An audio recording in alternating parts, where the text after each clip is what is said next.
Hello everyone, and welcome back to the Midnight Stories. Now, I know a lot of you use these videos to fall asleep, so before you drift off, I thought it would be nice if everyone could leave a comment letting me know where you're listening from the world. Also, don't forget to like and subscribe if you're enjoying the episodes.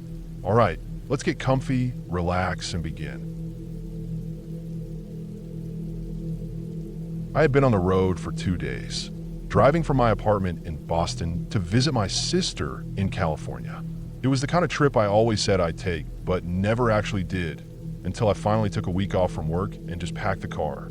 I had a playlist of music and a bag of snacks in the passenger seat. I didn't have much of a plan, just a rough route and the GPS telling me when to turn. The highway stretched out in front of me like a long ribbon of gray, and the hum of the tires on the pavement was starting to become background noise. It was somewhere in the middle of Pennsylvania that I noticed a van. A white van, older model, maybe late 90s. The kind you'd see used for delivery or by handymen. No logos, no windows on the sides, just two in the back that were tinted dark. I hadn't thought much of it at first, just another vehicle behind me.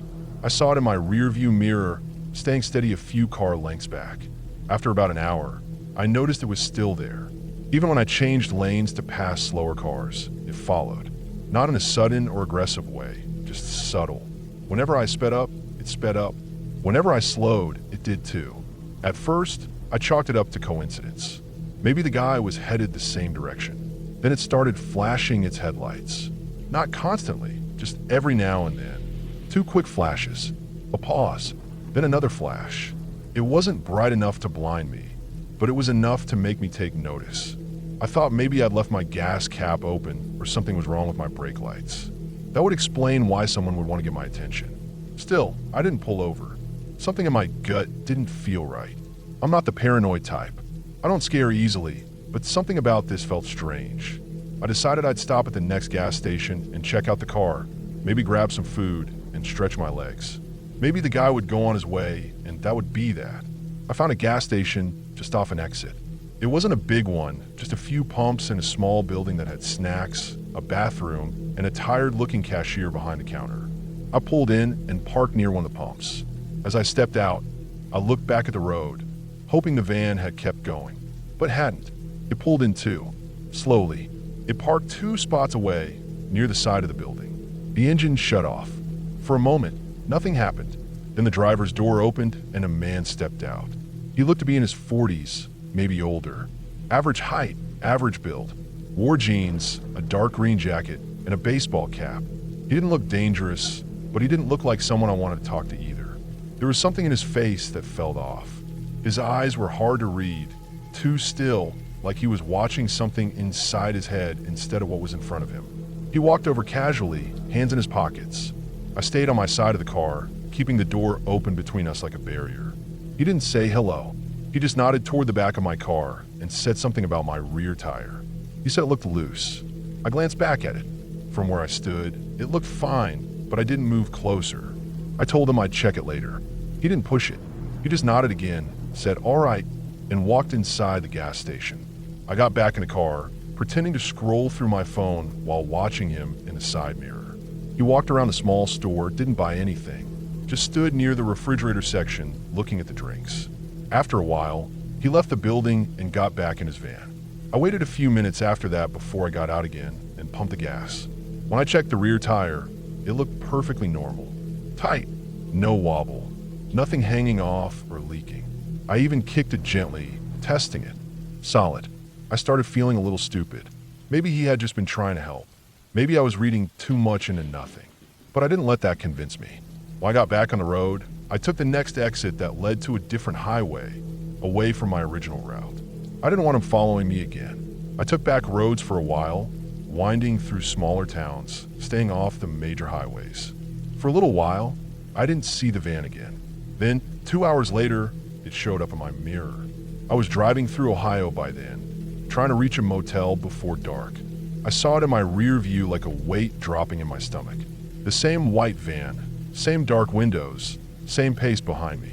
It didn't flash its lights this time. It just stayed back, silent, watching. I turned on the radio, trying to calm down. I told myself I was being paranoid again, but I couldn't shake it.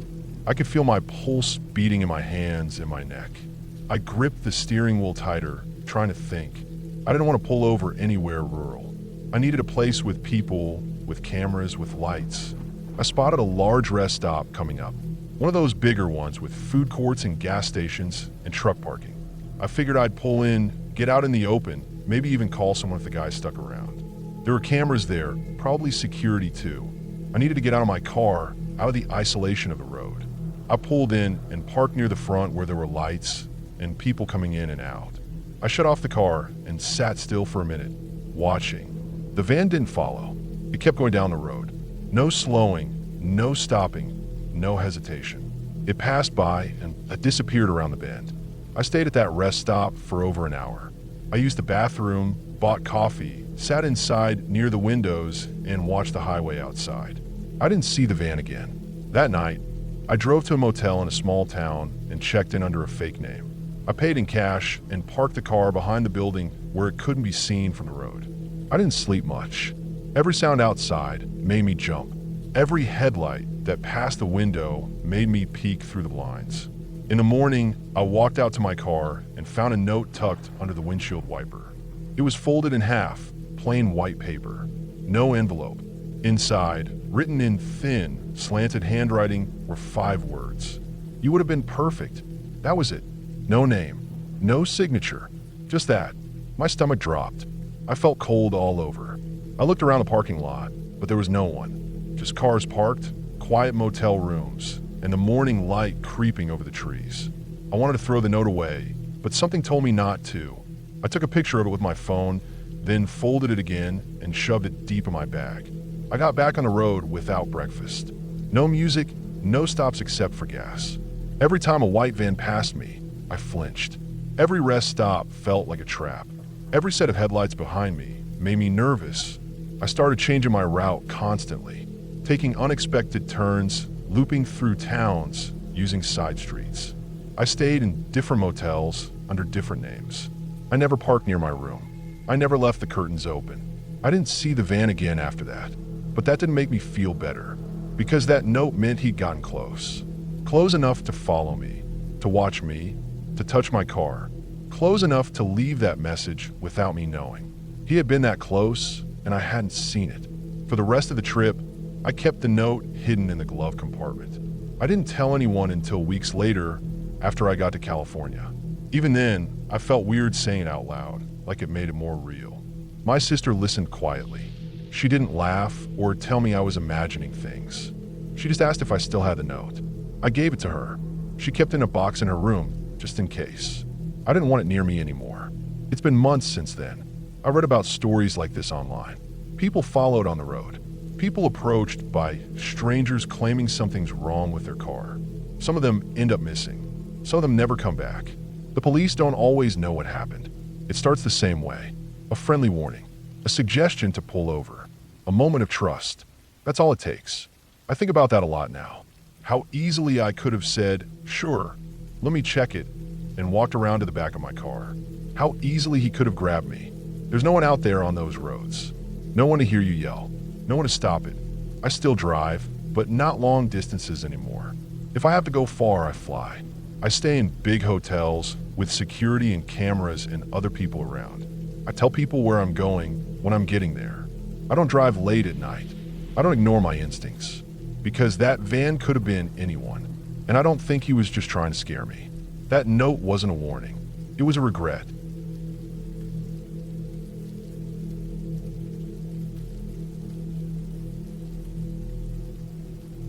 I'd been planning the hike for weeks.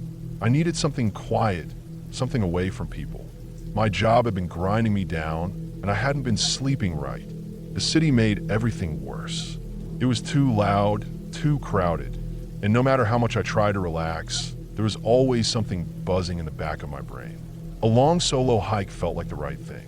I picked a trail in mountains about 3 hours away, one that didn't get a lot of traffic. It wasn't on any popular hiking lists, but I'd seen a few photos on some old forum posts. The kind of place that still felt untouched. I left early that morning, packed light. I had water, protein bars, a flashlight, a small first aid kit, and my phone. I signed in at the trailhead log like you're supposed to. just my name and the time I started. There were no other names on it. The trail itself was narrow but well marked, climbing steadily through thick forest. The air was crisp and cool, and birds moved around in the trees above. It was peaceful. Not a single car in the parking lot. No other hikers. Just me. I hiked for about 2 hours before I reached the overlook.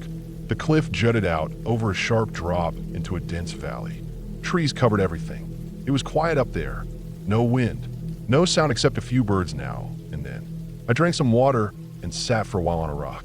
I didn't feel scared or nervous. Just tired. I remember thinking how good it felt to finally be alone with no noise.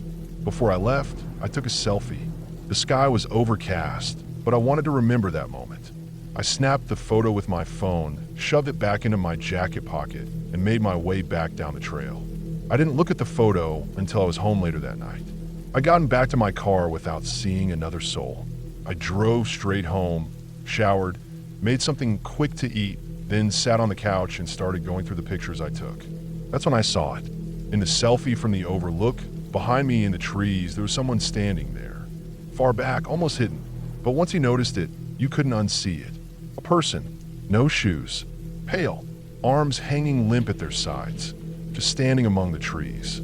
Not walking, not moving, just watching. Their head was turned directly toward the camera. I stared at it for a long time, zooming in and out. It didn't make sense. I'd been alone. I hadn't seen a single person the entire day. I double-checked the trail log and my phone's GPS. I was the only person signed in. No cars in the lot, no voices on the trail. And yet there they were in the photo. The more I looked, the more unsettled I got. Their face was hard to see clearly. It was half in shadow, but their eyes looked wide open. They had long hair or something hanging down the sides of their face. I couldn't tell if it was a man or woman, but they looked thin, really thin, like underfed. That night, I barely slept. Every time I closed my eyes, I saw that face again. I didn't have an explanation. I wasn't the kind of person to get spooked easily, but something about it got under my skin. I kept thinking back, try to remember if I heard anything while I was up there. A twig snapping, leaves moving, but no, it had been completely quiet. That was part of why I liked the hike. There hadn't been a single sound of another person. The next day, I drove back out there. I told myself I was being stupid, that maybe someone had shown up after me without signing the log. But I knew deep down that wasn't what happened. Still, I had to know for sure. I found a ranger station not far from the trailhead. An older guy was inside, in uniform, reading a magazine. I told him I had done the hike the day before and saw something strange. I showed him the photo. He took one look at it and his face changed. Not fear exactly, more like concern. He asked me again when I had taken it. I told him the time and the trail. He stepped into a back room and came out with another ranger, younger. They both looked at the photo again, then talked quietly to each other for a minute. Then they asked if I could show them exactly where I took the photo. I agreed. We drove back to the trailhead. Again, no other cars. We hiked up together. It felt different that day. Maybe because I knew something was off. Maybe because I wasn't alone. I showed them the exact spot. They looked around quietly. Then the older one radioed something in. They searched the area about 50 feet into the tree line, moving slowly and checking the ground. Then they found them. At first, I didn't see it. They called me over and pointed. Tucked between the roots of a thick tree were small piles of bones. Not all in one place. Scattered, like someone had tried to arrange them, but stopped halfway through. Most were small, animal bones probably, but not all of them. One of the rangers picked something up with gloves and held it out. It looked like a finger bone. Human. The older ranger's face stayed calm, but he didn't say much after that. They told me to head back down and wait by the car. They'd take care of the rest. I waited. About an hour later, they came down, said they were calling for more support, and told me not to come back to that trail for a while. I asked them if they knew who the person was in the photo. The younger ranger looked like he wanted to say something, but didn't. The older one just said they'd seen strange things out there before. The people go missing in those woods almost every year. Hikers, hunters, people who go off trail and don't come back. Some get found, some don't. I left after that, drove home in silence. I kept looking at the photo again and again over the next few days, but no new details showed up. Just the same person standing still, watching. No shoes, thin as a stick, still as stone. Not an animal, not a shadow, a real person. I looked up missing persons reports for that area online. There were several. Names, photos, ages. Some from last year, some older. I didn't recognize any of them. None looked like the figure in the trees, but it was hard to tell. I stopped looking after a while. It didn't help. Made it worse, actually. Weeks passed. I didn't hike again. I deleted the photo eventually, but only after copying it onto a hard drive and locking it away. I couldn't look at it anymore, but I also couldn't get rid of it completely. Part of me still wanted an answer. The Rangers never contacted me again, and nothing showed up in the news. No reports of bodies found. No arrests. Just silence. Sometimes when I think about it late at night, I start to wonder how long they had been standing there before I took that picture. How close they got without me hearing them. If they followed me. If they were still watching as I walked away. I'll never know. But I do know one thing for sure. Someone was there. A real person. Not a ghost. Not some story to scare people around a fire. Someone was in those woods with me, watching, and I didn't see them until it was too late. They didn't try to hurt me. Not then. Maybe they were just curious. Maybe they were deciding. Maybe they'd done something before, or were waiting to do it again. Every so often, I check online for updates about that trail. Every year or so, someone else goes missing up there. Always a solo hiker. Always no signs. The logbook never has any clues. Just empty lines and someone gone. I don't talk about it much anymore. Most people wouldn't believe me anyway. I wouldn't believe it if I hadn't been there myself. But I was. I saw it. I lived it. And I'll never go back.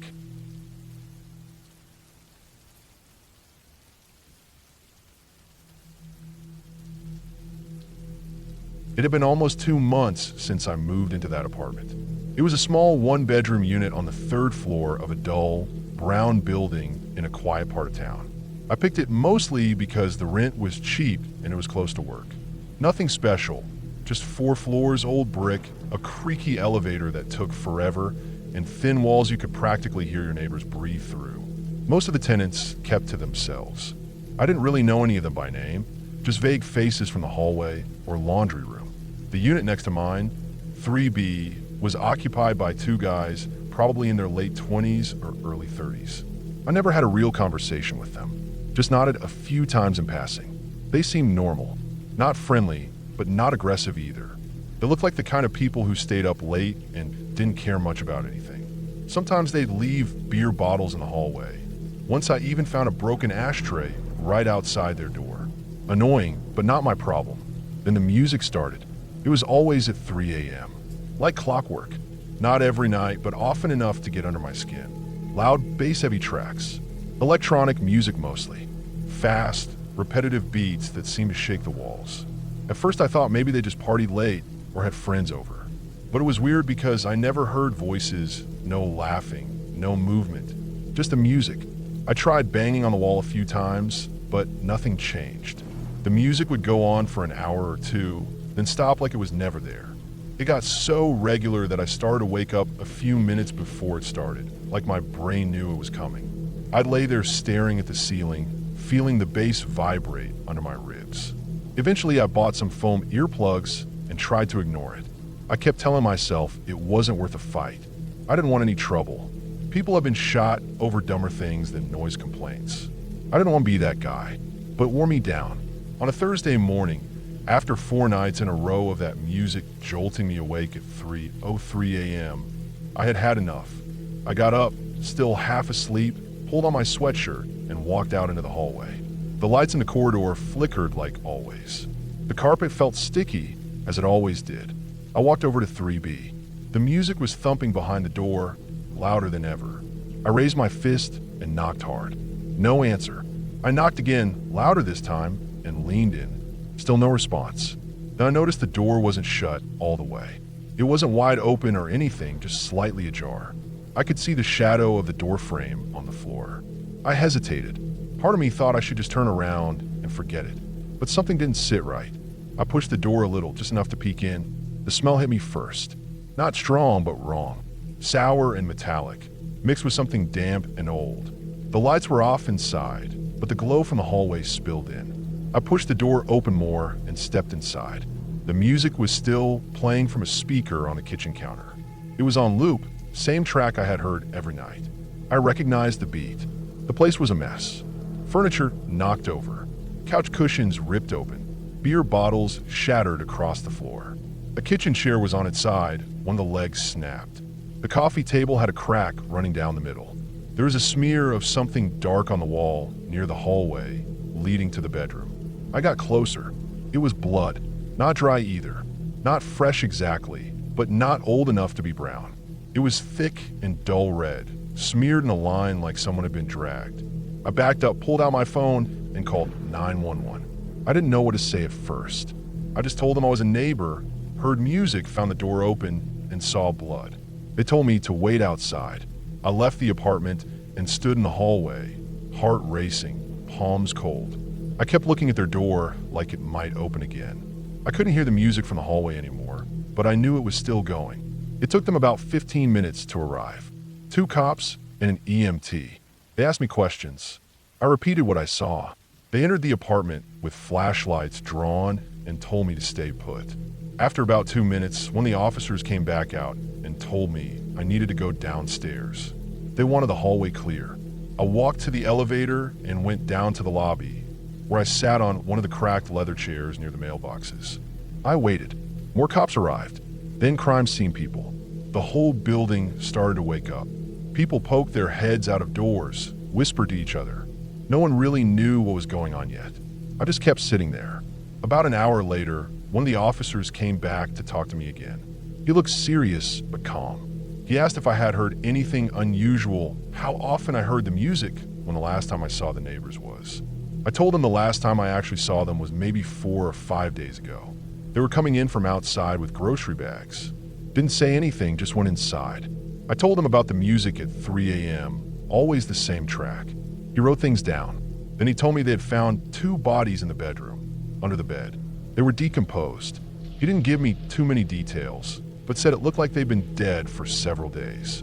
I didn't know what to say. I just sat there staring at the floor. Who had been playing the music? They didn't have an answer. The apartment had no signs of forced entry. The front door lock was working. There were no signs anyone else had been living there recently. No dishes in the sink, no extra toothbrush in the bathroom, nothing to suggest a third person. Just the mess, the blood, and the music still playing from a small Bluetooth speaker on the counter. One of the crime scene techs told the cop that the speaker was connected to a phone, but the phone wasn't found. It had been disconnected at some point. That made sense. Bluetooth has a range of maybe 30 feet or so, sometimes more. Someone could have played the music remotely, left it running, or maybe set on a loop before leaving. But who would do that? That was the question that didn't go away. The bodies were still being examined, but the cops were pretty sure the 2 guys had been killed at least 4 or 5 days before I found them. Maybe longer. Stab wounds, blunt force trauma, something violent. The apartment looked like someone fought hard. It wasn't a clean kill. It was messy, angry. A lot of damage for just a robbery or random attack. I asked the officer if it could have been a suicide. He shook his head. Too much damage. And people don't usually hide themselves under a bed after killing each other. The rest of the day was a blur. I stayed at a friend's place that night. I couldn't go back, not with that crime scene just a few feet away. I didn't sleep much. I kept thinking about the music. Every time I closed my eyes, I heard that bass line, the same loop that played at 3:03 every morning, over and over. The cops interviewed other tenants. They asked about visitors, noise, arguments. No one really had anything helpful. One guy on the first floor said he heard something that sounded like shouting last weekend, but thought it was just someone's TV. It took a week for the coroner to confirm the timeline. The neighbors had been dead for at least 6 days before I found them. That meant someone had to be playing the music afterward, either from inside the apartment or remotely through the speaker. But the only phone connected to the speaker belonged to one of the victims. That's what made it worse. They eventually recovered the victim's phone through triangulation. It had been turned off the same night the music started looping, 4 days before I went into the apartment. When they powered it on, it automatically connected to the speaker again. The cops tested it and figured out the same track had been scheduled to repeat using a playlist app. Someone had queued it up and left it going. But that didn't make sense. Why would someone kill 2 people, clean up just enough to close the door, and then set a music loop to play at 3 a.m. for several nights? It wasn't just taunting, it felt like a message. But there was no note, no fingerprints, no camera footage from the hallway. The building didn't have security cameras. No one saw anyone come or go. Then the real detail came out, one that still haunts me. The police said the front door had been locked when they arrived, but I found it open. That meant someone had come back after killing them and locked the door. Then, for some reason, unlocked it again. Maybe they were going to come back. Maybe they had. Maybe I interrupted something. Maybe whoever did it was still around. They never caught anyone. No suspects. No clear motive. The neighbors didn't have criminal records. One of them worked part-time at a bar. The other was a freelance web designer. No drug history, no gang ties, nothing. Just 2 guys living in a cheap apartment who ended up dead under their own bed while their music played on a loop for days. After 2 weeks, I broke my lease and moved out. I never slept right in that place again. Every creak in the hallway sounded like footsteps. Every buzz on my phone made my heart jump. I stopped listening to music for a while. Silence felt safer. Even now, when I hear electronic beats, that same kind of rhythm they used to play, I get this cold feeling in my stomach. Like it's about to start again. Like someone's still out there, picking their next song. And maybe they're next door.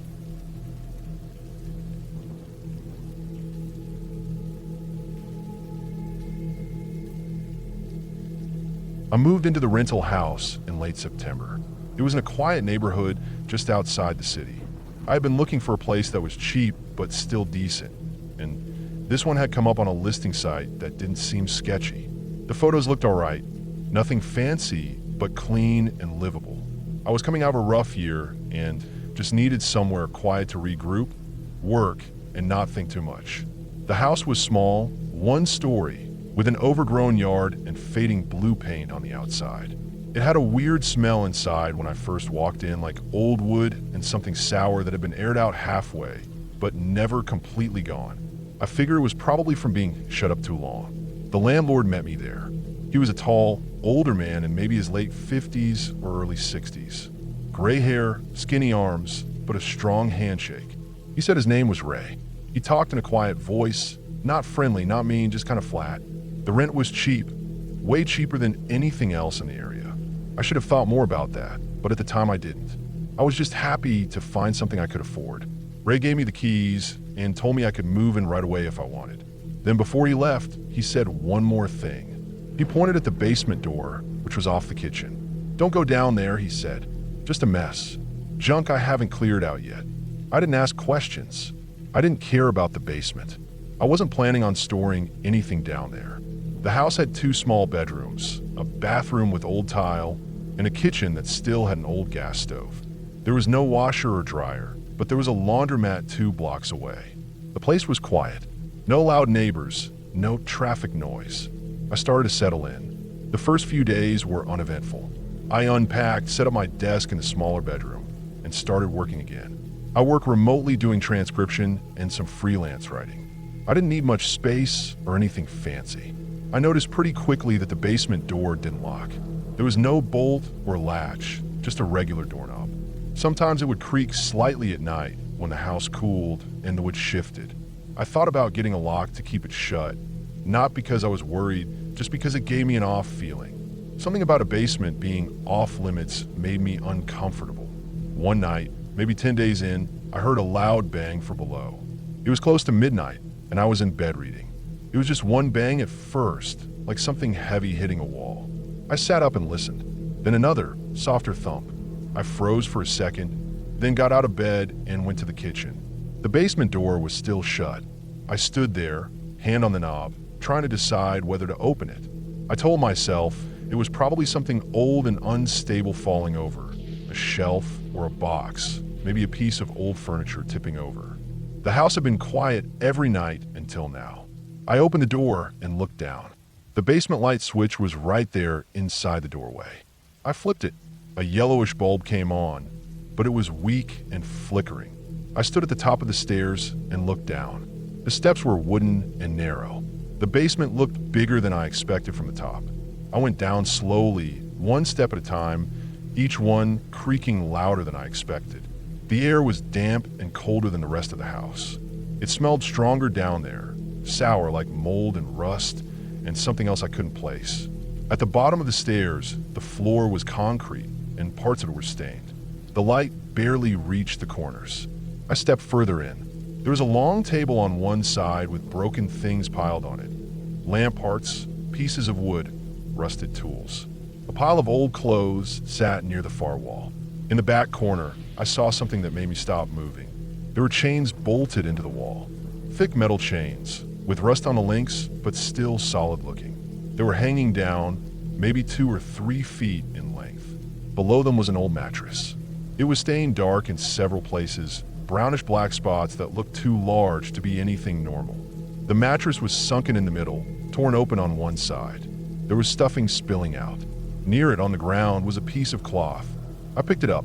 It was a torn shirt, part of one. The fabric was stiff, like it had been soaked in something and then dried out. I dropped it. I started backing up. Every part of me was tense, and I could hear my own breathing, loud and fast. I felt like I had stepped into something I wasn't supposed to see. I turned back toward the stairs, ready to get out. Then I saw the marks on the floor. Scratches, deep ones like something or someone had been dragged. Some of the scratches led from the mattress to the stairs and stopped there. There were older stains too, darker than the others, along the path. I went up the stairs fast, 2 at a time. When I got to the top, I slammed the door shut and stood there for a second. I didn't know what to do. I didn't want to stay in that house anymore, but it was the middle of the night. I locked my bedroom door, even though I knew that wasn't really useful. I didn't sleep. I sat in the corner of the room with the light on, my phone in my hand. Around 4 in the morning, I started looking things up online. I searched the landlord's name, Ray plus the address. I didn't find anything at first, but when I added the word arrest to the search, something came up. An article from about 7 years ago. His full name was Raymond Deeks. He had been arrested in a different county for suspected kidnapping. The case had fallen apart due to lack of evidence and uncooperative witnesses, but he had been charged. The article was short. It mentioned that he had a shed behind a different rental property where they had found restraints and stained clothing. No conviction, no follow-up. He had moved to a different county, apparently started over. I couldn't breathe right after I read that. I just sat there, my hands shaking. I knew I had to leave, and I didn't want to wait until daylight. I packed what I could carry, just a duffel bag with clothes, laptop, charger, toothbrush, wallet. I didn't care about the rest. I didn't want to be in that house for one more minute. I left the lights on and walked out into the street. I called a rideshare and went to a motel 15 minutes away. I used the money I had saved for rent and paid for a week's stay. It was run down, but I didn't care. It felt safer than that house. The next day, I went to the police station. I told them everything, what I had seen, the chains, the mattress, the shirt, the stains, the article I had found. They sent someone out to check it. I wasn't allowed to go with them. A detective called me later that night. He asked more questions, and I told him everything again, as best I could. A few days later, I got another call. They confirmed that the basement had evidence of criminal activity. That was all they said. I never got details, maybe because they couldn't release it, maybe because they didn't want to. I asked if Ray had been arrested. The detective said they were looking into him. I didn't hear anything else after that. I checked the news, searched his name again and again, but nothing came up. I never went back to the house. I had left some things, books, kitchen stuff, a chair, my old mattress. It didn't matter. I didn't want any of it. I found a new place a few towns away, farther from the city. It was more expensive, smaller, but it had sunlight, neighbors, and no basement. I asked the landlord a lot of questions before I moved in. I checked his name, checked the property records. I didn't take any chances. I still think about that basement sometimes. I think about what those chains were for, about who had slept or died on that mattress, about how many people had been down there and never said anything. The house looked normal on the outside. It was quiet. It was cheap. I wonder how many other people had lived there before me and heard those same bangs and just decided not to look. I wonder what would have happened if I hadn't gone down that night. If I had just ignored it. Maybe I would have been fine. Maybe I wouldn't have. I don't trust places that seem too good to be true anymore. I don't trust people who tell me not to look at something and give no reason. I don't rent without checking every record I can find. That house felt wrong from the start. I just didn't want to see it. I was too tired, too broke, too ready to settle. I tell people now, if something feels off, leave. Don't wait for proof. Don't wait until it gets worse. You might not get the chance later. I was lucky. I got out. I don't know what they found down there, but I know it wasn't just junk. I know that house held something terrible, and I'm glad I left when I did.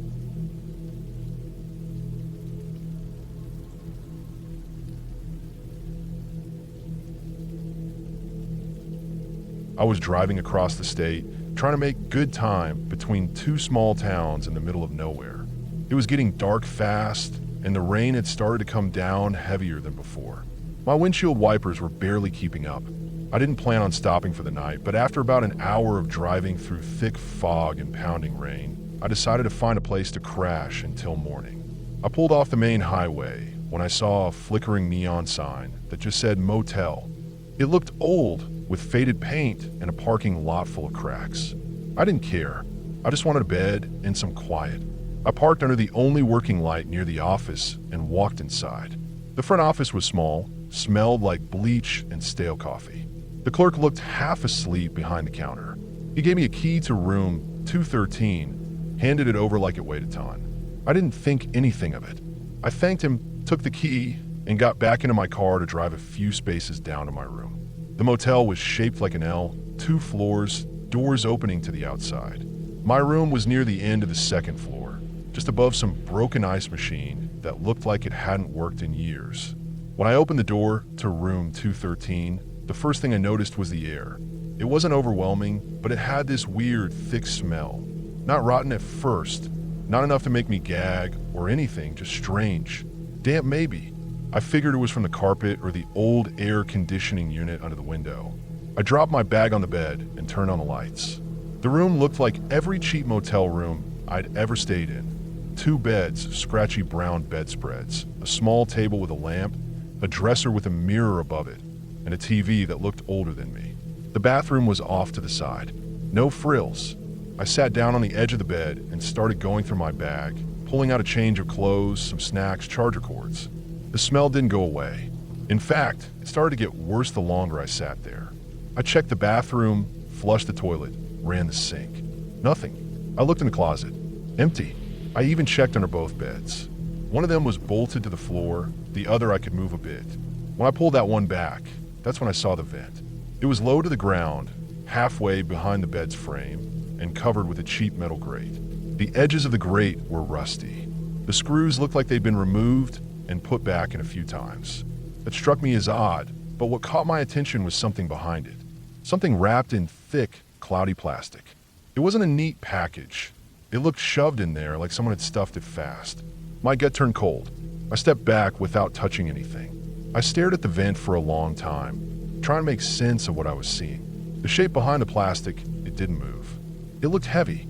My brain started putting things together before I even wanted it to. I left the room and walked back to the office. My hands were sweating, even though the air outside was cold and wet. I told the manager something was wrong in the room, that there was a bad smell and something in the vent. He didn't say anything, just stood up and followed me out. He walked faster than I expected, like he already knew what he was going to find. That made me more nervous. When we got back to the room, I stood by the door and let him go in. He crouched near the bed, looked into the vent, then turned and walked back out. He didn't make eye contact. He pulled out a phone from his jacket and walked away, down toward the office again. A few minutes later, I heard sirens. The cops arrived fast. Not just one cruiser, 3. I was asked to wait outside, which I did, sitting on the curb in the rain. I could see them talking to each other, then one of them went inside my room. He didn't come back out for a while. When he did, his face was pale and tight. They put up tape across the second floor of the motel, moved all the other guests to rooms on the opposite end. I sat out there for hours, soaked and cold, just watching. Nobody told me anything for a long time. Eventually, an officer came over and told me they had found a body. It was badly decomposed, wrapped in plastic, just like I saw. They were going to need to ask me some questions. They said, just standard stuff. I told them everything. How I found the room, what I smelled, what I saw. I answered their questions as best I could, but I couldn't stop thinking about how close I had been to it, just feet away from a corpse in the wall. I'd been about to sleep right next to it. I didn't sleep that night. They moved me to another room, but I kept the lights on and sat in the chair until the sun came up. The smell had clung to my clothes, even though I'd showered twice. I kept thinking I could smell it, even when I knew I couldn't. It got inside my head. The next day, they let me leave. I gave them my number in case they needed more information. I didn't ask many questions. I didn't want to know. I just wanted to go. But a few days later, someone from a local department called. Said they had an update. I could tell from the tone that it wasn't just a courtesy call. They told me that they had recovered the body and were able to identify it as a missing person from about a year earlier. A woman who'd been last seen traveling through the area. She had no connections in town, just vanished. They believed she'd been killed elsewhere and dumped in that vent. But that wasn't the worst part. As they investigated more, they started looking into that motel, checking maintenance records, old complaints, anything that might explain how a body could go unnoticed for that long. What they found was worse than they expected. The vent in room 213 had been used before, at least twice, over the course of 5 years. Same room, same vent. All the bodies had been wrapped in plastic, placed deep enough in the ductwork to avoid being seen unless someone really looked. The smell always came eventually, but by then the person responsible had already vanished. They told me they were still working on identifying the others. The remains were in different stages of decay. One of them had been bones only. They weren't sure how long that one had been there, maybe even longer than 5 years. They said whoever did it probably picked that room on purpose. The location was near the end of the building. Not a lot of traffic, not a lot of eyes on it. The vent was large enough to fit something big, and the motel didn't keep good records. People came and went without much notice. A perfect hiding spot. After I got off the phone, I sat in silence for a long time. I tried to forget about it, to move on, but I couldn't. I kept thinking about how easy it had been for me to book that room, how many others had stayed there and never noticed, how I almost slept right on top of it. The smell was what saved me. If it had been a little fainter, or if I'd been more tired, I wouldn't have moved the bed. I might have slept there without ever knowing. The thought of that stuck with me. I couldn't stop imagining the bodies being placed in that vent one by one, each time someone else staying there, none of them knowing. It wasn't a fast kill and run. Someone had taken time, planned it. It wasn't just a crime. It was a pattern. I followed the case for months after that. I read every article, checked every update. They never found the person responsible. They had theories, someone local, maybe someone who worked there at some point, someone with access. But no solid leads. The motel shut down not long after. The owner claimed it was unrelated, said it was due to renovations. But everyone knew the truth. Nobody wanted to stay there again. You don't reopen a place like that. Sometimes I think about what would have happened if I hadn't found the vent. If I had checked in, slept the night, and left the next morning without noticing anything. How long would that body have stayed there? How many others might have ended up there too? I still drive past that exit sometimes. The sign is gone now. The building's still there, boarded up. Weeds growing through the lot. No one goes near it. But I do every now and then. I don't stop. I just look, and I always think about room 213.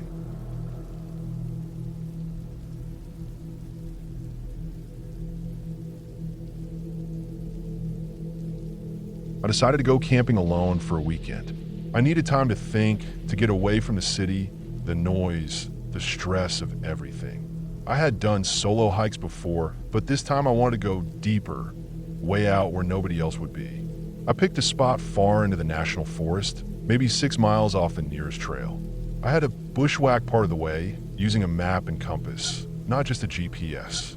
I didn't tell many people where I was going, just left a rough idea with my brother. I figured I'd be back in 2 nights.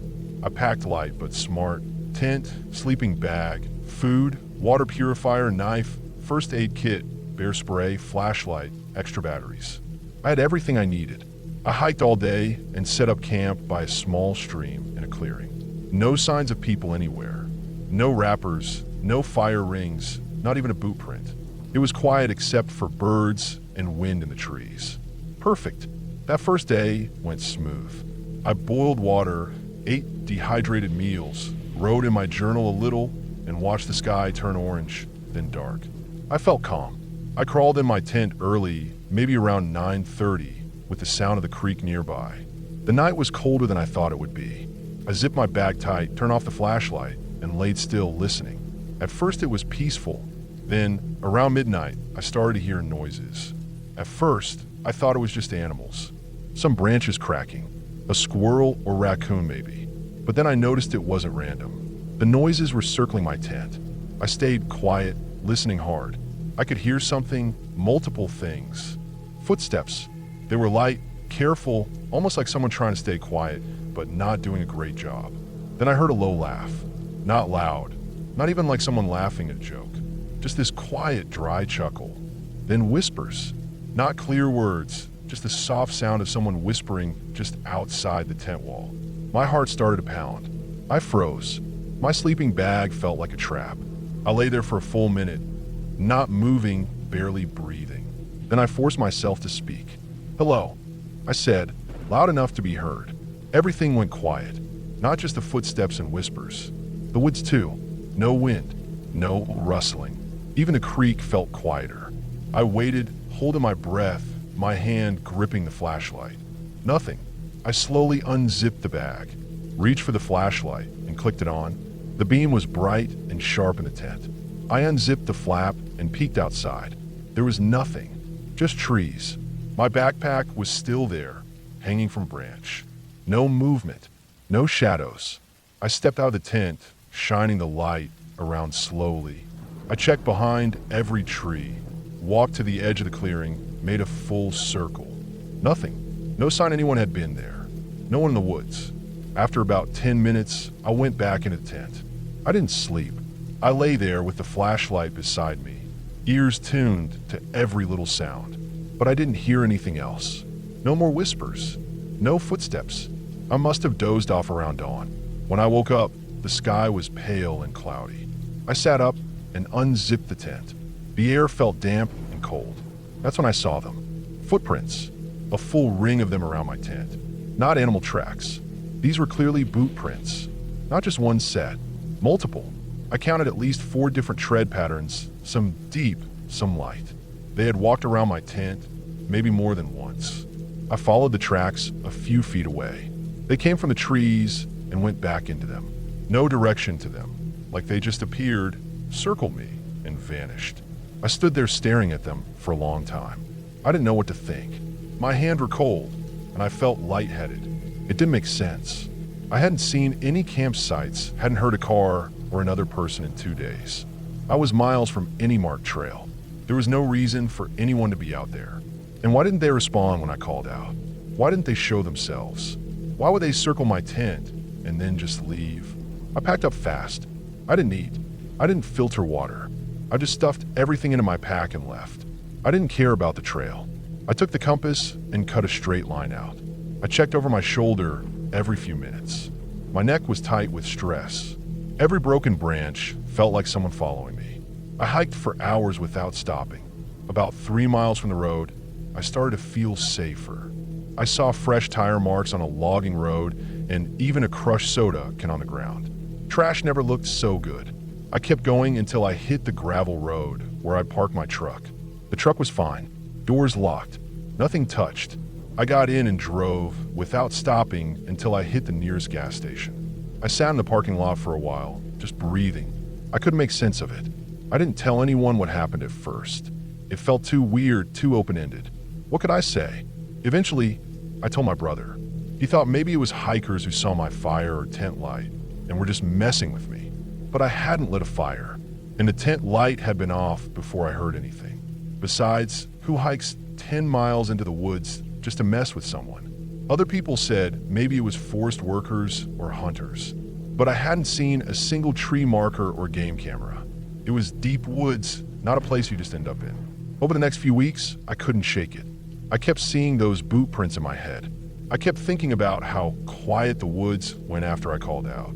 That silence didn't feel natural. It felt like someone or a group of people was listening, deciding what to do next. I checked local news for a while. Nothing. No missing hikers. No crimes in that area. Just quiet, empty woods. I never went back to that part of the forest.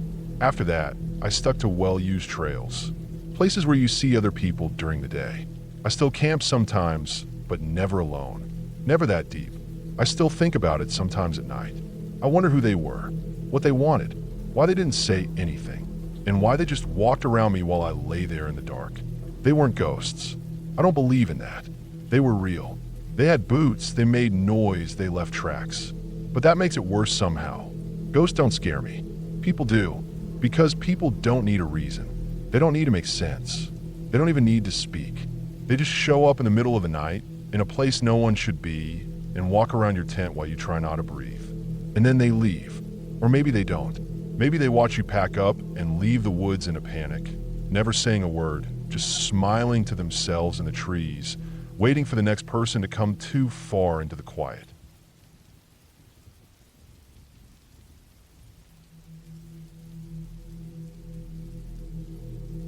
I lived in a duplex just outside of town, in a quiet neighborhood that mostly kept to itself. The houses on my street were all similar, small front yards, one-car driveways, old trees lining the road. My duplex was on the left side of a two-unit building. The other side was rented by a woman named Leah. She was in her late 20s like me, worked as a nurse, and we got along well enough to wave at each other or have a short talk if we saw each other outside. We weren't close friends, but I knew her well enough to feel safe living next door. We shared a wall and a staircase that split at the top into two separate hallways, one leading to my side, the other to hers. Our units were mirror images, and sound traveled easily between them. Leah had told me she'd be out of town for a few days, visiting family in Oregon. She'd left the day before, early in the morning, and I hadn't heard anything from her since. It was a Friday night, around 11:30 p.m., and I was sitting on my couch watching an old crime documentary, the kind with grainy reenactments and monotone voiceovers. I was tired, but not quite ready to sleep. I had a glass of water on the side table, a blanket over my lap, and my phone on silent beside me. It started with a dull thump. I thought it was something in the show at first, but then I heard it again. A slow, heavy step right above me. My ceiling creaked with the weight. I paused the show and sat there completely still, just listening. Another step, then another. The pattern was slow and deliberate, like someone was walking very carefully, trying not to make noise, but still too heavy to go unnoticed. At first, I thought maybe I was just being paranoid. Old buildings creak, pipes shift, but this wasn't that. I knew Leah wasn't supposed to be home. She had even mentioned that her place would be empty while she was gone. Still, I told myself maybe she came home early. Maybe something came up and she didn't mention it. I grabbed my phone and sent her a quick text. Hey, just checking. Did you come back early? I'm hearing footsteps upstairs. I didn't expect an answer right away, but a few seconds later, my phone buzzed. It was her. The message was short. Can you call the cops? My security cam showed someone break in an hour ago. My stomach dropped. I read it again to make sure I wasn't misunderstanding. I wasn't. Someone had broken into her place. The footsteps I was hearing weren't just some weird noise or my imagination. There was someone up there. I didn't make a sound. I muted my TV, slid my feet into my sneakers, and walked slowly to the front door. I didn't want to call from inside, just in case he could hear me. Once I was outside, I stepped off the porch and walked to the sidewalk, heart pounding. I called 911 and told them everything, that my neighbor was out of town, that her security camera had picked up an intruder, and that I was hearing footsteps above my unit. The dispatcher told me to stay outside and wait for the officers. I stood there under the yellowish glow of the street lamp, watching the windows of both units. Everything was still. No shadows moved, no lights came on. It was so quiet it made my skin crawl. 2 patrol cars pulled up about 10 minutes later. It felt like an hour. The officers got out, and I pointed to the unit, gave them my name and Leah's, and explained again what I had heard. They didn't waste time. One officer went to the front, the others circled around back. They had flashlights and weapons ready. I stood across the street and watched as they disappeared inside. I couldn't hear anything, just saw the beams of their lights sweeping through the windows. A few minutes passed, then more. I expected shouting, maybe even a struggle, but everything stayed quiet. Then I saw them come out again. One of the officers was on radio. The other came over to me. He was in the attic, he said, crouched near the entrance hatch, knife and rope next to him. He didn't resist. I didn't know what to say. The officer asked me a few more questions, if I had heard anything earlier in the day, if I had seen anyone suspicious around the property. I told him no. Everything had seemed normal until the footsteps. After they took the man away, the officers cleared the house, top to bottom. They said he had pried open a back window and slipped inside without making much of a mess. No smashed glass, no broken locks, just one old window that didn't latch right. He'd made his way up to the attic from the second floor and had been hiding there for at least an hour, maybe more. I didn't sleep much that night. Even though it hadn't been my side, the idea that someone had been in the same building just above me, maybe even listening to my footsteps, was too much. I kept thinking about how long he might have been up there, what he was waiting for, if he had picked our unit because it was empty or because it was next to mine. The next day, I walked through my unit checking every lock, every window, every possible entry point. I added new locks to my doors, even the inside doors. I bought a few small cameras just to keep an eye on things. Leah called me that afternoon to thank me. She said her camera had caught the man slipping through the side gate and then disappearing behind the house. It had motion detection and sent her an alert, but she hadn't seen it until later. She was in a different time zone, and by the time she checked the footage, it was already past midnight in our area. That's when she texted me. She was shaken, but grateful the police had caught him before he did anything. They found zip ties in his pocket and duct tape in his backpack. It wasn't just a burglary. It was something else, something worse. I asked the police later if they knew who he was. They said he had no ID on him, but he matched the description of someone who had been seen lurking around another neighborhood 2 towns over. There had been a report of someone trying to open back doors late at night. No arrests had been made in that case, but the timing and build matched. They thought he was looking for easy targets, empty homes, places with bad lighting, no cameras. He probably didn't expect Leah's camera or a neighbor who was still awake. For weeks afterward, I kept thinking about how things might have gone differently. If I'd fallen asleep early, I wouldn't have heard anything. If I'd ignored the sounds and just told myself it was the house settling, who knows how long he would have stayed up there. What if Leah hadn't had a camera? What if he decided to come down into my unit instead? The attic space connected both sides of the duplex, though I'd never thought about that before. There wasn't a solid divider between them, just rafters, beams, and dust. He could have moved over to my side if he wanted to. The idea stuck in my head for a long time. I couldn't shake it. I kept hearing phantom footsteps at night. Even when it was just the wind or the creak of old boards, I'd jolt awake, heart pounding, afraid someone was up there again. I started sleeping with a flashlight under my pillow and a baseball bat next to my bed. It wasn't about being paranoid. It was about knowing that something like that could actually happen. Not some made-up story.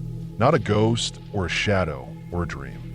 A real person with a real knife hiding in the ceiling above my head. I stopped watching crime shows for a while. They didn't feel like entertainment anymore. They felt like reminders. I avoided the attic, even though it wasn't technically mine. I didn't even like walking under the hatch. It just felt wrong now, like I was walking under something I wasn't supposed to remember. A few months later, Leah moved out. She said she couldn't sleep there anymore, that she kept waking up in the middle of the night thinking she heard something.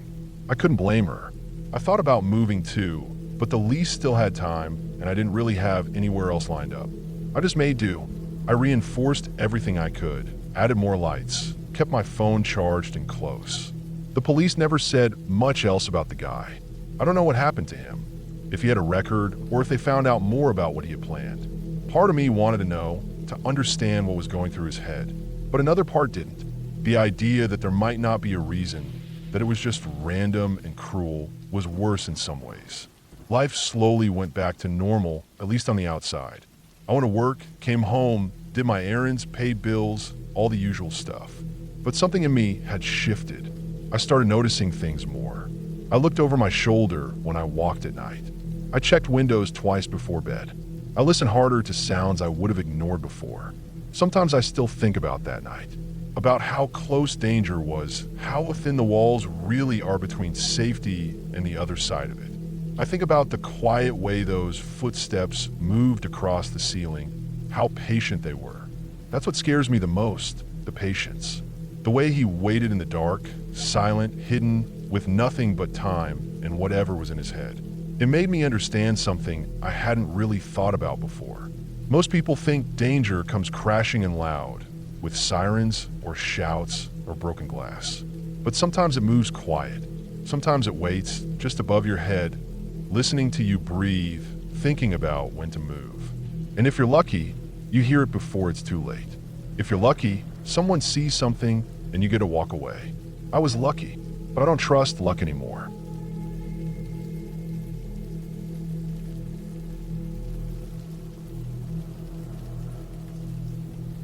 I work night security at an old, closed-down shopping mall just outside of town. It hadn't been open to the public in over 5 years, maybe longer. Most people forgot it even existed, unless they were driving past the overgrown parking lot on their way somewhere else. The owners kept it locked up because they were still figuring out what to do with it. Some talks about demolishing it, some talk about turning it into storage units, maybe even low-income housing. But none of that happened, and so the place just sat there, slowly falling apart while I walked it every night from 10 p.m. to 6 a.m. There were 4 of us on rotating shifts, 1 person per night. We patrolled alone. There were cameras all over, though a lot of them didn't work anymore. Still, we were supposed to check in every 30 minutes using an old hand radio to report into the base office.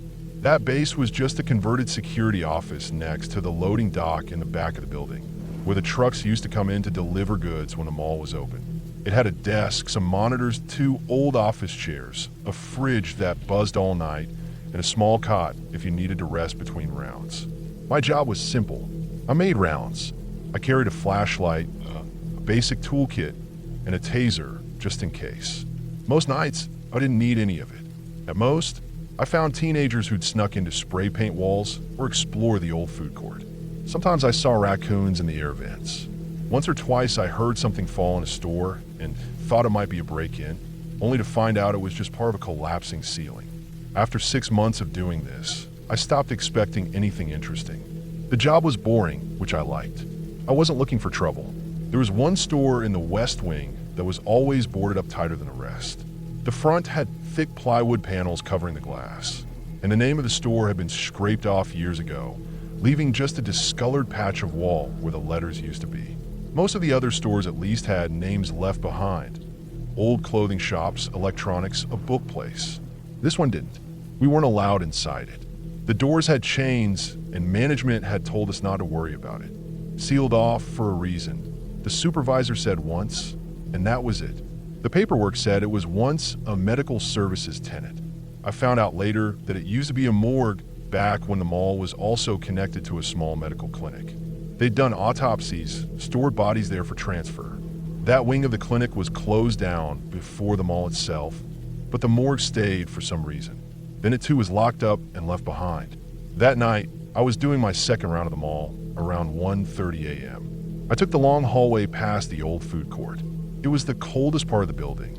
The air vents above it had never worked right, and sometimes there was this dead, damp smell hanging in the air, especially near the boarded-up store. The rest of the mall had this dry, dusty smell like cardboard and wood, but that wing always felt colder, heavier. As I passed the boarded-up store, I noticed something standing just outside of it. At first, I thought it was just trash or maybe a broken display rack. I walked closer. It was a mannequin. It wasn't dressed, just a plain white female figure. No arms, one leg slightly bent, the head turned slightly to one side like it had been posed to model something. I remember clearly that its feet were dirty, like it had been dragged from somewhere. One toe was broken off. There was no reason it should have been there. No mannequins had ever been stored near that side. All the display figures we kept in a central holding area by the old Sears. I stood in front of it with my flashlight, looked around, nothing else out of place. The air was still quiet. I figured maybe one of the maintenance guys had dragged it out for some reason and forgot to put it back. I made a note of it in my log and kept walking. 15 minutes later, I looped back around. I was halfway down the same hallway when I looked again. The mannequin was facing the other direction, not just slightly turned, but fully rotated, still in the same spot, but its torso was now turned toward the opposite wall. Its head was also tilted in a new direction, just a little to the right, like it had shifted in place. I stopped walking. I stood there for a long time, maybe a full minute. The hallway was dark except for my flashlight beam and the faint red exit lights hanging overhead. I checked the corners, turned around once, listened. Nothing. I told myself maybe I was wrong. Maybe I remembered it wrong. Maybe someone moved it during the last round and I didn't see it happen. I took out my phone and snapped a photo of it. Then I went back to the office and pulled up the camera feeds. The cameras in that hallway still worked, barely. The footage was grainy and jittery, like it had dropped frames, but I watched my earlier round on playback. At 1:32 a.m., I walked past the mannequin, just like I remembered. The figure was there, standing in front of the boarded-up store, facing left. I saw myself pause, look at it, then keep walking.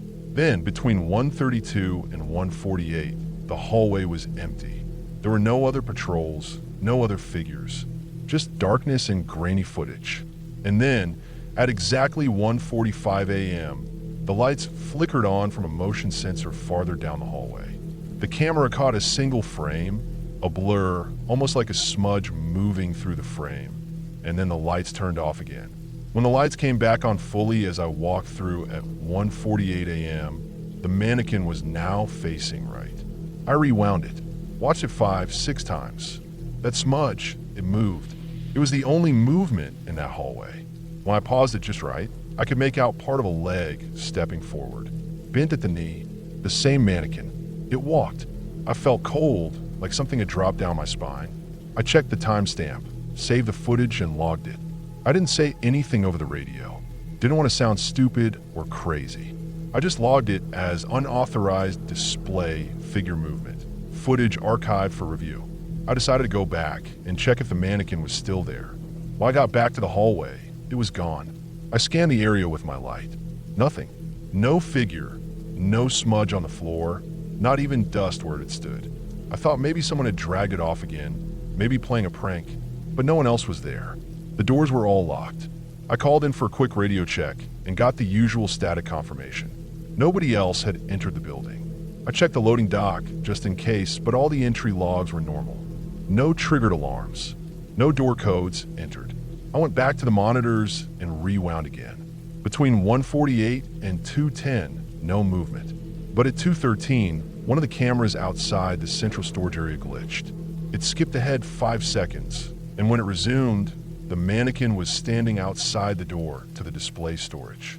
I checked the timestamps. There were no doors open. It hadn't been carried there. It had moved. I stood up from the desk and felt my knees go weak. I wasn't scared in the usual way, not like I thought something was going to jump out. It was worse than that. It was this quiet, crawling sense that something was deeply wrong, that I was seeing something I shouldn't, something that didn't make sense, not in the way that I understood how the world worked. It wasn't supernatural. It wasn't a ghost or anything floating in the air. It was just wrong. The next few hours were the longest of my life. I stayed in the office, watching the feeds. Every half hour, I made my round, but only the inner loop. I avoided the west hallway entirely. Nothing moved again. At 5:45 a.m., I saw the mannequin on the footage again. This time it was just standing in a maintenance hallway behind the old morgue door, the one with the chains, still as a statue, but its head was turned slightly toward the camera, just slightly enough that you could tell it wasn't in the same position as before. I waited until 6 a.m., signed out, and went home. That morning, I filed a report. I added the footage to the report and marked it for review by management. I wrote it all out as clearly as I could. Unexplained movement of display figure, abnormal positioning, no tampering evidence, and possibly faulty equipment. I didn't mention walking. I didn't use the word alive. I just wrote what I could back up with video. The footage was deleted a few days later. Management sent a notice saying it had been archived and purged for privacy reasons. The official story was that the camera system glitched and misaligned timestamps, causing false impressions of movement. I asked one of the guys in maintenance if he'd ever heard anything about that store, the one that used to be a morgue. He told me that years ago, after the morgue was shut down, some of the bodies weren't transferred right away. There was a mix-up in storage and refrigeration. Some of the workers walked out because of the smell. There were rumors that someone got fired for leaving a cadaver unattended for over 48 hours. He didn't know if it was true, said it was just mall gossip. After that night, I never saw the mannequin again, not during my shifts, but other guards started reporting things. Missing items, storage doors left open. One guy said he found a broken display leg on the floor near the east entrance. Another found a mannequin arm in the staff restroom. None of it made the reports. The management stopped accepting detailed logs. We were told to keep things simple. Just check the rounds and confirm the doors. I worked there another 3 months before I quit. I couldn't take it anymore. Not because I was scared, but because I couldn't explain it. I'd always thought if something weird happened, I want to know more. But when it actually did, it made everything harder.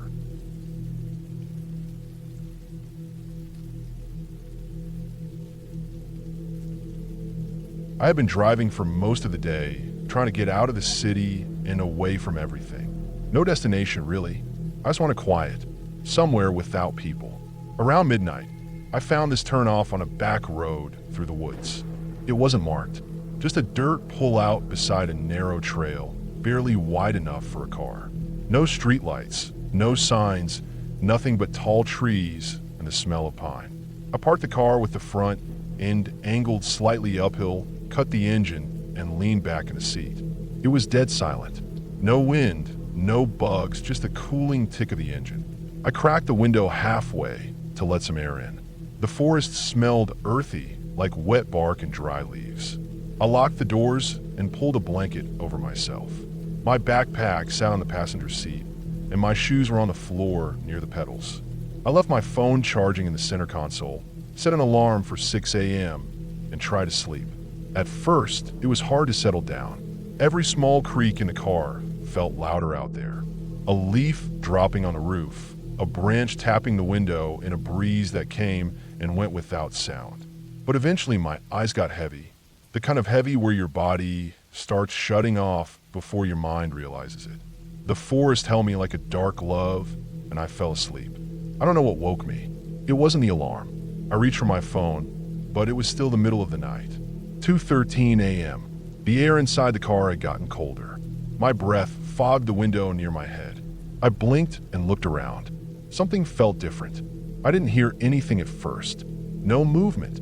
But my body had gone stiff, like it knew something before my brain did. Then I heard it.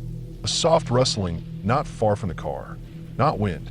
Not an animal running through dry leaves. It was slower than that. Softer. Like careful steps. My heart started pushing against my chest. I held my breath and listened harder. The sound stopped. A few seconds passed. Then came the breathing. It was close. Too close. I froze. The sound was steady. Not loud, just shallow breaths right outside the car. I slowly turned my head to the left. My heart was racing, my hands had gone cold. And then I saw it. There was a face pressed against the driver's side window. A man's face. It was pale in the moonlight, thin, older maybe. Cheekbones sticking out, eyes wide open, not blinking. He was so close his breath was fogging up the glass in front of his mouth. He wasn't moving, just standing there, face against the glass, staring into the car. I sat completely still. My mind went blank. My body didn't move, but inside, panic was crawling up my spine like ice water. I couldn't tell if he could see me clearly. The inside of the car was darker than outside, and my blanket was still half over me. But he was looking directly in, right where my head was. I reached slowly for the steering wheel, trying not to make noise. My fingers brushed against the horn. I didn't think, I just pressed it. The horn blasted into the night. The man didn't flinch. He didn't jump, didn't move back. He just kept staring. Then, like a puppet on a string, he straightened up slowly.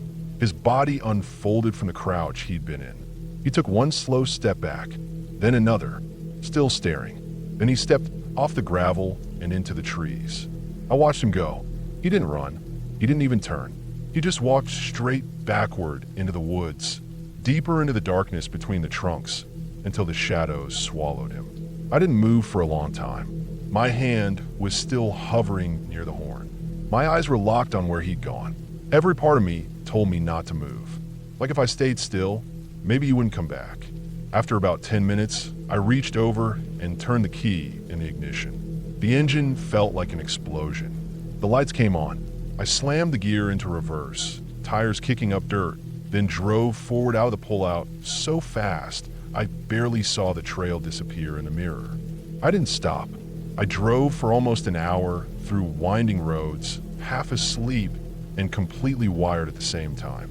My hands gripped the wheel so tight my knuckles hurt. I passed a couple of dark cabins and a gas station that was closed. I didn't stop until I saw a motel off a highway. The sign said vacancy in flickering red neon. I pulled in, sat in the car for a minute, trying to breathe normally, then walked inside and got a room with cash. I didn't go back out to the car. I didn't care about the blanket or my water bottle or anything I left behind. The motel room was musty, with yellow walls and thin sheets, but I locked the door and pushed a chair into the knob. I didn't sleep. I sat on the edge of the bed with the lights on until the sky turned blue. The next morning, I tried to convince myself it had been a squatter or maybe some random homeless guy, but it didn't sit right. The trail was deep in the woods, miles from any town. No camps, no signs of life. And the way he stood there, the way he didn't react to the horn, the way he walked back into the woods like he wasn't in a hurry, like he knew I wouldn't follow. I told myself not to overthink it. I checked out of the motel just after 7, drove to the nearest diner, and got some food I barely touched. I asked the waitress if there were any hikers or campsites near the trail by the pullout. She looked confused, said she didn't know of any trails like that around here. I left a tip and walked out. The rest of the drive home felt like it took forever. Every time I saw trees or pullouts, I looked twice. I kept checking the rearview mirror. I kept thinking about his face, the way it pressed against the window, the fog his breath left on the glass. When I got home, I parked in my garage and left the car there for a week. I didn't want to sit in the driver's seat. I didn't want to be near that window. Even though I knew he was gone, even though I was hundreds of miles away, part of me still felt like he might be waiting just outside the glass. 2 days later, I finally worked up the nerve to clean the car out. I opened the door slowly, half expecting something to be inside, but it was empty. It was just a car. Still smelled like pine needles and old blanket. I checked the driver's side window. There was a faint smudge right where the breath had been. I wiped it off with my sleeve. I haven't gone back to the woods since. I don't sleep in my car anymore. Even if it's late, even if I'm tired, I find a hotel. Somewhere with locks, with people, with lights. I don't go down unmarked trails. I don't take detours. I still don't know who that man was. I never reported it. What would I even say?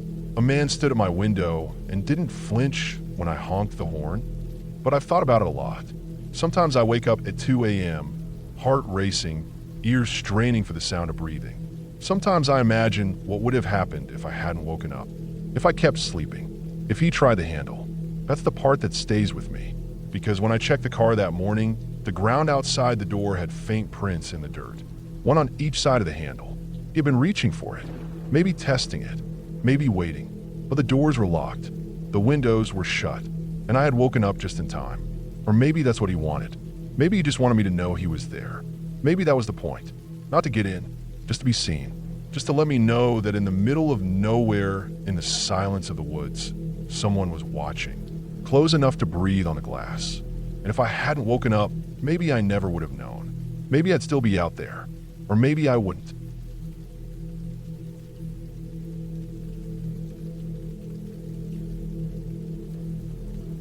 It was around 1:30 in the morning when I saw her. I was driving back from my brother's place, a long, quiet road that cut through a wooded stretch between two small towns. No streetlights, just my headlights carving through the dark. I had music playing low, one window cracked open because the air had gotten heavy. The road had been empty for miles, no gas stations open, no cars going either way, not even animals. Just the road and my tires rolling forward. I saw her on the right shoulder, maybe 30 yards ahead. At first, she just looked like a shape. It took a second for my eyes to focus and realize it was a person, a girl, standing by the roadside.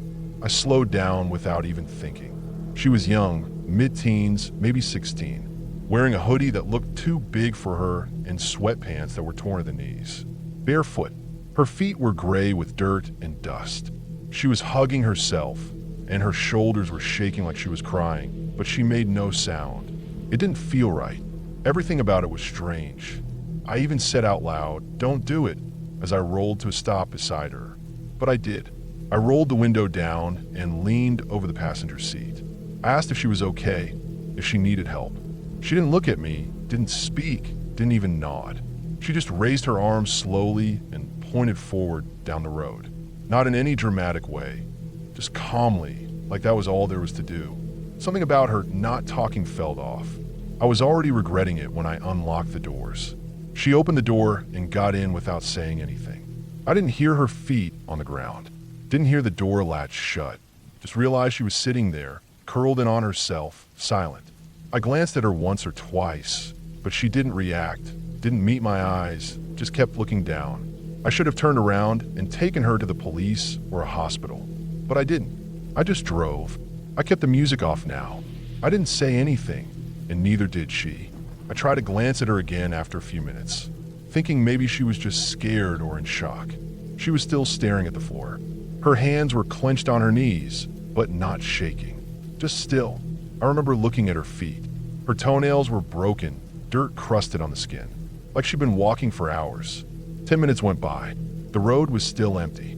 I hadn't seen another car since I picked her up. Just the trees flashing past on both sides, the sky black above. That's when she finally spoke. I hadn't even realized I was waiting for it until I heard it.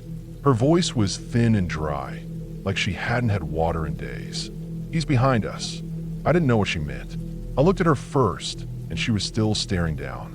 Then I looked in the rearview mirror. Nothing, just darkness. I adjusted it, checked again.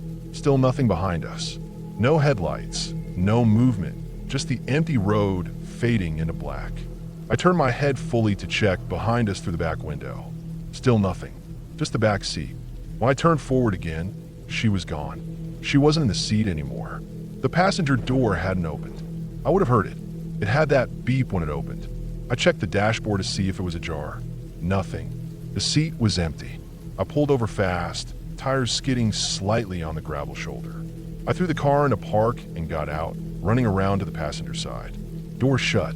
No footprints. Just dirt. The seat was cold. I opened the back door. Empty. I stood there with both doors open, headlights casting weak beams ahead into the trees. I called out once. Just once. My voice felt stupid in the air. There was nothing out there. I was alone. I stood still for a few more seconds, then got back in and drove off. I didn't speed. I didn't even feel scared at that point. Just cold and heavy and confused. I kept thinking maybe I was tired, hallucinating. I hadn't had much sleep lately, but the memory of her feet, that dirt, the torn skin, it was too sharp to be made up. I kept going until I hit the next town, maybe 20 minutes later. It was small. One gas station, closed. A few dark houses. I pulled into a parking lot of a closed diner and just sat there with the engine running. I felt something sitting in my chest, like a pressure. I didn't know what to do. I didn't even feel like calling anyone. What was I going to say? I waited until morning. I watched the sky slowly lighten, a faint blue washing over the black. Birds started up in the trees. A few cars passed. I waited until a diner nearby opened. Then I went inside and ordered coffee and toast. I asked the waitress if there was a police station in town. She said yes, just down the street. I sat there for half an hour and thought about it. Then I got up and drove there. I told them what happened, the whole thing. I kept it straight. Told them I picked up a girl. She didn't talk, pointed ahead. Then 10 minutes later, she said, "He's behind us." And when I looked back, she was gone. I didn't leave anything out. The officer didn't look surprised. He didn't laugh either. Just wrote everything down. Asked for the stretch of road. I showed him on the map. He asked me if I'd been drinking. I said no. He asked if I'd taken anything, if I was under stress, tired. I said maybe tired, but I knew what I saw. He nodded and said they'd look into it. I left my number. 3 days later, they called me. The voice on the line was different from the officer I'd spoken to. This one was more serious. They wanted to know exactly where I picked her up. I gave them a spot as best as I remembered. Mile marker, nearby side road, tree line. The man on the phone said there had been another report.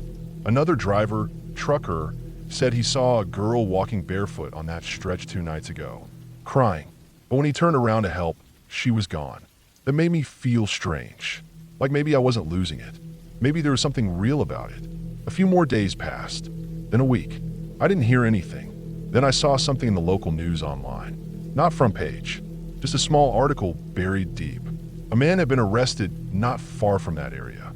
Middle-aged, lived in a small trailer tucked behind a rundown property. They'd found the bodies of two teenage girls buried behind his place. One had been reported missing a month before. The other one didn't have a name yet. No ID, no missing person report. The description, though, about the right age, same clothes, barefoot. One of the officers said they believed she might have escaped at some point. There were signs someone had tried to break out. A broken window, a trail of blood going into the woods. But they never found her alive. It got worse. The date they believed she escaped, same night I picked up that girl. It didn't make sense. She was dead, but I saw her. She was in my car. I talked to her. Not much, but she was real. I remember the smell of dirt, the way her hands looked.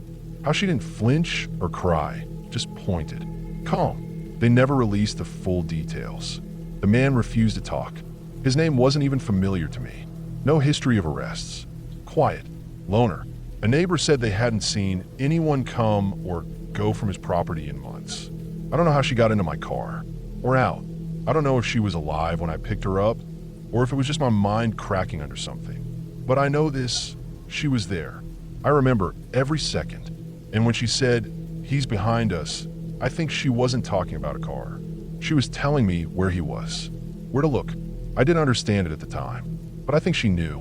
I think she wanted someone to see, someone to help, someone to pay attention. Sometimes I wonder what would have happened if I turned off the road when she pointed. If I'd followed it to wherever she was trying to go. Would I have found him then? Would I have found her body? Or would I have ended up buried in the woods like she was? I don't pick up people anymore. I don't drive that road either. But I think about her every time I hear about another missing girl. I think about her bare feet, her quiet face. She didn't need saving. She just needed someone to know. And now I do.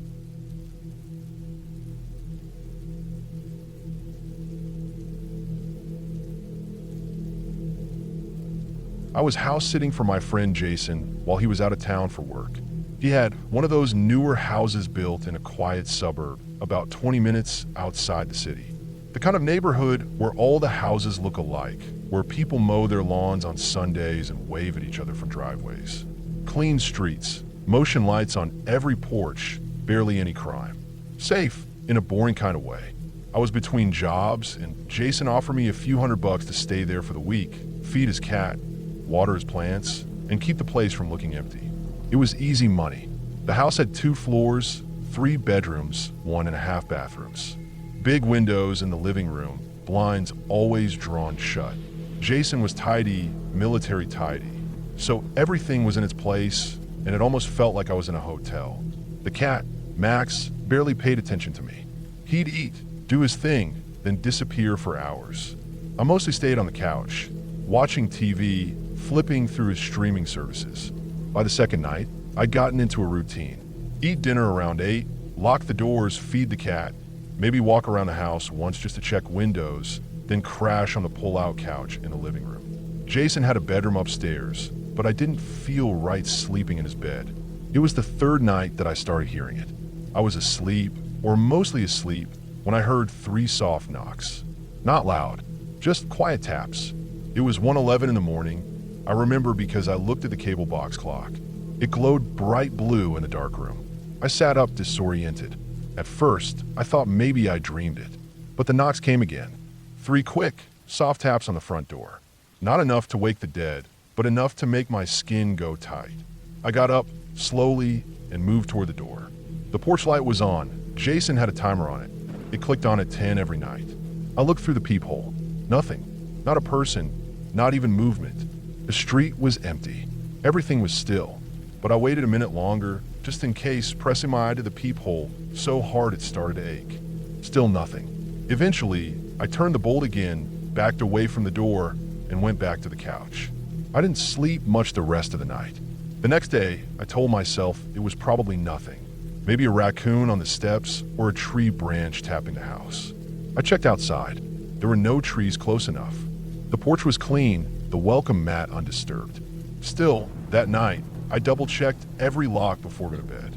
I even moved a baseball bat from the garage to the side of the couch, just in case. At exactly 1:11 again, on the dot, I heard it. 3 soft knocks. Same rhythm.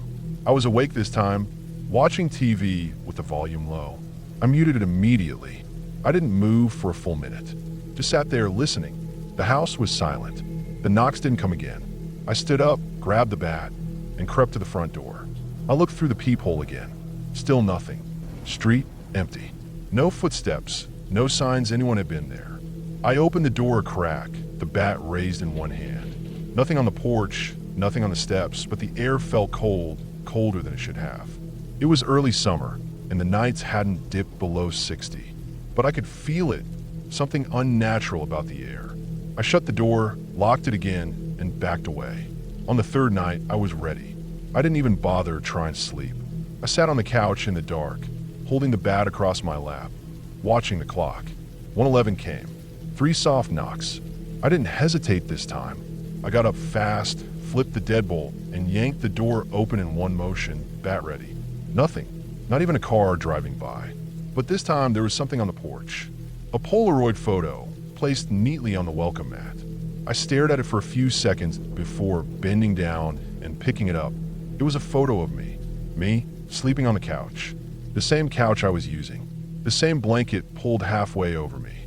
The same angle as if someone had taken the photo from inside the house. My stomach dropped. I felt sick, like I might throw up. I stepped back inside and slammed the door shut. I locked it, then locked the secondary latch too. I went from room to room, turning on every light, checking every closet, under every bed. I even opened the basement door and flipped the switch, but the light barely lit the stairs. Still, I went down with the bat, heart pounding, and looked around. Nothing. The cat followed me, tail low, ears twitching. He kept looking toward the back of the basement, like he saw something I didn't. I called his name, and he darted back upstairs. I didn't sleep at all that night. I sat on the couch with the bat and the photo on the coffee table in front of me, just staring at it. The photo wasn't recent. I knew that because the blanket in the picture was the old one Jason had swapped out 2 days ago for a cleaner one. That meant whoever took the photo had been in the house at least once before, maybe even the first night. The next day, I called Jason. I didn't tell him what happened, just said I thought maybe someone had been snooping around. He told me to call the cops if I felt unsafe. He didn't want to cancel his trip early. I couldn't blame him. I didn't want to tell him everything yet, not without more proof. I spent the rest of the day checking the house. I looked at every window frame. I looked at the attic hatch. I even pushed up and peeked into it with a flashlight. Nothing up there except insulation and old boxes. Still, I couldn't shake the feeling that someone had been watching me. That night, I sat on the floor behind the couch, out of view from the windows. I turned off all the lights. I left the front porch light on, just to keep things normal. The clock hit 1:11. 3 soft knocks. I stayed where I was, gripping the bat tight. I didn't open the door this time. I didn't move. I waited 10 minutes, then 20. Eventually, I crawled over to the window beside the door, the one with the blinds always closed. I peeked through them slowly. Still no one. I went to bed around 4 a.m., exhausted. No new Polaroid, nothing left behind. But the next night, I found something else. It wasn't left at the door this time. It was on the floor by the couch when I woke up, a second Polaroid. My heart started hammering before I even picked it up. This one showed me from behind, standing at the kitchen counter. Same clothes I wore the night before, taken from a low angle. Inside the house. Someone had been in the house while I was sleeping. I didn't know what to do. Calling the cops felt stupid. What would I say? Someone left a photo of me, but there's no sign of a break-in? They'd shrug it off. I thought about leaving, just packing up and bailing. But Jason had trusted me, and I couldn't explain anything to him without sounding paranoid. So instead, I did something I should have done from the beginning. I started looking for cameras. I tore the living room apart, looked under every shelf, behind the TV, even inside the air vents. Nothing. Then I got the idea to check the smoke detectors. Jason had 2 in the living room, one in the hallway, one upstairs. I popped the cover off the one closest to the couch. Nothing inside except the regular battery and wiring. But the one in the hallway was different. The back had small wires that didn't connect to anything. It was a hidden camera. Small lens hidden behind a fake plastic front. That's when I knew someone had been watching me, recording me, maybe even listening. I unscrewed the smoke detector and took it apart completely. It was definitely not a normal one. There was a tiny memory card inside. I didn't have a reader for it, but I put it in my backpack anyway. I checked every other device in the house. The upstairs detectors were normal. I even checked the cat's collar. Nothing. But I couldn't shake the feeling that more cameras could be hidden. Maybe someone had bugged the whole house. That night, I didn't sleep. I sat in the garage behind the closed door, lights off, waiting with the bat. The knocks didn't come, but when I finally went inside at dawn, I found a third Polaroid. It was on the kitchen table, a photo of me sitting in the garage, staring at the door, holding the bat. Whoever was doing this knew everything I was doing. They were inside. Somehow, they were always one step ahead. I didn't leave the house that day. I sat at the kitchen table and waited. I tried calling Jason again, but he didn't pick up. I didn't leave a message. I just stared at the front door, waiting for night to come. At 1:11 a.m., I stood by the door with the bat in one hand and my phone in the other. The knocks came. 3 soft taps. I opened the door. Still no one. But this time, the porch light flickered, just for a second, then went out. I stepped outside and looked around. No movement. But then I heard something behind me. Inside the house. I turned around and rushed back in, bat raised. There was a man standing at the base of the stairs. Thin, average height, black hoodie pulled low over his face. No mask, just a plain, expressionless face. Pale skin. He didn't say anything. He just stared at me. I shouted. I don't remember what. Probably just a sound. I ran at him, bat swinging. He turned and ran up the stairs fast. Too fast. I followed, but by the time I reached the top, he was gone. Every door upstairs was open. I checked them all. No sign of him. Then I realized the attic. I grabbed the flashlight and pulled down the hatch. Climbed up slowly. The attic was hot, air thick and stale. But in the back corner, behind some boxes, was a sleeping bag. Empty food wrappers. A small pile of Polaroids. And a second camera. He'd been living there. Probably since before I arrived. I didn't go back down the stairs.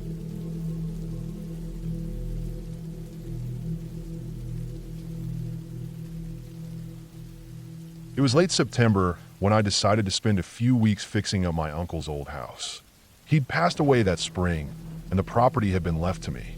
It was about a 20-minute drive outside the town I grew up in, surrounded by dry hills and oak trees. The road to the place was barely more than a dirt track, the mailbox leaning sideways with half the numbers scratched off. No one had lived there in years, not really. My uncle had stopped taking care of it even before he died. The yard was wild, weeds choking the gravel driveway, the house paint faded and flaking like old skin. I hadn't been there since I was a kid. I remember it differently, bigger, cleaner, warmer. But when I stepped through the front door with my toolbox and sleeping bag, it felt small and hollow. The furniture was gone except for a few broken chairs and a rolled-up rug in one corner of the living room. Dust was everywhere, thick on the windowsills, inside the cabinets, even on the walls. The place smelled like dry wood, old paper, and something sour I couldn't place at first. I brought in my stuff and set up a sleeping area in what used to be the guest room.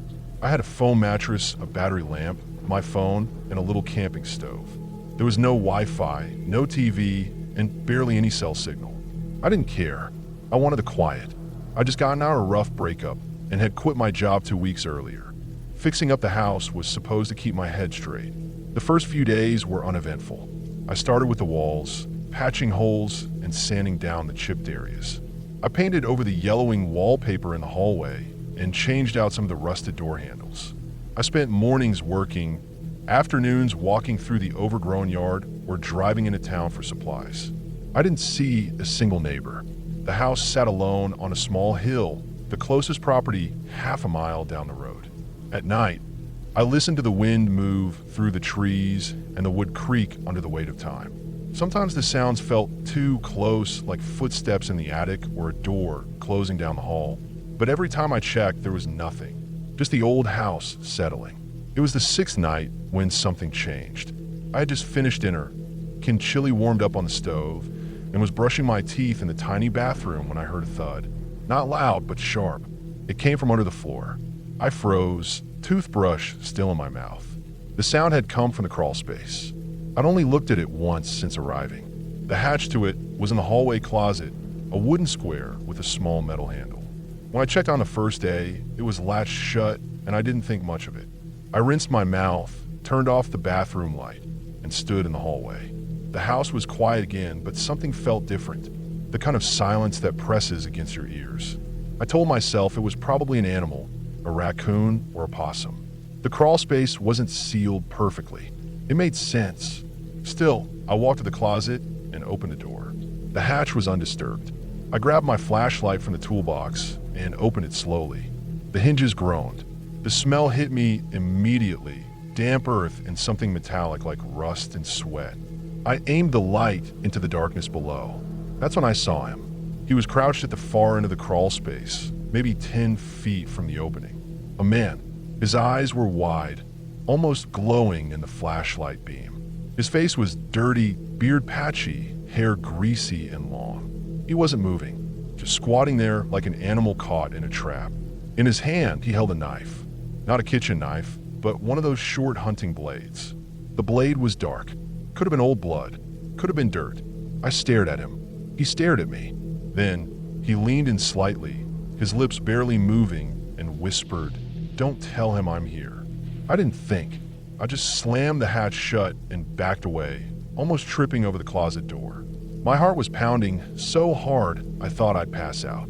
I locked the closet, grabbed my phone, and ran out of the house barefoot. I stood in the driveway, shaking, trying to call 911. The signal was terrible. The call dropped twice before I got through. The cops arrived about 40 minutes later. 2 cruisers, lights off, no sirens. They told me to stay outside while they checked the house. I watched them go in, guns drawn. I could hear them calling out as they moved from room to room.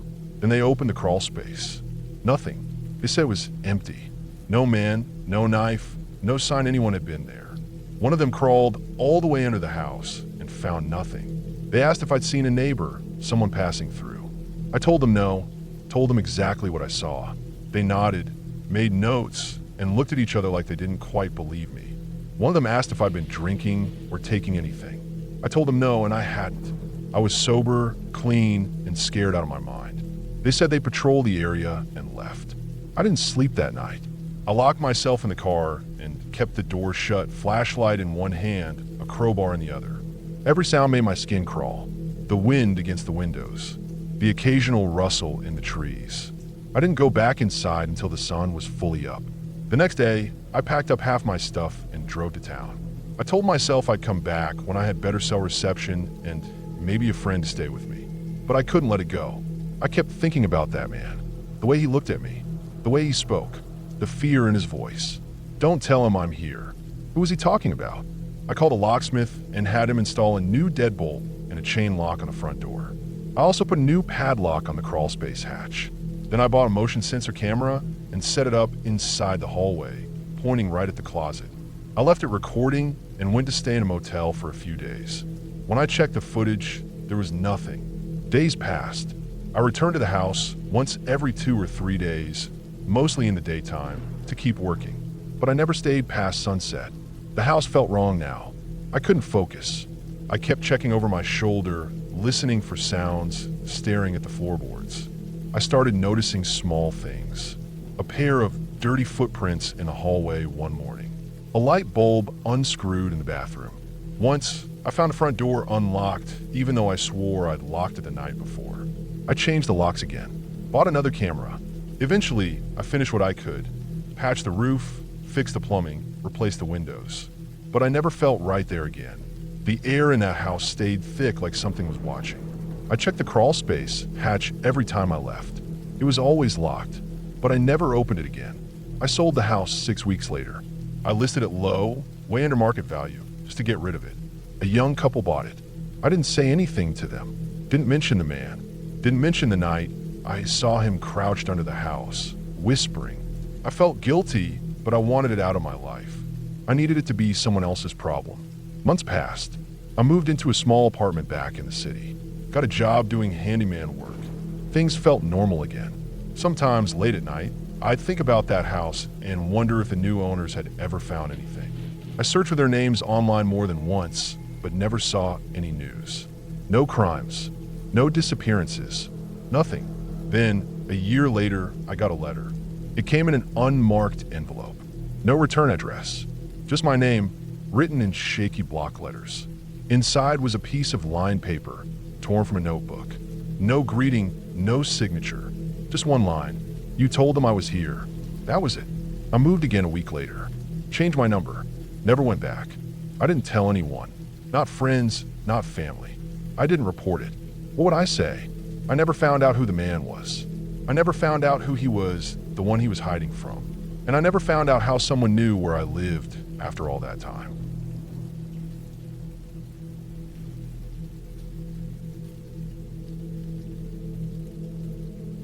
I've been driving Uber for about a year now. Nights are usually quiet, especially during the week. I work late hours because they pay better, and I've never really minded the dark. I don't scare easily. Most passengers are tired people going home from bars, flights, or hotels. They barely talk. Some are drunk and annoying, but nothing that made me think twice about doing this job. That night, though, something happened that still messes with my head. It was just past 1:30 a.m. I was parked in a small lot near an upscale hotel, the kind that always smells like air freshener and money. I had the windows rolled down, letting the night air come in. It was chilly, but I like it that way. I was sipping gas station coffee, scrolling through my phone, waiting for another ride. The streets were dead. Not a single car passed in almost 15 minutes. Then the app buzzed. A request from the hotel I was near. No name, just a pin drop from the entrance. 5-star hotel. Short ride. Easy money. I accepted it. I pulled around to the front. The hotel entrance was quiet. The doorman stood inside behind the glass, talking on his earpiece. Then I saw him. The guy came out of the hotel slowly. He was tall, maybe 6'2" or 3. He wore a black suit that fit him too perfectly, like it was tailored that day. No wrinkles, no dust, not even a loose thread. His hair was short, slicked back. I couldn't place his age. His face looked young, like 30s, but his eyes had something older in them, like someone who's seen a lot. He didn't carry anything, not even a phone. He didn't look at me or wave or anything, just walked straight to the back passenger door and got in. He didn't say a word. I greeted him like I always do. Good evening, how's it going? Nothing, just silence. I turned around slightly, asked if he had a preferred route. Still nothing. He just sat back, looking straight ahead. But I could see him watching me in the rearview mirror. Not glancing, watching. Eyes locked on mine. I try not to look back too often. I figure maybe he was one of those cold businessman types. Stiff, quiet, fine by me. The destination popped up on the app. It was weird. A spot near the edge of town, off a back road that I knew led into a wooded area with no houses nearby. Not many streetlights. I assumed maybe he had a cabin out there or something. Rich people do that. I asked if that was right, just to be sure. Nothing. Not a nod, not a grunt. He just kept staring at me in the mirror. I pulled out of the hotel lot and started driving. The roads were empty. The city lights faded fast as we went east. It got darker. I kept checking the mirror. His face didn't move, not even a blink. Just those eyes staring through me. At first I thought maybe I was imagining it. I even tilted the mirror slightly to break eye contact, but I could still feel him watching. The ride was maybe 25 minutes. I tried to stay focused on the road. Every few minutes, I glanced up, hoping maybe he had relaxed or looked away. But he hadn't. It was like he was studying me. Not in a curious way, more like he was comparing me to something. I started getting this cold feeling in my gut, like something wasn't right. We turned off the main road onto a smaller one, then off that onto an even smaller dirt road. No lights, just woods on both sides. The kind of place where cell signals die. I almost said something, but I didn't. I didn't want to provoke anything. I just drove. Then he leaned forward, real close to the space between the front seats, and said in a low voice, "You look just like her." I felt my chest tighten. I asked who. My voice cracked a little. He smiled. Not a friendly smile, but something off. Something that didn't match the rest of his face. Then he said, "My last driver." She screamed too. That was it. He leaned back in his seat like nothing happened. My hands started to sweat. I looked down and saw they were shaking on the wheel. I kept my eyes on the road, trying to act like I hadn't heard it. trying not to let my breathing speed up. I didn't know what to do. My first thought was to turn around, drive back toward the city. But the road was too narrow to make a quick U-turn, and if I stopped, he could do anything. I didn't even know if he had a weapon, and I sure didn't want to find out. So I kept driving, following the GPS pin. The road got bumpier, narrower. I drove slower, partly to buy myself time, partly because I didn't trust the dirt under the tires. We passed a small sign that said private road, faded paint. I kept going. I didn't say a word. Neither did he. Finally, we reached the drop-off point. It was a clearing in the woods. No lights, no buildings, just trees and silence. The kind of place where no one would hear anything if something bad happened. I stopped the car. I didn't turn around. He didn't move at first. Then I heard the door open slowly. He got out, shut the door gently. I looked in the side mirror. He was just standing there, staring at me through the window. Then he turned, walked into the woods without a word. No flashlight, no phone light, just disappeared into the trees like he knew the place by heart. I sat there for a few seconds, engine running, heart pounding. I didn't want to move. Then I noticed something on the seat where he had been sitting. I turned around and saw it. A wallet. I hesitated. I didn't want to touch it, but I needed to know who he was. Maybe there was a name, an ID, something. I picked it up. It was a basic black wallet. Inside was only a few things. A driver's license, no name, just a photo that looked exactly like him, but the birth date said 1947. That would make him in his late 70s, but that didn't make sense. He looked mid-30s at most. There were no credit cards, no cash, just that license and a folded piece of paper. I opened the paper. It was a printed Uber receipt. The pickup location was from earlier that night. Same hotel, but the drop-off location was different.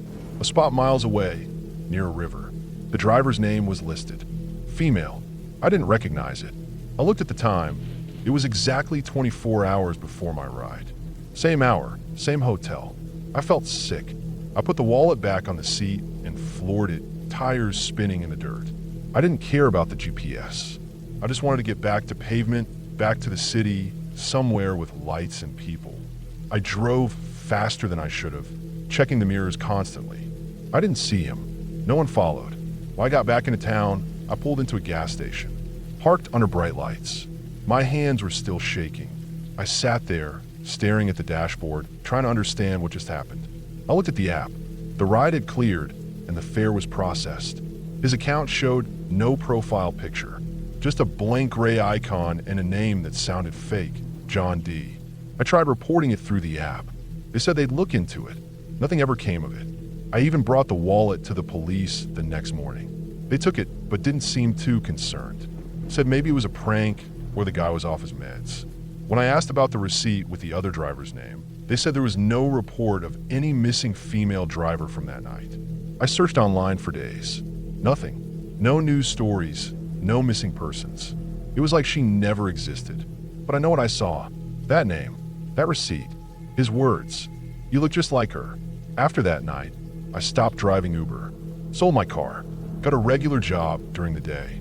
Sometimes, when I'm walking or on the bus, I catch myself looking over my shoulder. Not because I think he's following me. I don't think he is.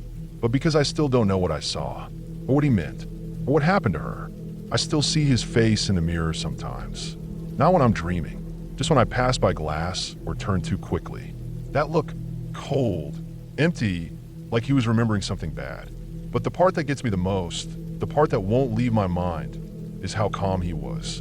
Like he'd done it before. Like it was nothing new. And maybe it wasn't. Maybe it wasn't the first time he took someone out there. Maybe it wasn't the last.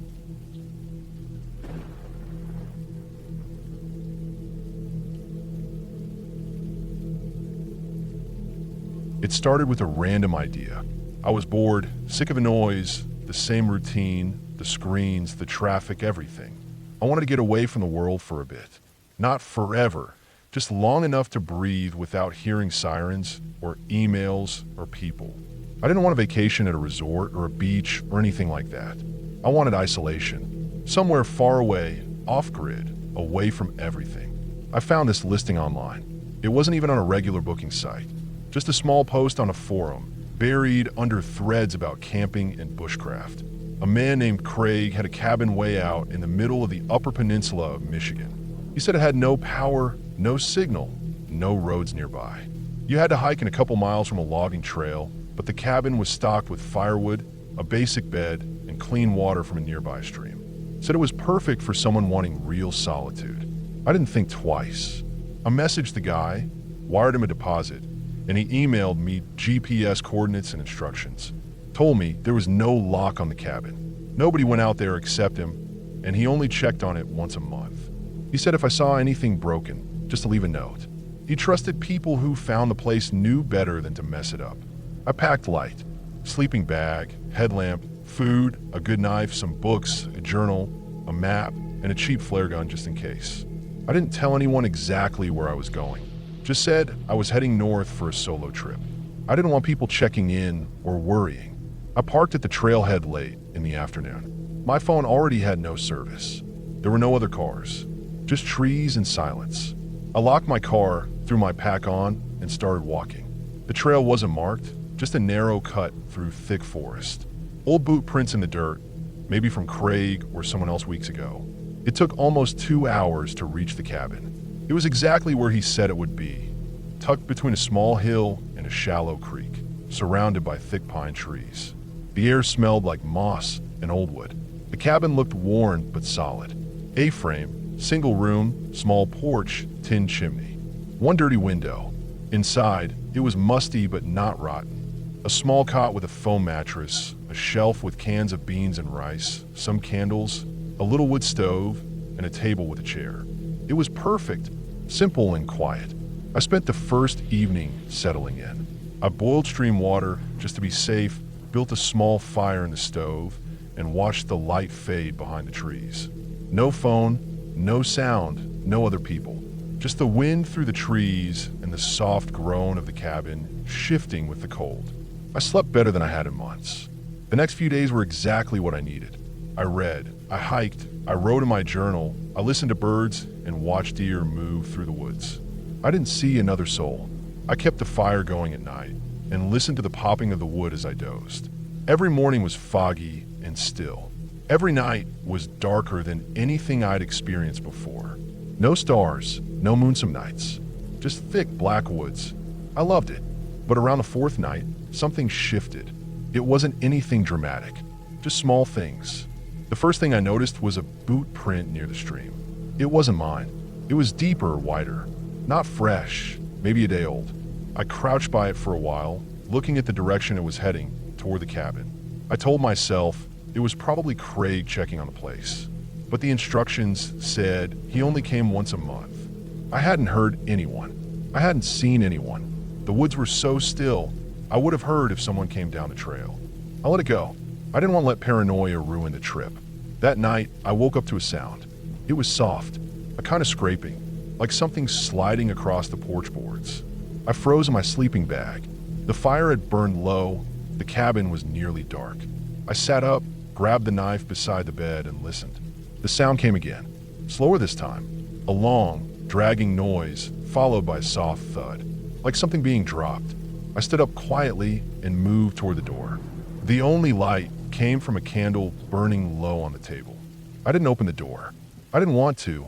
I waited, heart thudding in my chest, gripping the knife so tight my hand hurt. After about 10 minutes, it stopped. Just silence again. I stood there another hour before finally crawling back into the sleeping bag. I didn't sleep much. The next morning, I stepped out onto the porch. The boards were scuffed with dirt, and there was a small piece of string on the floor, like it had been cut from something. Nothing else. Just that. I walked a circle around the cabin, looking for prints for anything. But the ground was dry and hard. No marks I could make sense of. I told myself it might have been an animal, maybe a raccoon dragging something. I didn't really believe it. The next day, I stayed close to the cabin. I didn't hike. I didn't write. I kept listening, watching the trees. I was jumpy. Every crack of a branch made me spin around. I kept seeing shapes between the trees, but they never moved. Probably just shadows. But I couldn't shake the feeling. Something was watching me. I didn't light a fire that night. I wanted to be quiet, hidden. I shut the door tight and pushed the table against it. I sat in the dark, waiting, listening. Nothing happened. At least not that night. The sixth day was worse. I found something nailed to a tree about 50 yards from the cabin. It was a metal tag, like the kind you'd see on electrical boxes. Old, rusted, but still readable. It had numbers on it. I took it down and brought it back. I didn't know what it meant. I felt sick holding it, like I wasn't supposed to see it. I put it in my bag and zipped it shut. That evening, I started packing. I had planned to stay another 2 days, but I didn't want to. I didn't feel safe. I planned to hike out early the next morning, just after sunrise. But that night, everything came to a head. I didn't sleep. I sat in my sleeping bag with the knife in one hand and the flare gun in the other. I didn't light the candle. I wanted the dark to hide me. The woods outside were dead quiet. No wind, no bugs, just thick silence. Around midnight, I heard the door handle move. Not loud, just a soft click and creak like someone trying it gently. Then nothing. Then again, a slow push. The table creaked under the pressure. I didn't move. I barely breathed. Then I heard something slide against the window. A finger. I knew it. I could picture it perfectly. Just one finger dragging slowly across the dirty glass. Then a soft tap. Tap.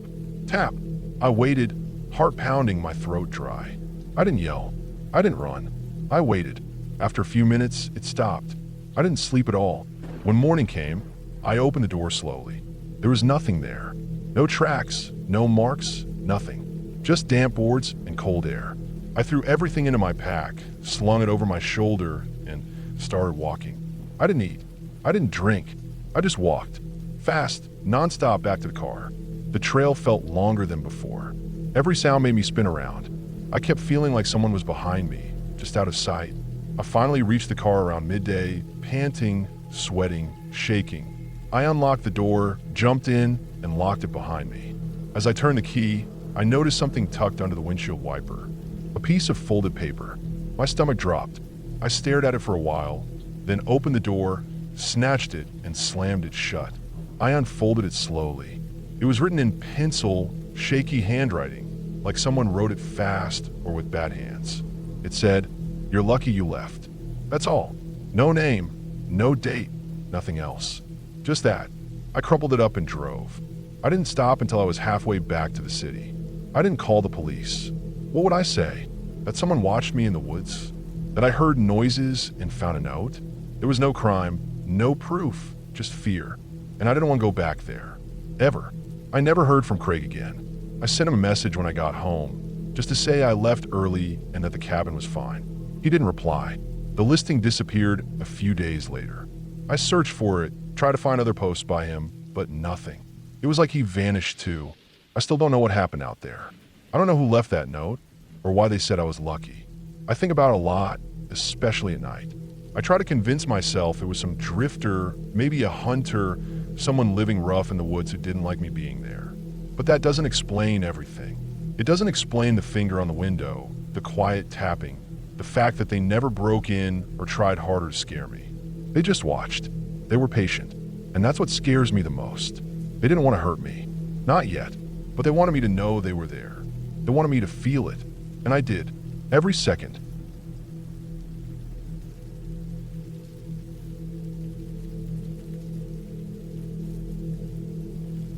I had taken a few days off work and decided to go camping by myself, just to get away from everything.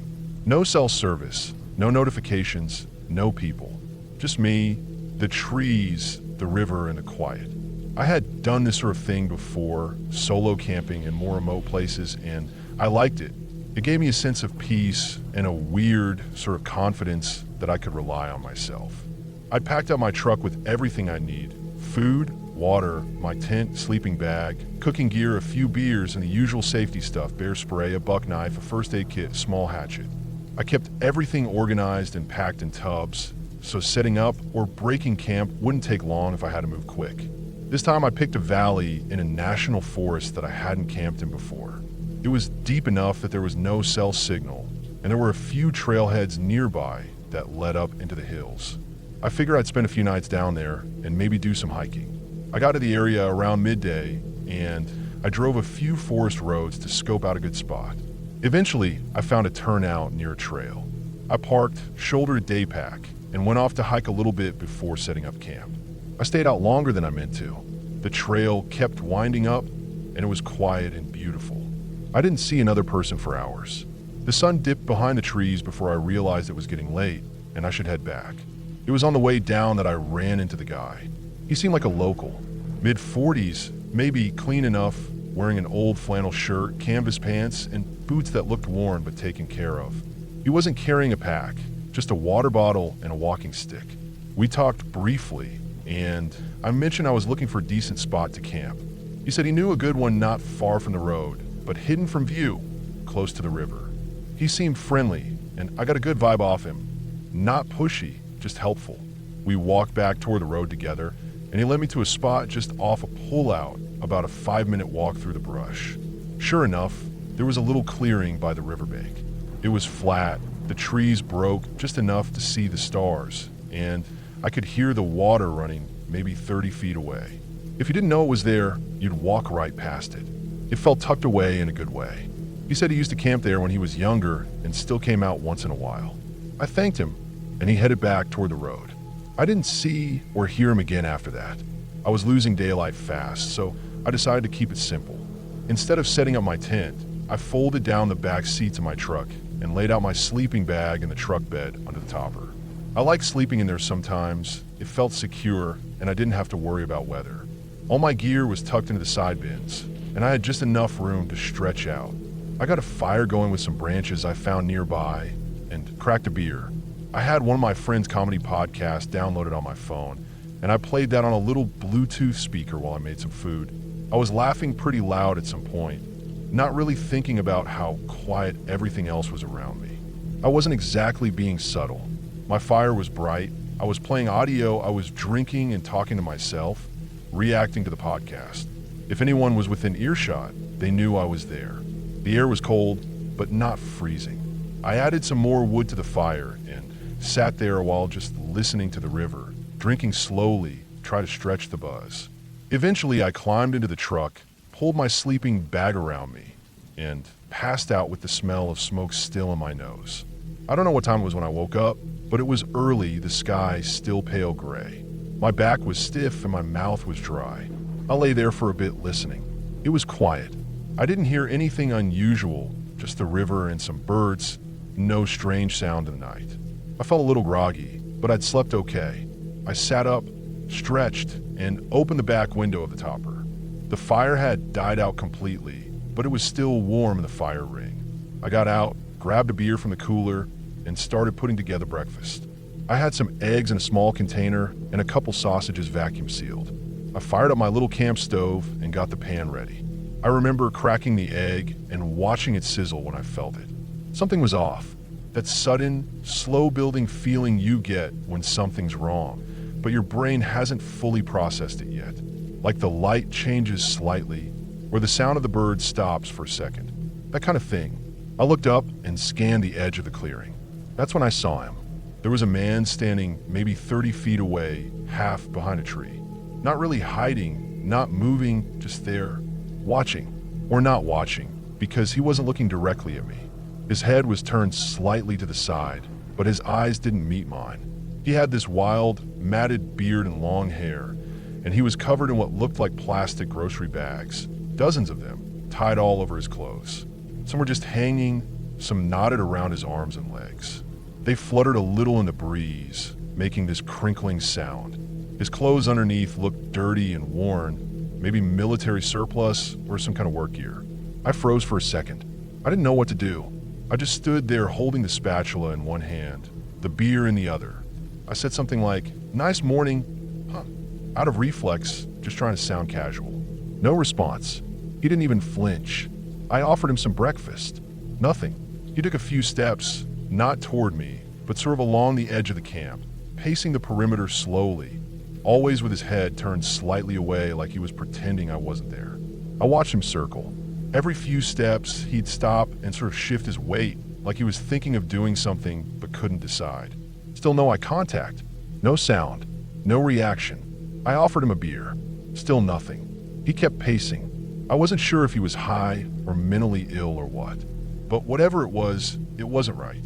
I was in a remote place, completely alone, no service, and there was a guy wandering around my camp acting like I didn't exist. My heart started thumping a little harder. I casually reached down and unzipped the pouch on my belt where I kept the bear spray. Clicked the safety off without raising it. My knife was clipped in the side pocket of my cargo pants, and I shifted so I could reach it easily if I had to. Still, I waited.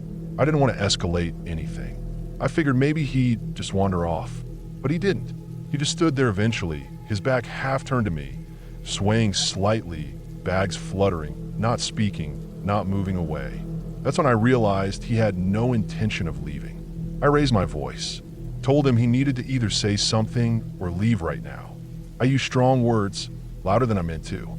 My voice echoed a little, and for a split second the sound of the river seemed quieter than before, like everything around us had paused.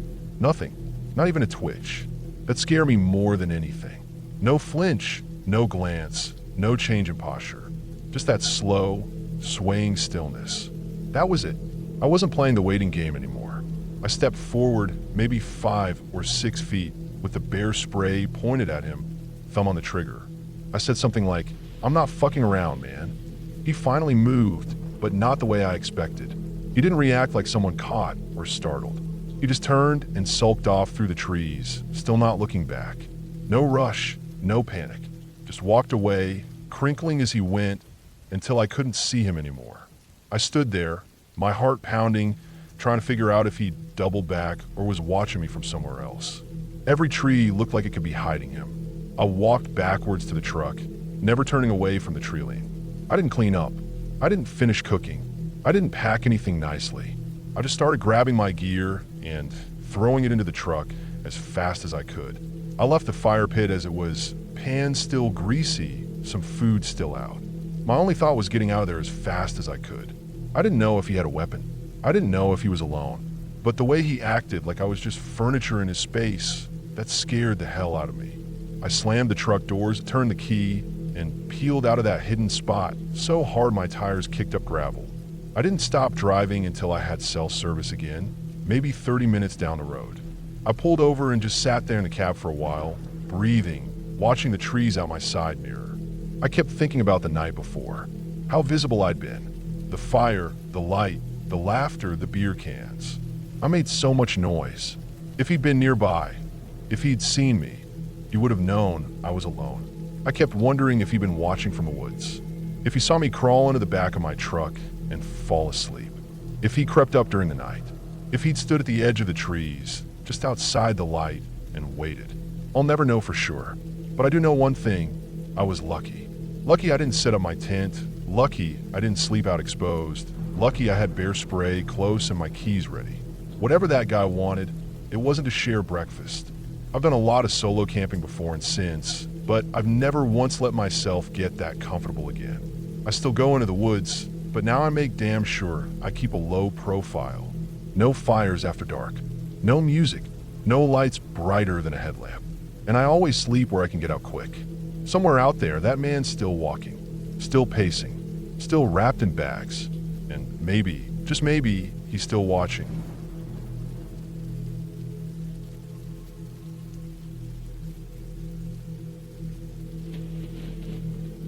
It wasn't my story, but I've heard it so many times that I can picture it like I was there. It's one of those stories that's been passed around the family for years, my dad's bear story. Every time someone brings up camping or wilderness trips, especially up north, someone ends up saying, "Tell them about the time a bear sat on you." Then we all laugh, and my dad shrugs like it's no big deal, even though we all know it's the best story he's got. It happened years ago, way before I was born. My parents had been going on a canoe trip deep in northern Saskatchewan. Not just any weekend camping trip. This was the kind of trip where you don't see another human being for days, where there are no roads, no towns, no signs. Just endless lakes, winding rivers, thick forest, and animals. They had flown in by bush plane with their canoe, packs, and gear, and got dropped off on the edge of some remote lake. I don't even know the name of it. My parents probably forgot by now. They were planning to paddle for 10 days, winding through chains of lakes and portages, sleeping wherever they ended up each night, then getting picked up at another lake at the end of the route. They were young back then, probably in their late 20s, still newly married. Both of them had grown up in the prairies and were no strangers to the outdoors. My dad especially had done plenty of backcountry trips before. He loved the feeling of being completely off the grid, away from people, surrounded by nothing but nature. The kind of silence and space made him feel more awake than anything else. The trip had been going well. The weather was decent, some cool mornings and cloudy afternoons, a bit of drizzle here and there, but mostly dry. They were covering good distance each day, taking their time, but still making steady progress. They'd paddle for hours in silence, only the sound of water moving under the canoe and loons calling in the distance. Sometimes they'd fish along the way and cook what they caught over fire. Other times they'd eat the dehydrated meals they'd packed, light to carry and easy to make. They hadn't seen a soul since the float plane dropped them off. Just trees, water, rocks, and sky. The occasional moose sighting, birds overhead, the sound of squirrels rustling in the underbrush. Nothing out of the ordinary, but it's a kind of quiet. My dad always says that makes even small things feel bigger. A snapping twig makes your heart jump. A splash in the water makes you freeze. Everything out there feels closer and louder when it's just the two of you in the forest. They made camp one evening on a narrow point of land between two bays. A good spot, flat and dry, with enough tree cover to shield from wind, but open enough to give them a view of the lake. They pulled the canoe up, set up the tent, and cooked dinner on the rocks near shore. That night was calm and still. No rain, no wind. They fell asleep to the sound of frogs and insects and the distant call of loons echoing across the water. It was early morning when it happened. The sky was still pale, just starting to brighten with the soft gray of dawn. My dad said it must have been somewhere around 5 a.m., maybe a little later. Still too early to be up, but no longer the dead of night.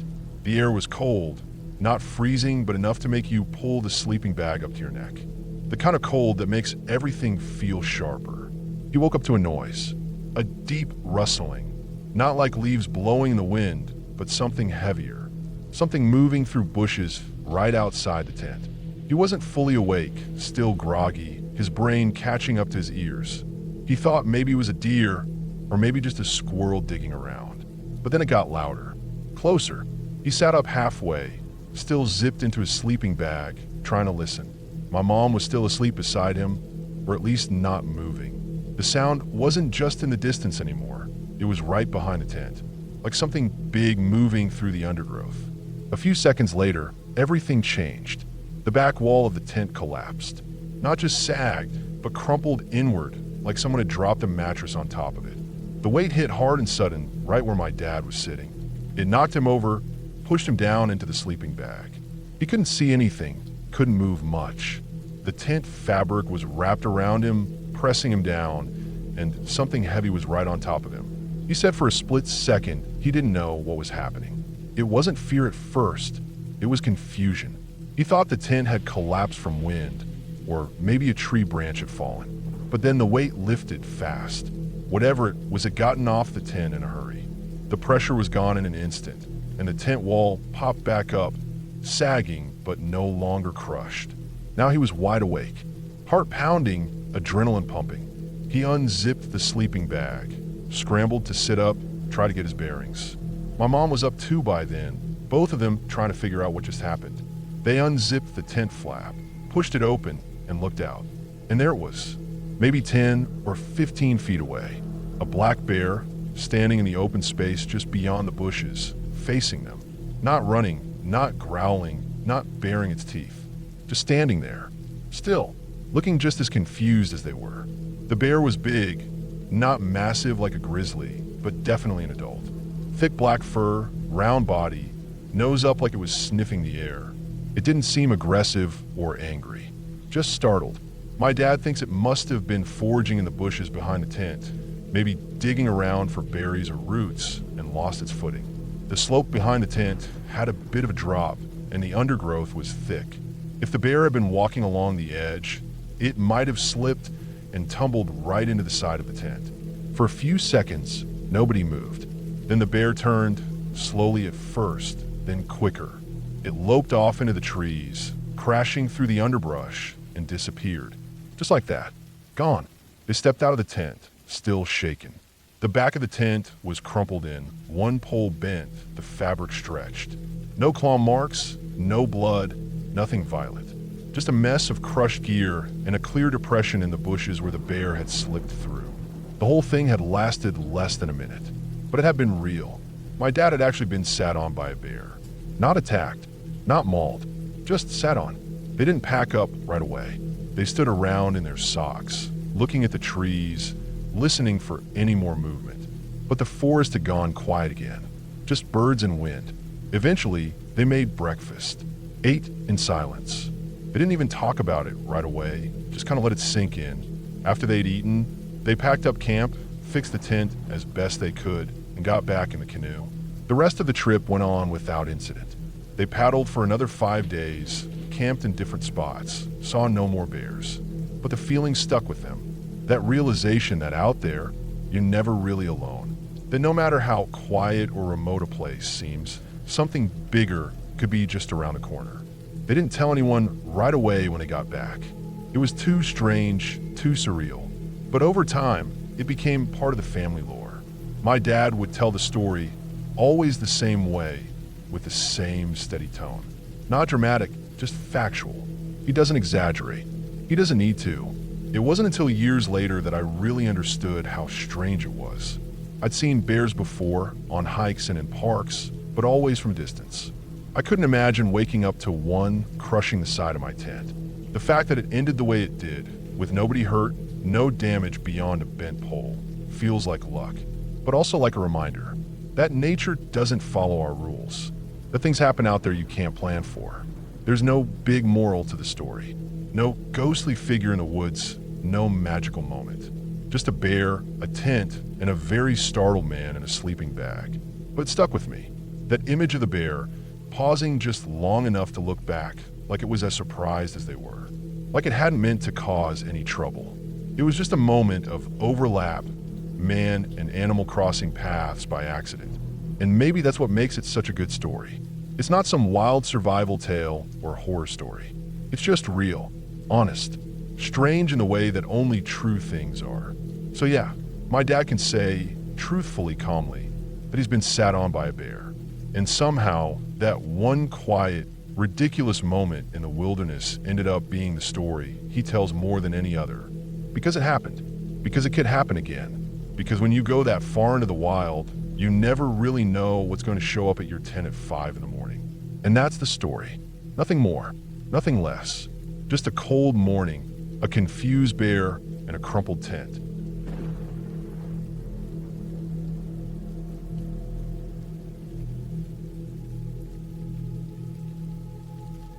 It was the summer before our senior year of high school, and we were all trying to make the most of it.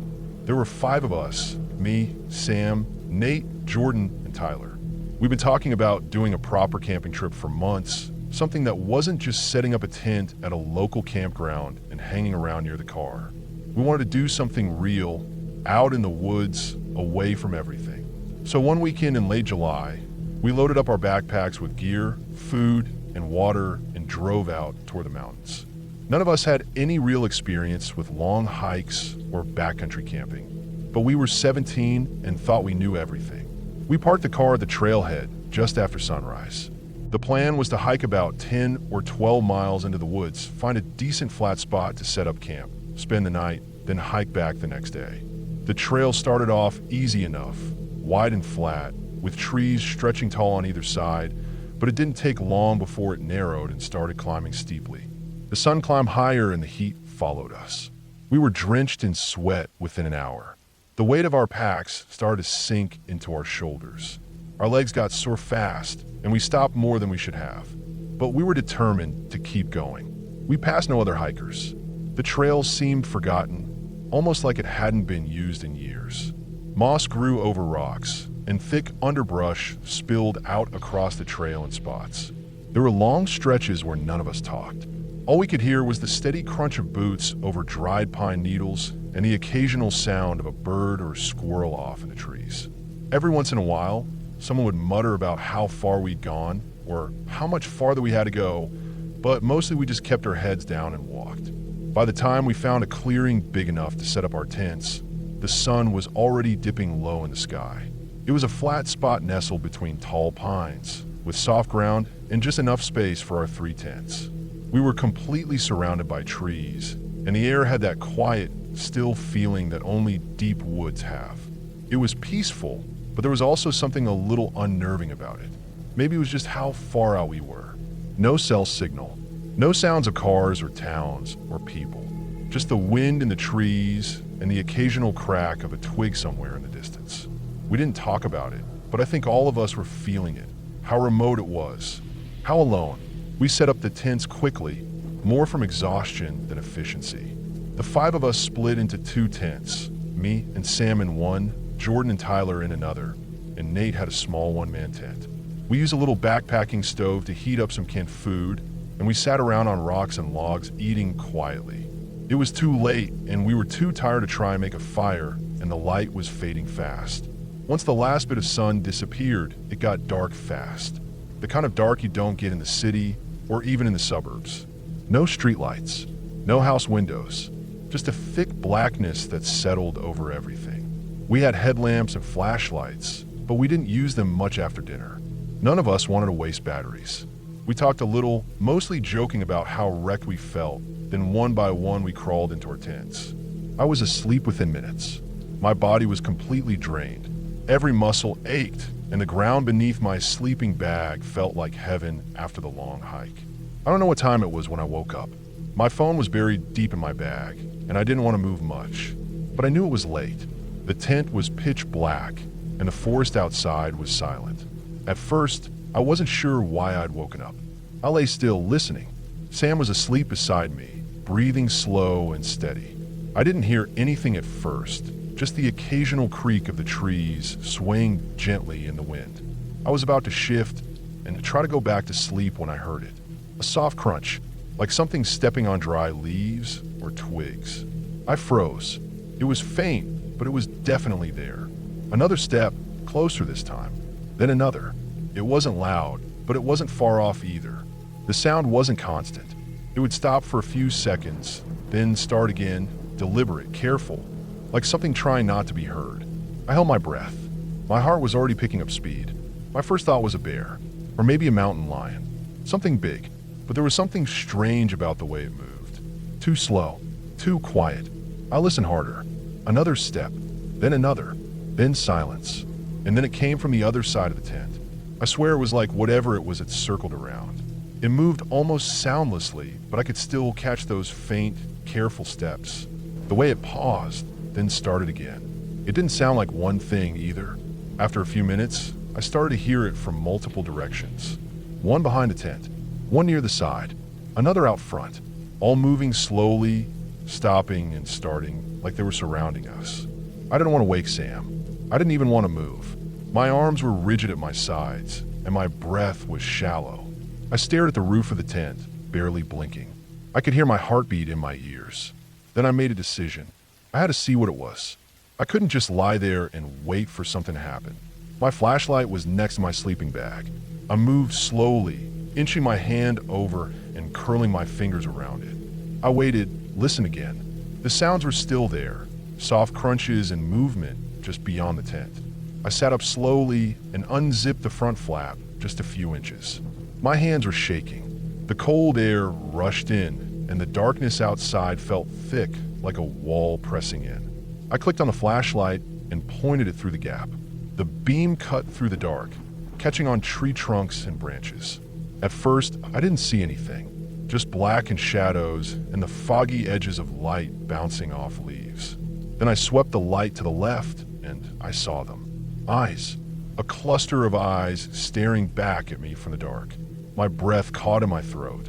There were at least 5 or 6 sets, maybe more, scattered around the edge of the clearing. They weren't low to the ground either. These were tall, some of them almost level with my own height sitting up. The eyes didn't blink. They just reflected the light, unmoving, large, wide, and still.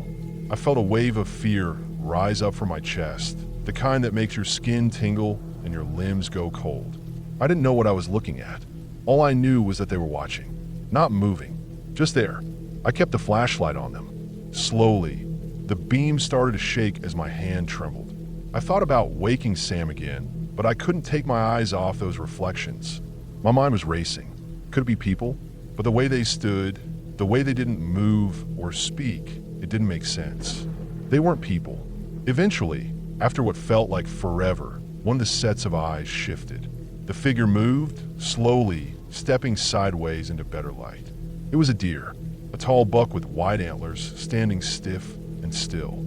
Then another moved, and another. A whole group of them. Deer. A herd, standing silently in the dark, watching our tents. Their bodies blended so well with the trees and shadows that it was only when they moved that I could really see them. I let out a breath I hadn't realized I was holding. My heart was still pounding, but now for a different reason. I kept the flashlight on them for another minute or two, just to be sure, then slowly zipped the tent shut again. I laid back down, my body still tense, but the fear had dulled into something more manageable. Sam was still asleep, completely unaware. I didn't sleep the rest of the night. I kept the flashlight in my hand, listening as the sounds outside eventually faded. The deer must have moved on after a while, slipping back into the woods as silently as they'd arrived. I waited until I could see the faintest bit of light starting to filter through the trees before I finally unzipped the tent and stepped out. The clearing looked normal in the morning, peaceful. A few faint hoof prints in the soft dirt were the only signs they'd even been there. The others woke up gradually, groaning and stretching, complaining about sore backs and stiff legs. I didn't say anything about what happened at first. It sounded ridiculous when I thought about it. How scared I'd been, how certain I was that something was hunting us. But eventually I told them. One by one, they listened quietly, and then someone laughed. Just deer, they said. No big deal. But I don't think they really understood what it felt like. The way the sounds came from all sides. The way those eyes looked in the dark, high up, motionless. The way the forest swallowed all other sound. It wasn't the deer themselves that scared me. It was how easily my mind turned them into something else. Something unknown. That fear, that sense of being hunted, it was real. It didn't matter that it was just a herd of deer. In that moment, in the black silence of the woods, they could have been anything. We packed up quickly and started the long hike back. My legs ached even more than they had the day before, but I didn't care. I just wanted to get out of the woods. The trail felt longer going back, but eventually we saw the parking lot and the car and the narrow strip of asphalt winding out of the trees. It felt like stepping back into the world. Even now, years later, I still think about that night. I still remember the exact sound of those slow, careful steps. The way the eyes looked back at me through the dark. The stillness of a deer. The silence of the woods. I've been camping since then, but I never sleep as deeply out there anymore. I always keep a flash.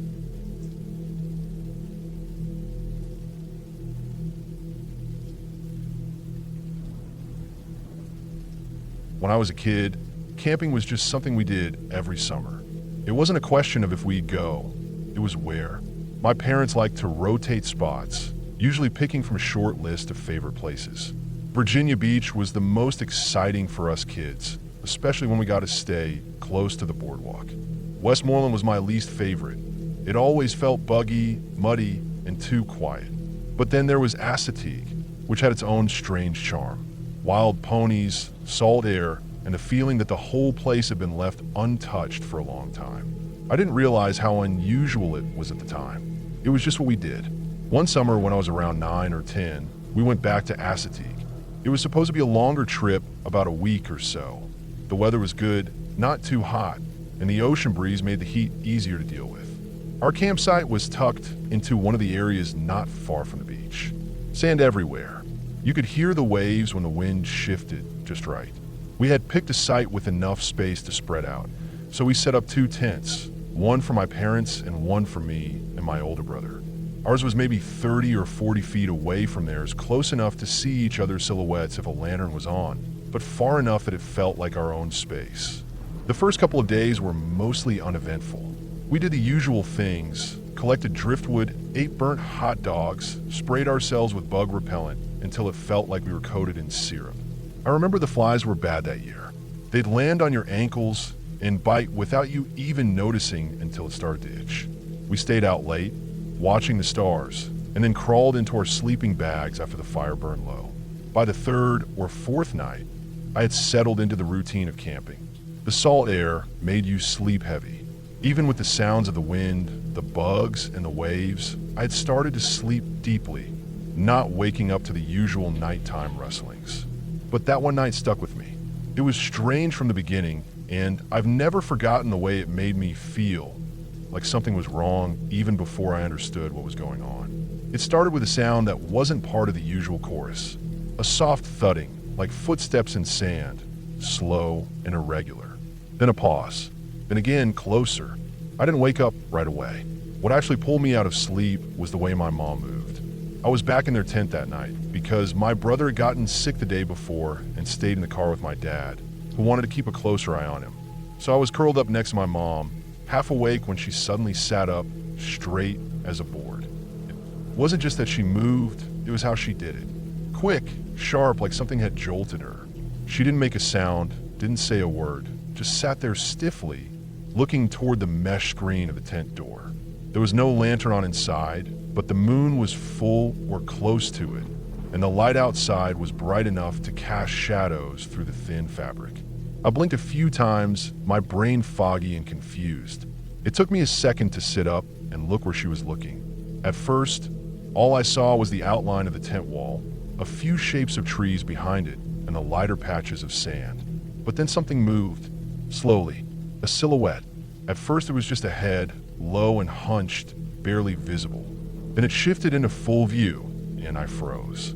The shape looked like an old woman. I'm not exaggerating. Wiry, uneven hair, hunched shoulders, thin arms held close to the body.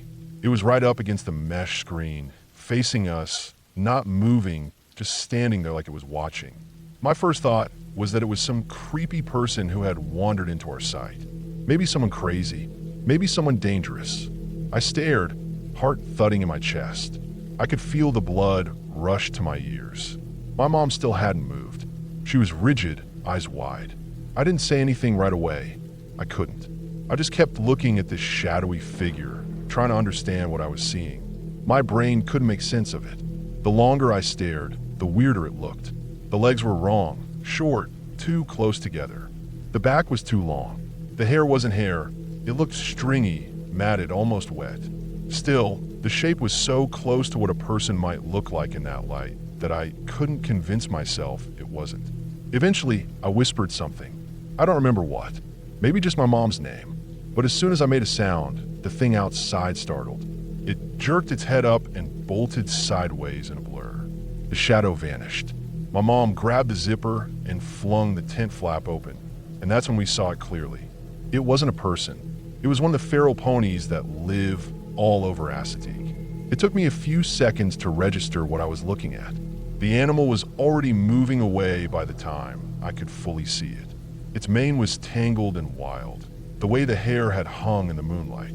Its body had that thin, wiry look that the ponies sometimes get, especially the older ones that don't spend much time near the people.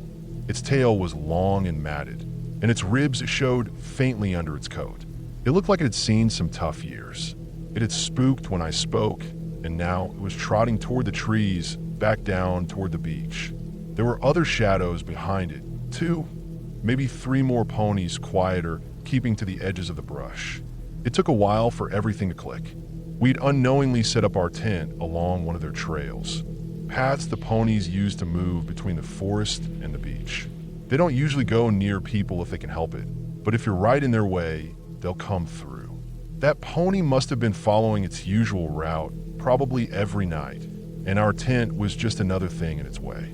It had stopped, maybe confused, maybe curious, and stuck its head up to look in. It just happened to look eerily like a person when silhouetted by moonlight and mesh. We sat outside for a long time after that. I didn't go back to sleep right away, and neither did my mom. We had flashlights out, scanning the tree line, half expecting something else to walk by. The wind had picked up a little, and the flap of the tent rattled softly. It didn't feel like a normal camping night anymore. There was an edge to everything. It had been nothing, just a pony, but the moment before we realized that it changed how I saw the woods, the shadows, and the night around me. I don't remember if we moved the tent the next day. Maybe we did. I think my dad laughed about it when he heard the story in the morning. He probably told it over and over for years afterward as a funny family story. Remember when the pony scared the hell out of you too? He'd say. But to me, it never felt funny. It was one of those moments that sticks. Because for those few minutes, my mind had no explanation for what I saw, and my body had reacted like I was in danger. I remember every detail of the way that shadow moved, the stiffness in my mom's back, the heat in my chest when I realized we weren't alone. The rest of the trip was quiet. We went to the beach, hiked a little, stayed close to the campground. My brother got better, and we all slept in the 2 tents again. But I didn't sleep the same after that. I kept thinking about the trail and how many times we must have been passed by ponies in the dark without ever noticing. Just shadows walking by while we snored inside thin fabric walls. Even now, when I camp, I sometimes wake up in the middle of the night for no reason. I'll sit up and look out into the dark, half expecting to see a silhouette standing still, watching just like that night. It's never happened again. Probably never will. But that moment is burned into my memory. Not because it was dangerous, not because it was some unbelievable thing, but because it felt real. That kind of fear, even if it's just for a few seconds, leaves a mark. Not a scar, exactly, more like a fingerprint. Something soft and permanent, pressed into your memory. I still love camping, but I never forget that thin line between quiet and wrong.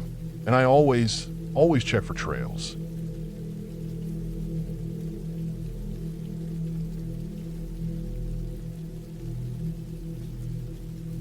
I've been looking for a break. I needed space, quiet, no phones, no noise. I was burned out from work, from people, from everything. So I booked a remote cabin up north in the woods of Minnesota. It was about 3 hours from Duluth, maybe 20 minutes down a dirt road from the closest paved one. The cabin had no electricity, no Wi-Fi, and only a wood stove for heat. The pictures on the rental site made it look peaceful. Just trees, a small lake nearby, and a tiny wooden dock. That's what I wanted. Isolation. Simplicity. I got there in early October. The trees were starting to turn all orange and red, and the air had that crisp bite to it in the mornings. The dirt road was rough enough that I was worried about my tires, but I managed to get there around 2 p.m. on a Wednesday. No other cars. No signs of people. Just the woods and this small cabin with a green metal roof. The key had been left under a rock next to the back door, like the owner had told me in the message. Inside, it smelled like old wood and ash. There was a cot with a thin mattress, a small table with 2 chairs, a wood-burning stove in the corner, a few shelves with some basic canned goods, and an axe leaning next to the door. A stack of firewood sat outside, covered with a tarp. There was an outhouse about 30 feet behind the cabin. That was it. No radio, no clock, just silence. The first day was fine. I settled in, made some instant coffee with the gas stove, set up my sleeping bag on the cot, chopped a bit of kindling, and sat on the dock for a while watching the wind blow ripples across the lake.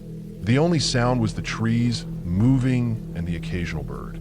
I hadn't felt that kind of quiet in years. At night, I lit a lantern, read for a bit, then went to bed early. I heard some movement outside once, maybe a raccoon or something, but I didn't think much of it. The second day, I went for a walk along the lake, bushwhacking through some thick trees. I found an old trail, mostly overgrown, but it looked like it had been used years ago. I followed it for about an hour, just enjoying the peace. When I came back, I noticed something weird. The axe wasn't where I'd left it. I was pretty sure I'd leaned it against the cabin, blade down, handle resting against the wall. Now I was lying flat on the ground a few feet away. I told myself the wind probably knocked it over. The handle was kind of smooth, and the wind had picked up a bit. That night, I had a harder time sleeping. I kept hearing noises, small ones like branches snapping.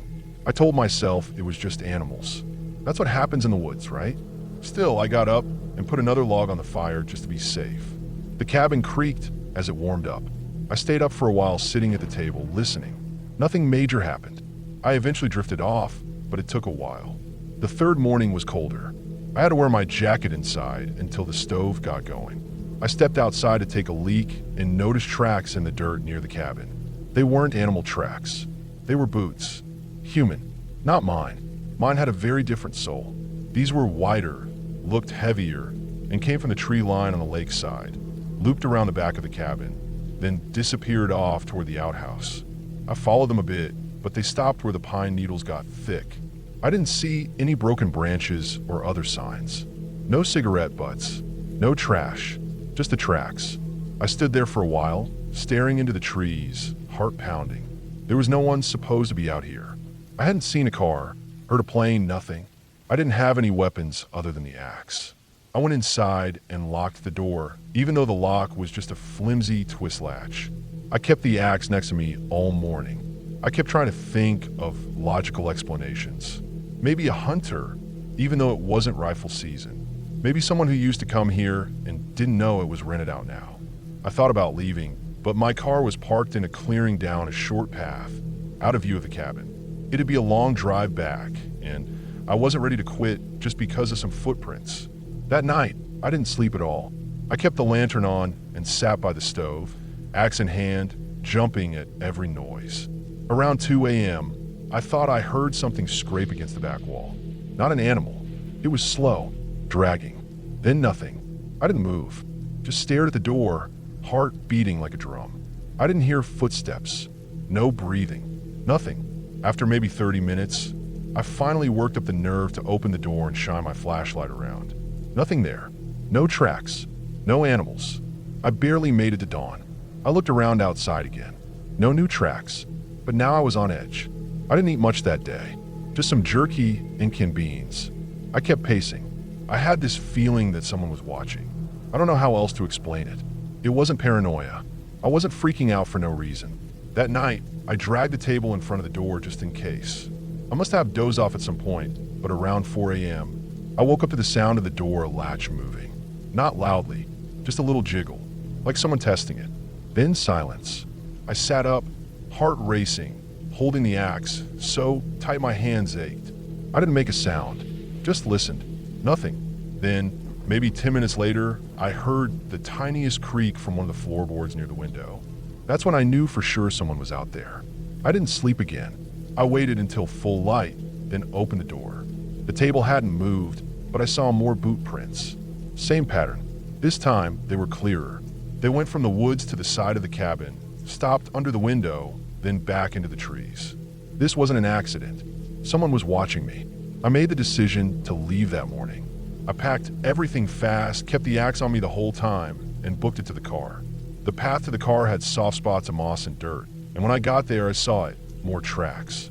Someone had walked around the car. Not recently.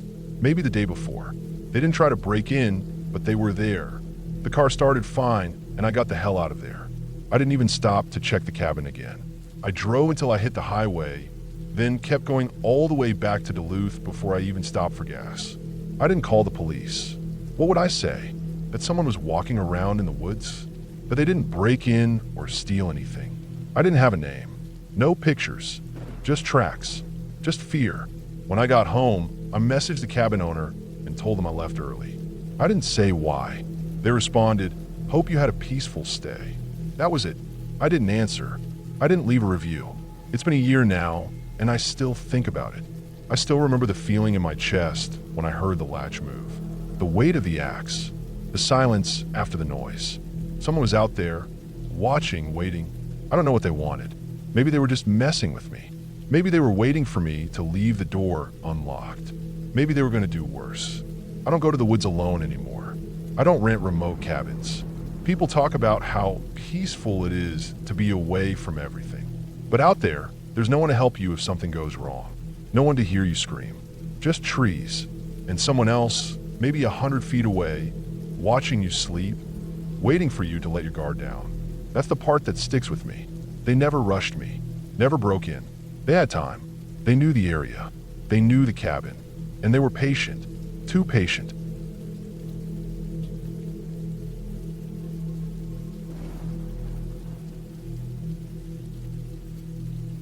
It was supposed to be a simple camping trip. Just me and my siblings, nothing fancy, just us in the woods, a few tents, and a couple of coolers stuffed with snacks and easy meals. We picked a quiet campground near a lake we used to visit when we were younger. It wasn't too far from my grandpa's house, maybe a half-hour drive at most. We'd been camping plenty of times before, so we figured we knew what we were doing. We'd done the checklist: tent, sleeping bags, flashlights, bug spray, food, lighter, water, first aid kit. Everything looked good. We weren't new to any of this. The day we arrived, it was perfect. The weather was warm, not too humid, and the sky was clean blue with just a few soft clouds passing by. We got to the site early, found a good spot close enough to the lake that we could hear the soft splashing of water against the shore, but far enough from the edge to stay dry and safe. The trees were tall and leafy, with thick trunks and enough open space around that we had a wide view of the sky. Birds chirped constantly. It was peaceful. We got the tents up easily. My younger brother had one tent to himself, and I shared a bigger one with my other sibling. We had the fire pit built and would collect it before sunset. We spent the evening eating chips and sandwiches, throwing rocks in the water, and relaxing by the fire until the mosquitoes started biting too much. Everything felt routine and calm. We crawled into our sleeping bags sometime after 10. There was a light breeze, just enough to move the air through the mesh of the tent. I lay there on my back, listening to the crickets and the soft rustling in the trees. I remember thinking how quiet it was. The lake was calm, almost glassy. I fell asleep fast.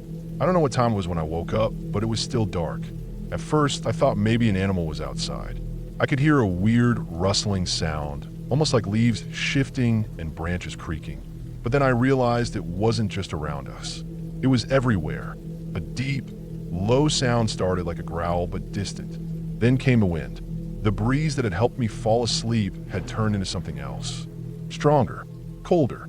It hit the side of the tent and made it ripple, then flex, then bulge inward like someone was leaning into it from the outside. I sat up. It felt wrong. Everything was suddenly colder, louder, faster. I looked toward the wall of the tent, and it was moving in waves from the wind. I could hear the trees swaying heavily, the branches above groaning. That low sound I heard before, it wasn't an animal. It was the wind building up into something fierce. Then the first blast of lightning hit. I didn't see the bolt itself, but the whole sky turned white for a second. The thunder came less than a second later, sharp and brutal. The air snapped, and the sound hit me in the chest. The whole tent jumped a little, like it had been lifted and dropped again. It was so loud and sudden I just froze.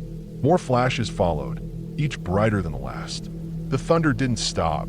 It just kept rolling over itself like waves on top of waves.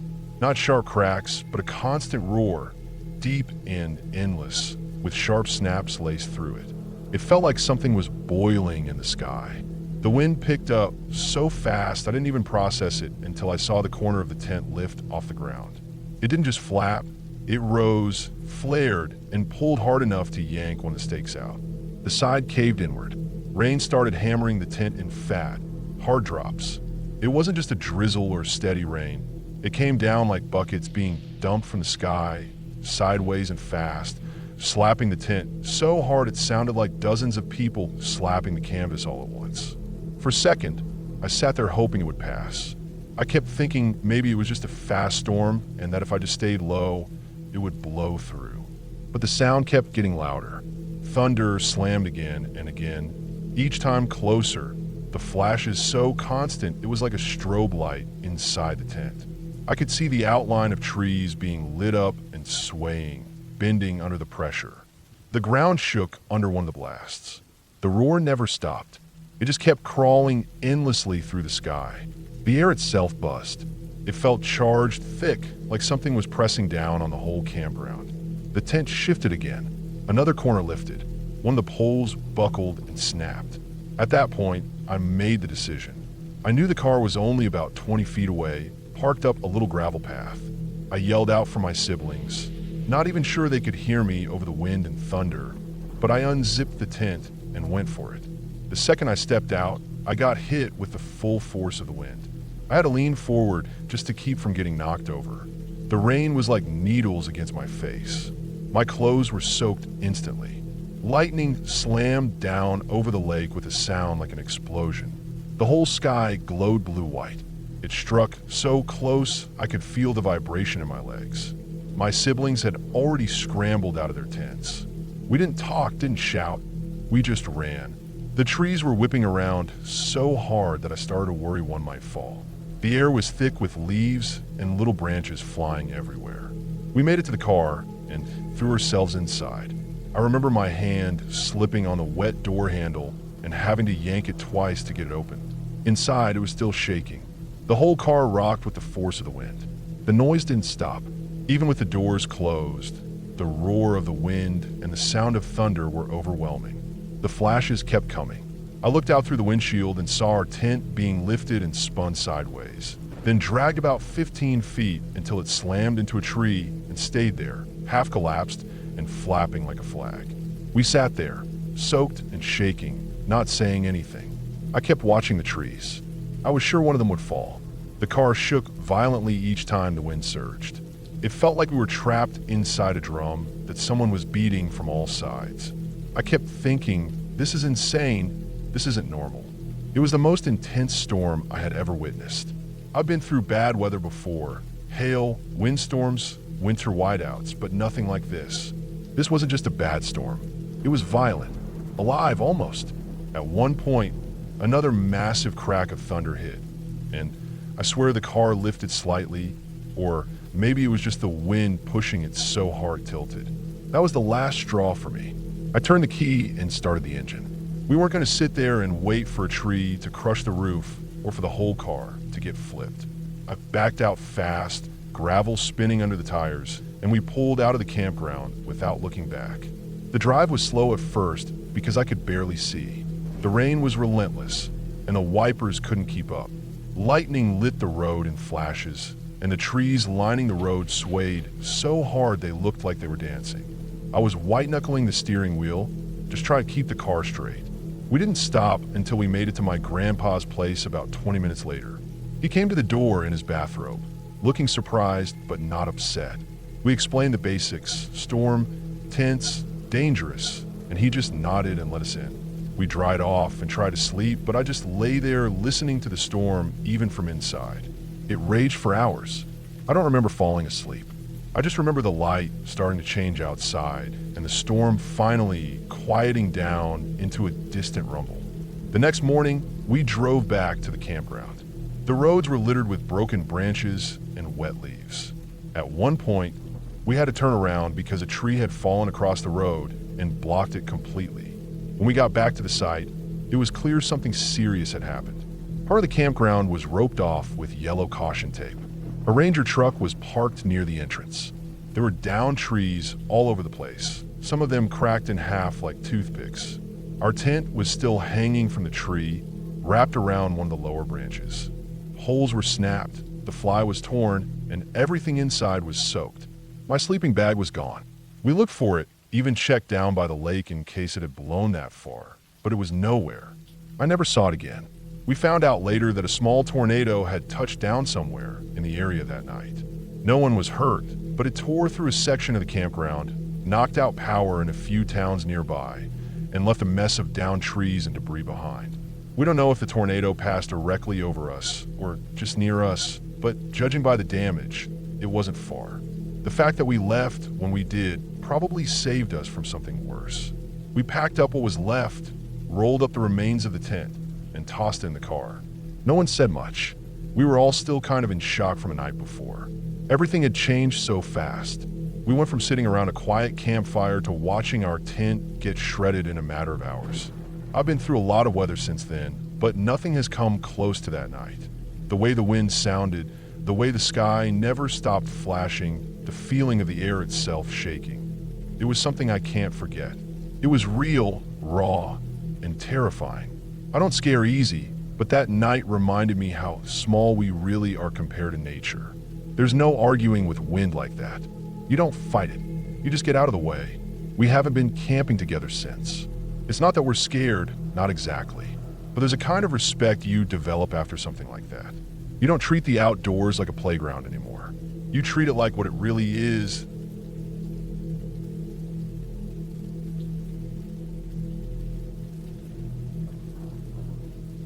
When I was younger, probably around 14 or 15, my family used to go camping a lot. We weren't a super outdoorsy family or anything, but there was this one state park we always went back to every summer. It wasn't too far from where we lived, maybe a 2-hour drive, and it had these heavily wooded trails, a big lake, and tons of space for tents and campers. My parents liked it because it was quiet, clean, and had enough of a wild feel without being totally remote. There was a ranger station, running water in the bathrooms, and even a little store near the main entrance that sold snacks, ice, firewood, and stuff like that. We'd usually go with a few other families we were close to, and their kids were around my age. One of my closest friends at the time, Josh, always came with his family, and he and I would do everything together once we got there. We'd swim in the lake, hike the trails, build fires, sneak candy from the adults' coolers, the usual. But the part we looked forward to the most was what we called the ritual. It sounds silly now, but back then it felt like a tradition, something important that we had to do every night without fail. The ritual was just a walk through the woods after dark. Every night, once the grown-ups were winding down by the fire and the younger kids had gone to bed, Josh and I would grab our flashlights and head out into the trees. We always followed the same loop trail near our campsite. It wasn't marked very clearly, just a narrow dirt path that twisted around the edge of the park and cut through some dense woods.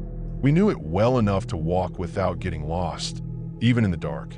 The first few times we used our flashlights the whole way, but pretty soon we started daring each other to turn them off for as long as we could. It became part of the ritual, walking as long as possible without light, just relying on our memory, our ears, and our eyes adjusting to the dark. It was spooky, yeah, but in a fun way. Every little snap of a twig or flutter of wings would get our hearts racing. We'd try to scare each other sometimes, stepping on sticks or whispering suddenly, just to mess with each other. The forest at night had this whole different feel to it. During the day, it felt alive and full of birds and squirrels and sunshine. But at night, it felt like everything was watching you, like the trees were breathing slowly, quietly. But it was never anything we couldn't handle. We felt like pros. That summer, we probably did the ritual every night for a week straight. Then there was that one night, the last night of our trip that year. It had already been a long day. We'd hiked a longer trail with our families that afternoon, and I remember my legs were sore and my shirt was still a little damp from swimming. The sun had set, and the sky had that soft purple haze behind the trees, with the stars just starting to show. Everyone was sitting around the fire. I remember the crackling of the wood and the warm glow lighting up the faces of the adults. Someone was roasting marshmallows. Josh nudged me and just gave me that look. It was time. We didn't say anything, just got up and grabbed our flashlights. We decided to go further than usual. It was our last night, and we thought we might as well make the most of it. Usually we stuck to the half-mile loop, which circled back to the campground. But this time we wanted to push past that. There was an old side trail we'd seen once, a thin line of dirt and broken branches that cut deeper into the woods, away from the main path. It wasn't marked, and we didn't really know where it went. That was the appeal. We figured we'd go maybe a quarter mile in, turn around, and come back. We clicked off our flashlights after we got out of sight of the campsite. The moon was out, and our eyes adjusted pretty quickly. Everything looked washed in silver and black. The branches above us swayed slowly. Leaves rustled in the breeze. We kept walking, our shoes crunching lightly on twigs and dead leaves. We weren't talking. That was another part of the ritual. Stay quiet. Listen. Walk. About 10 minutes in, we knew we were far past where we usually went. There was no sign of the trail anymore, just forest. We weren't worried. We were used to this kind of thing. We'd gone off trail before, and we always found our way back. We knew the direction we had come from, and the park wasn't that big. But even so, the deeper you go, the more the trees start to look the same. There's less undergrowth and more open space, but it all blurs together. That's when we heard it. Soft whispering behind us. It wasn't loud, just faint enough to make you second guess if you heard anything at all. We both stopped at the same time. The whispering had that kind of sound like someone trying to talk very quietly, but close to your ear, like it was meant to be heard only by you. My first thought was that Josh was messing with me. Maybe he'd whispered something to scare me. But when I turned to look at him, he had the same confused look on his face. We clicked on our flashlights and spun around. The bright beams cut through the darkness, scanning the trees. Nothing, just trunks and leaves and patches of dirt. No movement, no shapes, nothing out of place. We stood there for a few seconds. I could hear my own breathing and the buzzing of bugs around my ears. No more whispering. We turned the lights back off and kept walking. Maybe it had been the wind. Maybe it was just our imagination. We didn't say anything. It felt like saying something would make it real. A few minutes later, we heard it again. Whispering. A little louder this time.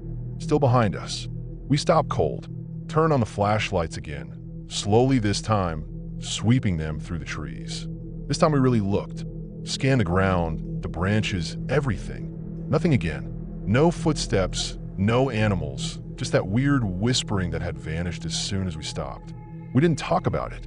We just kind of looked at each other and decided silently that it was time to turn back. The trail behind us wasn't really visible anymore. The trees were too thick, and the moonlight didn't reach the forest floor in that direction. We turned our flashlights on and kept them on. We weren't trying to be brave anymore. We were just focused on getting back. That's when we saw her. Off to the right, just past the edge of the flashlight beam, there was movement. At first I thought it was an animal crawling, maybe a raccoon or something, but as we pointed the lights at it, we saw that it was a person, a woman, crawling on the ground. She was on her hands and knees, moving slowly, like she couldn't decide which way to go. Her clothes were dark and torn, smeared with dirt, and her hair was hanging in messy clumps. Her face was turned down, but her mouth was moving. She was whispering. It wasn't words that made sense, just this steady stream of sounds, like someone muttering nonsense in a dream. She didn't seem to notice us at first, and we just stood there, frozen, lights pointed at her. I couldn't move. My heart was pounding in my ears. Then she looked up. Her eyes caught the light, and for a second I thought she was going to charge at us. But instead, she stood up slowly, unsteadily. She swayed a little. Her expression didn't change much. She just stared at us, and then she said, "I'm looking for my campsite." Her voice was flat, emotionless, like she was saying it because she had to, not because she wanted help. But there was something about it that snapped us out of our shock. We looked at each other again, and then cautiously stepped toward her. Up close, she looked like she'd been wandering for a while. Her pants were soaked at the knees. There were scratches on her arms. Her eyes were bloodshot and unfocused. She was definitely older than us, maybe in her 20s or 30s, but it was hard to tell. We asked her some basic things, where her campsite was, if she was okay, but she just kept repeating that she needed to find her campsite. She didn't seem hurt exactly, but she wasn't steady either. It was like her brain wasn't working right. We decided to walk her back with us. We stayed close, kept the lights on her, and made our way back toward the direction of the main campgrounds. It took longer than we expected because she kept slowing down, looking around like she expected something to jump out of the trees. Eventually we started seeing familiar signs. Big logs we recognized, a broken tree with a huge gash in the bark, and then the faint orange glow of a campfire through the trees. When we got her back to the main area, we led her to the ranger station, which luckily had someone on duty, even that late. The ranger looked surprised but calm. He took her inside, sat her down, and started asking questions. Josh and I just stood there for a while, tired and wired at the same time, trying to process everything. A little while later, the ranger came back out and told us she was part of a group that was camping near the far edge of the park, and apparently she had gotten up in the middle of the night to find a bathroom and wandered off. She'd been drinking, maybe more than that, and somehow ended up lost in the woods for who knows how long. Her friends hadn't even realized she was gone. We watched as the ranger helped her into a golf cart and drove her back to her site. Josh and I didn't say much after that. We went back to our tent and lay awake for a while. The image of her crawling on the ground, whispering like she was in some kind of trance stuck in my head. We didn't do the ritual again after that. Not that trip, not any trip after. Looking back, it's clear she was just messed up, drunk, high-scared, disoriented. But in that moment, seeing her out there in the woods like that, it didn't feel real. It felt like something was wrong with the world, like the forest had changed and let something in that didn't belong. I still go camping sometimes, but I've never done those night walks again. I don't think I ever will. There's just something about the woods at night that feels different after you've seen a person like that, completely out of place, crawling through the dirt, whispering nonsense. We were lucky we found her.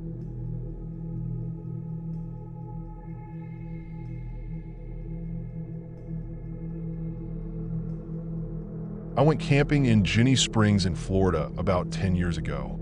I was in my 20s then, and a few friends and I planned a long weekend down there to get away from everything. We all love nature, and Ginny Springs had that mix of beautiful clear water, thick woods, and a laid-back atmosphere that made it perfect. We'd been there a couple of times before, and we knew the layout pretty well, where the springs were, where the popular campgrounds were, and the areas that tended to be quieter. We decided to go during a weekend that wasn't a holiday, hoping to avoid crowds. We got there early in the afternoon, and the day was warm and bright, that kind of humid Florida heat that wraps around you like a damp towel. We set up camp not too far from the main spring, maybe a 10-minute walk through some thick woods. It wasn't an official site, just one of those clearings where you could tell people had camped before. There was a fire pit already there, and the ground was packed down enough for a few tents. We pitched 2 of them, one for me and one for 2 of my friends. A 4th friend decided to sleep in a hammock strung between 2 trees, like he always did. He liked the air and said it helped his back. The afternoon was typical. We swam in the springs for a while, did some tubing down the river, drank a bit, ate grilled hot dogs and chips. We weren't partying too hard or anything, just unwinding. There were some other groups camping around the area, but not right next to us. You could hear music faintly through the trees and the occasional laugh or shout, but for the most part, it felt secluded. When the sun went down, we made a fire and sat around it until late.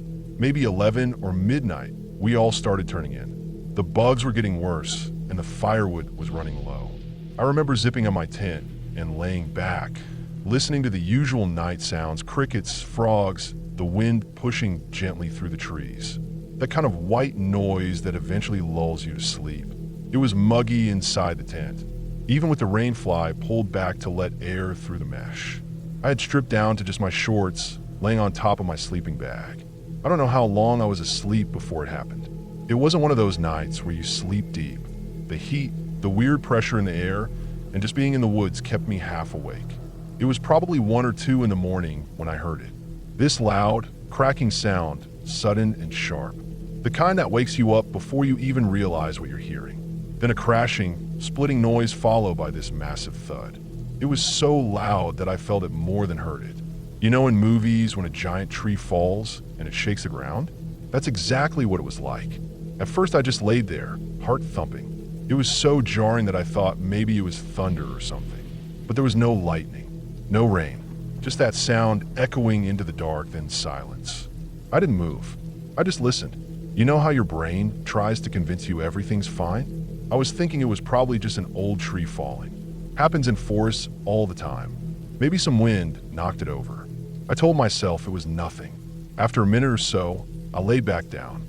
I was fully awake now, staring up at the top of the tent. Then I started to hear voices. It began with just one, far off, then a couple more. They were muffled and urgent. Not the kind of voices you hear when people are drinking around a campfire. It was people talking fast like something was wrong. I sat up, unzipped the tent slowly.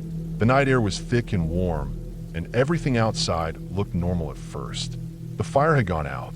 My friend's tent nearby was zipped up, no lights or movement. But off through the trees, maybe 50 or 60 yards away, I saw movement, flashlights cutting through the dark, bouncing off trunks and leaves. More voices now, some louder, some close to yelling. I slipped on my shoes and got out. I stood there for a second, trying to understand what was going on. I looked toward the movement and walked a few steps closer. There was a small group of people standing near the edge of another clearing, and I saw one of them waving a flashlight in wide arcs. More people were arriving, drawn in like I was. I recognized 1 or 2 of them from earlier in the day. Everyone looked confused, but serious. When I got closer, I saw the tree. It was huge, maybe 4 feet wide at the base. An old oak, thick and gnarled. It had split about 10 feet up the trunk and fallen almost perfectly across the clearing. I followed the direction it fell with my eyes and saw the tent. It wasn't a tent anymore, not really. Just a twisted mess of fabric and poles pinned under the weight of the tree. You couldn't see what was underneath, just that it had been crushed flat. People were standing around it, staring, not knowing what to do. One guy was on the phone, pacing back and forth, his voice tense and clipped. I stayed back. My stomach had that sick feeling, like when something awful has happened but your brain is still catching up. Someone said there were people inside the tent, that they hadn't gotten out. I didn't know if it was one person or more. I kept thinking how random it was. The tree could have fallen anywhere. The forest was filled with trees. This one just happened to fall on a tent in the middle of the night. The guy on the phone said a helicopter was coming. I remember that clearly. That's when it hit me that someone might still be alive under there. Maybe injured, maybe crushed but still breathing. Some of the people standing around were trying to lift the tree, but it was impossible. It was way too heavy. Even 10 people wouldn't have made it budge. They were just standing there, hands on bark, trying to do something, anything, even though it was pointless. More people arrived. Someone had run to the front entrance to meet the ambulance. A couple of guys went to clear a path through the trees so emergency crews could get closer. The energy changed from shock to action. People moving, talking, trying to help. I just stood there feeling useless. When the paramedics arrived, everything became more serious. They moved with purpose. They started setting up lights, assessing the scene. One of them had some kind of equipment to check for signs of life under the tree. I didn't understand any of it, but they seemed calm, professional, focused. A couple of the campers were crying now, quietly off to the side. They must have known the people in the tent. I didn't. After a while, they brought in a stretcher. I stayed just far enough away that I couldn't see clearly what they were doing, but I saw them crouch down and start cutting through fabric. They worked fast, but carefully. A small group of people was watching in silence. Everyone else had backed off a little. Then the helicopter came. I heard it before I saw it. This low, thudding sound, growing louder until it was directly above the clearing. The wind from the blades whipped through the trees and kicked up dirt and leaves. I shielded my eyes. The paramedics waved it down, and it landed maybe 50 yards away in another open space someone had cleared. The noise was deafening. After that, everything happened fast. They loaded someone onto the stretcher and ran them to the helicopter. I caught a glimpse of a body, strapped down, covered in a silver thermal blanket. I couldn't tell if they were alive or dead. No one said anything. The helicopter lifted off and disappeared into the dark. People began drifting away after that. Nothing more we could do. The police had arrived and were asking questions. I wasn't involved, so they didn't talk to me. I walked back to my tent in a daze. My friends were awake now, sitting up inside their tent. They had heard everything. We didn't say much. Just sat there in the dark, not sleeping. The next morning, the campgrounds were half empty. A lot of people had packed up early. The area around the fallen tree was taped off. Authorities were still there, taking photos, asking questions. We didn't go back to that clearing. We kept to ourselves, made a quick breakfast, and broke down camp quietly. No one felt like staying another night.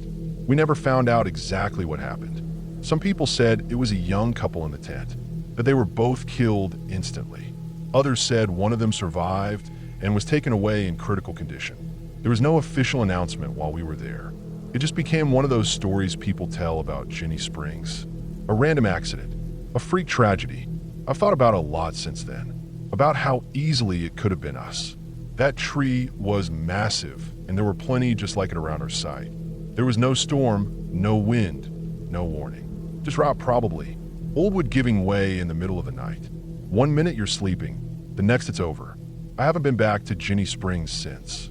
It's not because I'm scared of trees falling or anything like that. It's more that I don't want to see that place the same way again. It used to feel like a peaceful escape. After that night, it felt like a reminder of how little control we really have out there.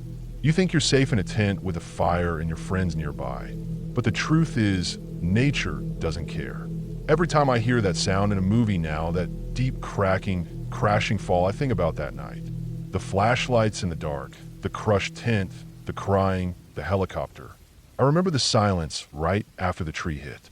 How it felt like the whole forest had paused for a second, like it was holding its breath. It's been 10 years, and I can still see it all clearly. The details don't fade. Some things just stay with you. I still camp sometimes, just not the same way. I pick my spots differently. I look up before I pitch my tent. I check the trees, the branches, everything. I don't assume anything anymore. That night changed the way I see the woods. Not in a dramatic, haunted way, just in a real, grounded way.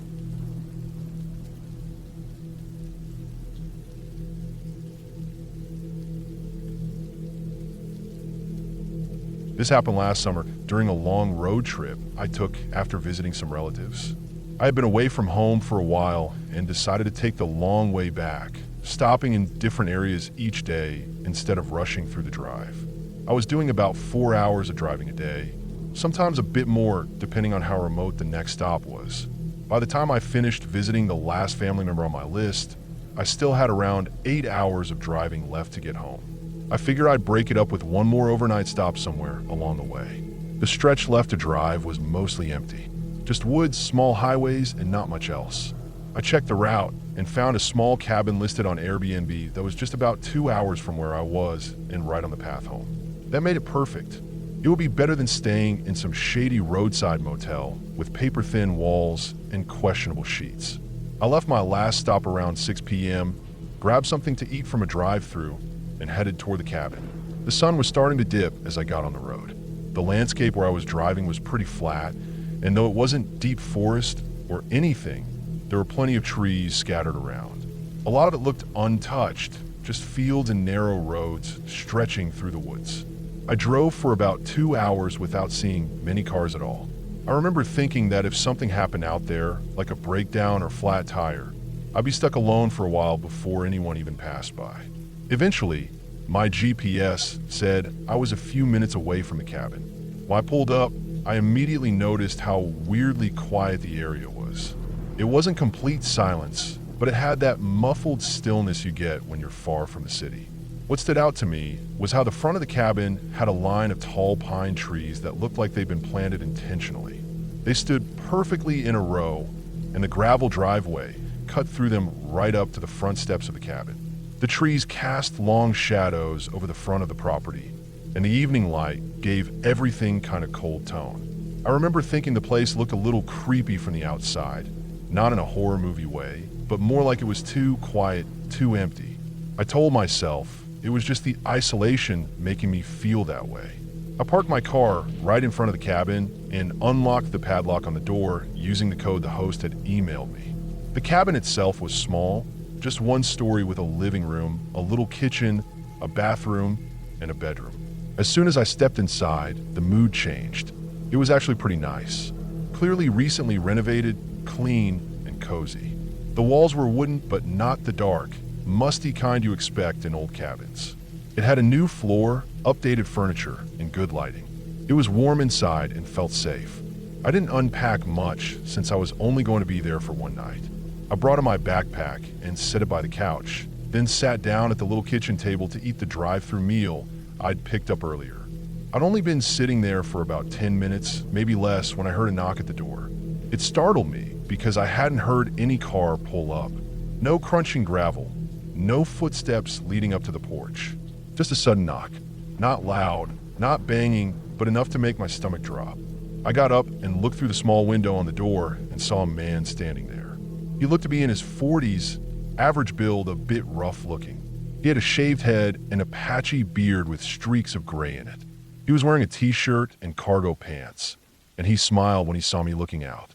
He said something like he was just stopping by to make sure I got an okay, and that everything was good with the cabin. I figured he must be the host.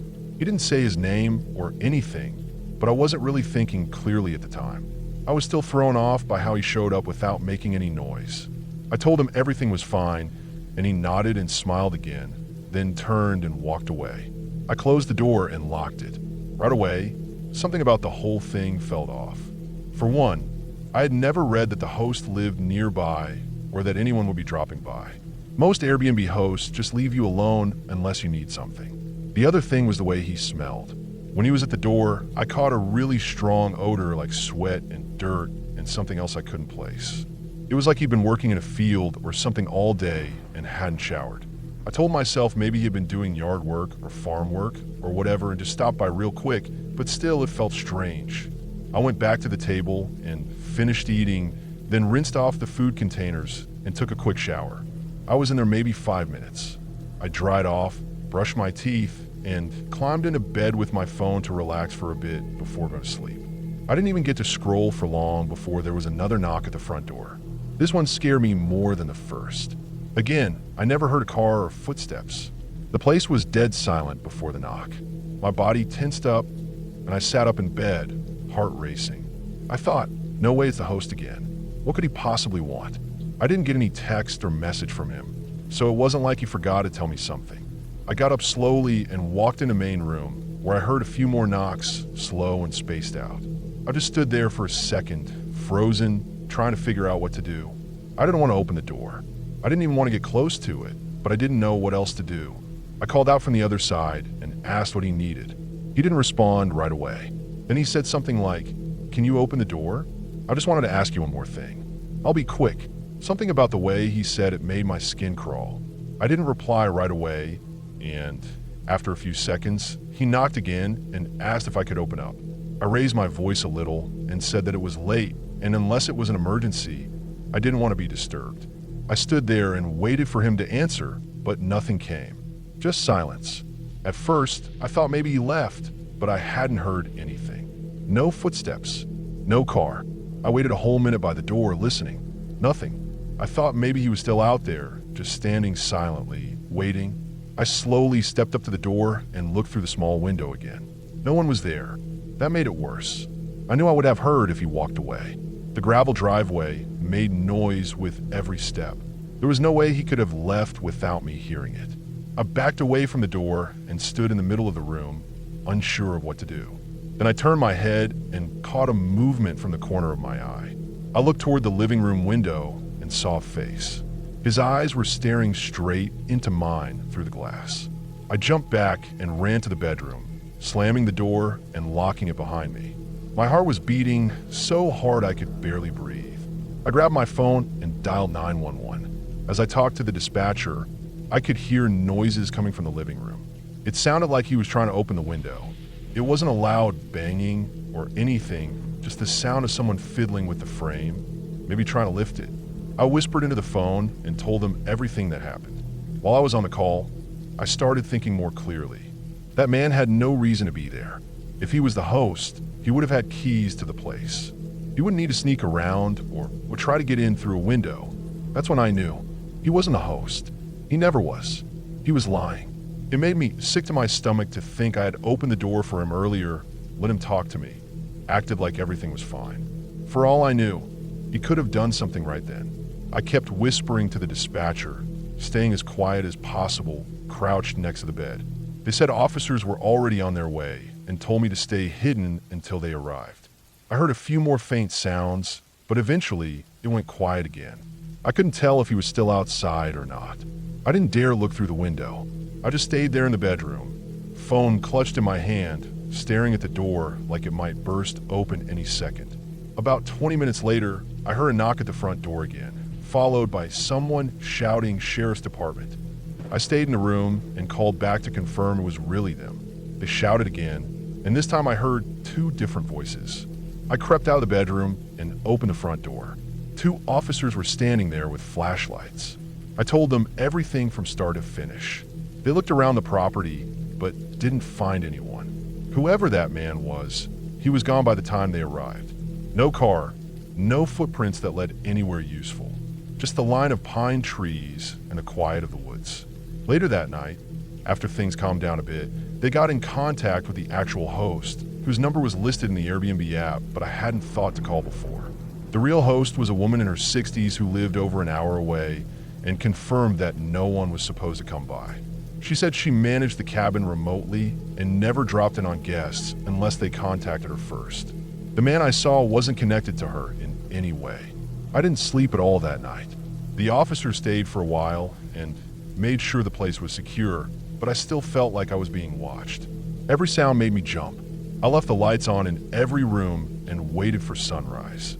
As soon as it was light enough to see, I packed up my things and left. I didn't even stop to eat.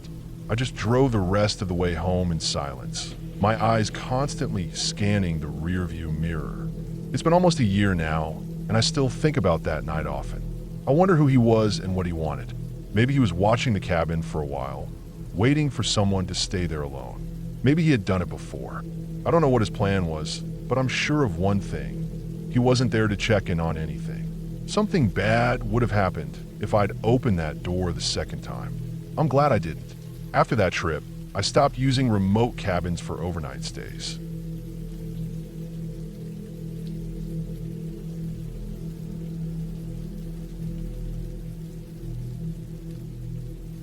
It was spring break. I was 18 that year, and my family had decided to take a trip up to Minnesota. The whole idea was kind of last minute. It was just going to be me, my mom, and my little brother, who was 7 at the time. My mom had been thinking about moving out of the city for a while. She said she wanted a quieter life, something away from all the traffic and concrete and people. So part of the reason for the trip was to check out some of the smaller towns and see if there was anywhere we might want to move to later on. The cabin she booked for the week was supposed to give us a feel for what rural life might be like. None of us had ever been to that cabin before. I don't even think my mom realized how far out it was until we were already most of the way there. I remember she told me she picked it mostly because the price was really good and it looked decent in the pictures. It was way up north in Minnesota and about 35 minutes from the nearest grocery store or gas station. That became pretty obvious once we turned off the main roads and started winding through long stretches of forest with barely any other houses in sight. I remember thinking how it might actually be a good test to see how we do living somewhere that remote. I'd grown up in a city surrounded by people and buildings and noise. My brother had never even seen a real forest before. The drive was a little over 10 hours. I drove the first few just to help out, and then my mom took over. We had all our stuff packed in the back of the SUV, suitcases, food, a couple bags of snacks. My little brother mostly just played games on his tablet during the drive. It was already getting close to sunset when we finally pulled up to the cabin. The place was definitely older. The wood was weathered and discolored in a lot of places, and everything creaked when we walked on it. The steps, the floorboards, the door hinges, all of it groaned and shifted with any movement. It didn't look like it had been professionally built. There were odd angles in the walls, small cracks in some of the planks, and the windows were single pane with little insulation. Still, it had this kind of charm to it. The area around was beautiful. Tall trees surrounded the cabin in every direction, the sun casting a warm orange glow through the leaves. You could hear birds echoing through the woods and the sound of branches moving in the wind. There were no car horns, no shouting, no constant buzz of traffic. It was peaceful in a way that felt kind of strange to me because I'd never experienced it before. That first night, we didn't do much. We were all pretty wiped from the drive. We tested out the wood-burning fireplace, which worked well enough, and settled into our rooms. My little brother got the smaller bedroom toward the back of the cabin, and my mom took the one closer to the kitchen. I was in the living room on the pull-out couch. It wasn't the most comfortable, but it was fine. The cabin only had one bathroom, which was kind of a pain, but we made it work. I ended up napping a lot that evening. The warmth from the fire and the long drive just knocked me out for a while. By the time I woke up again, it was already past 9 p.m. My mom had gone to bed around 8:30, and my little brother was out even earlier. I wasn't really tired anymore, so I just sat around for a while. I scrolled through my phone, checked some stuff I had downloaded before the trip since there was no Wi-Fi out there. After a bit, I figured I'd go outside and get some fresh air. The air smelled clean and crisp, different than the dusty, gas-fumed air I was used to. The back of the cabin had a small wooden deck. It wasn't anything fancy, just a few weathered chairs and this old metal fire pit in the middle. It looked kind of sketchy, like maybe it hadn't been used in years, but it still had a small pile of firewood stacked up beside it. I figured I'd try it out. I grabbed a few logs and lit it up. The fire caught pretty easily. The wood must have been dry enough because it burned bright and clean. I sat down in one of the chairs and watched the flames flicker. The deck creaked every time I moved, but I didn't mind it much. I liked the quiet. The forest stretched out behind the cabin for what looked like miles. It was completely black beyond the tree line. No streetlights, no houses, no glow from city skyline. Just trees and darkness. The only sound was the occasional gust of wind or distant bird call. It felt like we were completely alone out there. I sat by the fire for maybe 30 minutes, just watching it burn, listening to the crackling wood and feeling the chill in the air. Then, completely out of nowhere, I heard something from the woods. It was sharp and sudden, just one loud sound. I don't even know how to describe it exactly, but the first thing that came to mind was an axe hitting wood. It had that kind of heavy, solid impact, the kind of sound you can feel in your chest. It echoed out from the trees like it wasn't that far away. I froze a little when I heard it. I looked out toward the forest, trying to see anything, but it was just black. No movement, no lights, no voices, just silence after that one sound. I waited a few minutes, trying to shake off the nerves. I told myself it could have been anything, maybe a branch falling or an animal bumping into something. But it didn't feel right. It felt deliberate. I couldn't shake that feeling. The silence that followed was even worse. It made the sound feel more real. After sitting there for another 5 minutes, constantly checking the darkness and glancing back at the cabin, I decided to put out the fire. I didn't want to attract any more attention, whatever kind of attention that might be. I snuffed the fire, made sure it was fully out, and headed back inside. Everything in the cabin was quiet. The lights were dim, and the only sound was the low hum of the fridge and the occasional pop from the dying fireplace. I sat back down in the living room and opened up a movie I'd saved on my phone. I still wasn't all that tired. I thought maybe if I watched something I'd get sleepy again, but the uneasiness was still sitting in my chest. I kept checking over my shoulder, listening for any creaks or taps or anything outside. At first, nothing happened. Just the usual sounds of the cabin settling and the wind brushing against the windows. Then I heard something again. It was faint at first, like the sound of footsteps on dry leaves. I paused the movie and sat completely still. The noise had come from the wall next to me, the one that faced out toward the back of the cabin, where the deck was. I leaned a little closer, listening, but I couldn't hear anything else. A part of me was telling myself I was being paranoid, that I'd just gotten spooked being somewhere new, that the forest was full of strange sounds I wasn't used to. But then, about a minute later, there was a loud knock on the front door. It wasn't a polite knock. It was loud and forceful, shaking the door and echoing through the wooden walls. It made my whole body tense. I stood up immediately, heart pounding in my ears. I could hear my mom getting out of bed down the hall. She came rushing out, her footsteps heavy and fast, and I told her someone was at the door. She didn't even hesitate. She ran back to her room and grabbed her phone to call 911. I walked up to the door slowly, the knocking still pounding behind it. I didn't want to open it, obviously, but I looked through the small peephole built into the center. It was hard to see much. There were no porch lights, and it was pitch black outside, but I could see the outline of someone standing there. A man, tall and broad, just standing still, facing the door. In the faint light coming from inside, I could just barely make out something heavy in his hand. It was an axe, a long-handled wooden axe. He didn't say anything. He just stood there. Then, after a few seconds, he banged on the door again, even harder. The wood rattled. My mom was talking to someone on the phone, her voice shaking, trying to explain where we were, giving the address from the confirmation email she had on her phone. She kept saying there was a man at the door with an axe, and we were in the middle of nowhere. The man never spoke. He just kept hitting the door. Then came the sound we'd been dreading. A loud crack as the axe hit the wood and cut slightly through it. Not all the way, but deep enough that we could see it had split part of the door open. That was enough. We all ran to the back bedroom and locked the door. My mom pulled my little brother out of bed and clutched him tightly while I pushed a dresser in front of the door. We sat in that room, listening to the sounds of the axe hitting the front door a few more times. 4 or 5 more strikes, each one making the walls shake. Then it stopped. The silence was worse than the banging. We had no idea if he'd gotten in or left or was standing right outside that bedroom door. We didn't move. We just stayed huddled together in that tiny room, waiting. It felt like an hour passed, but it was probably only 15 minutes before we heard the faint sound of tires on gravel. Then voices. A flashlight beam passed by the window, and I finally let myself breathe again. The sheriff's deputy that showed up was followed by a second officer not long after. They checked the cabin and found the front door heavily damaged, with deep cuts in the wood, but not completely broken through. There were no signs of the man nearby. No footprints they could follow, nothing left behind.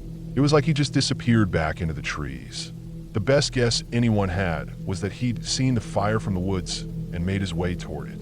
Why he was out there with an axe in the middle of the night, no one could say. Maybe he lived nearby.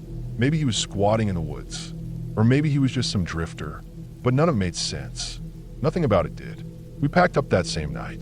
The officer stayed with us until we were loaded up and ready to leave. We drove to the nearest town and got a motel for the rest of the night. My mom was still shaking when we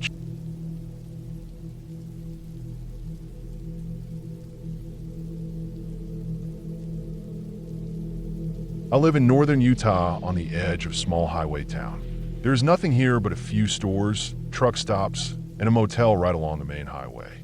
All the roads that branch off toward the outskirts are dirt, twisting through forests and grassy fields, leading only to a handful of homes on large private acres.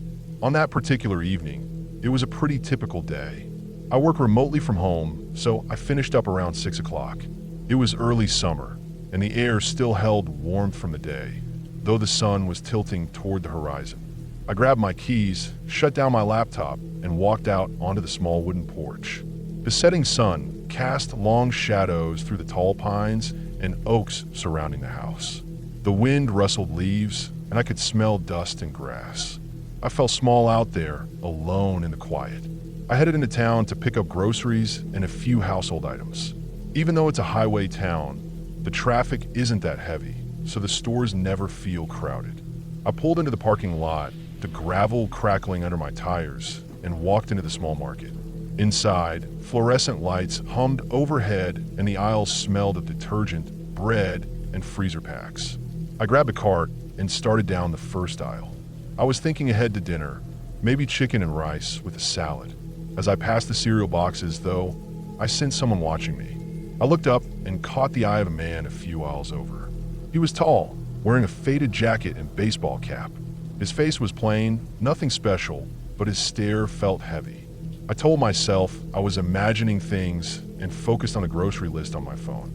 I finished picking out vegetables and moved to another aisle for paper towels. A few minutes later, I turned a corner and spotted the same man again.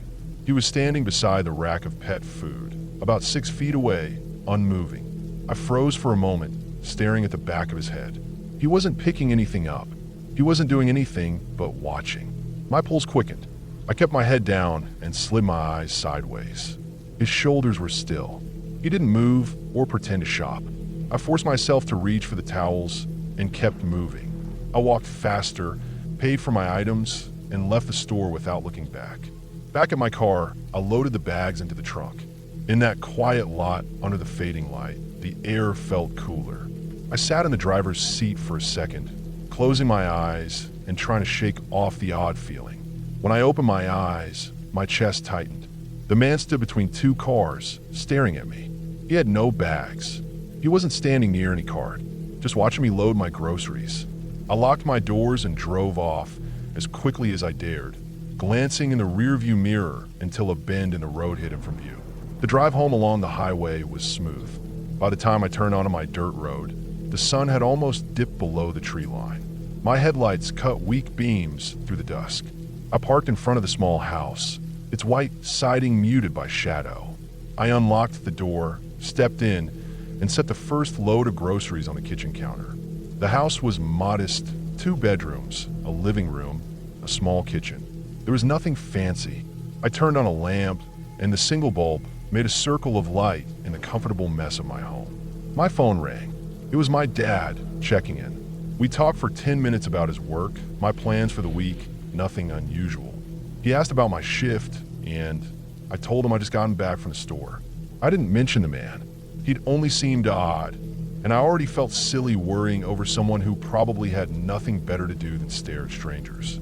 After the call, I unpacked the rest of the groceries, putting cans on shelves, cartons in the fridge.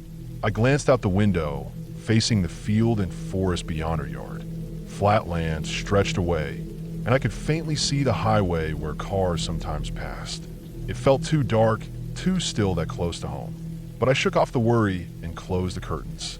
I spent the next hour in the living room, watching a show on my TV. The couch creaked when I shifted position, and I heard the wind tapping at the window pane.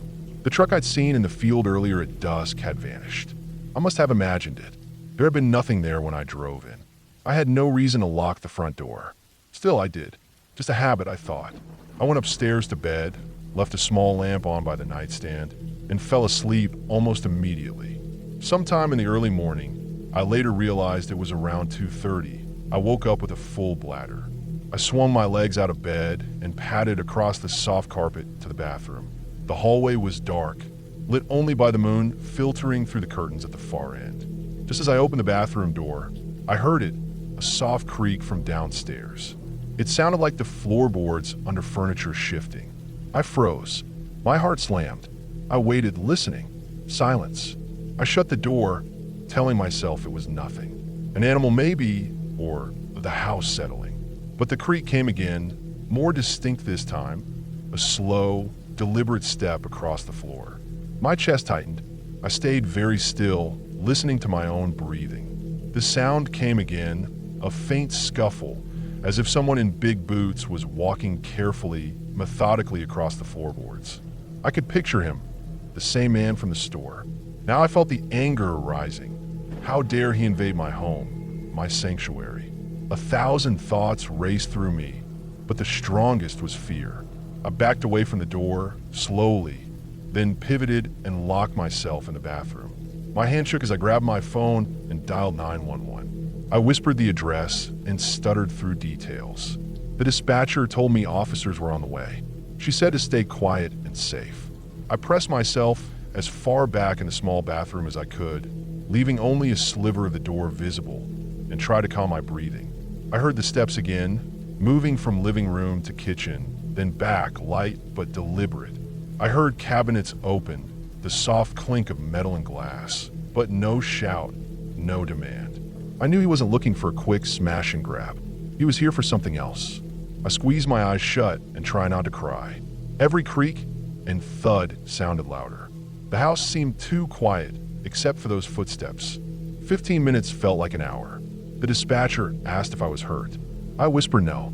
Please hurry, that was all I could think. Then lights flooded through the bathroom crack. I saw beams moving outside the window. A siren wailed. Shouts came from below, officers shouting commands. I heard retreating footsteps, and then a door banging open and shut. Within seconds, the front door flew open and 2 officers rushed in, weapons drawn. They ran upstairs, met me at the bathroom, helped me out, and escorted me downstairs. In the living room, another officer stood by the wide open window, peering out.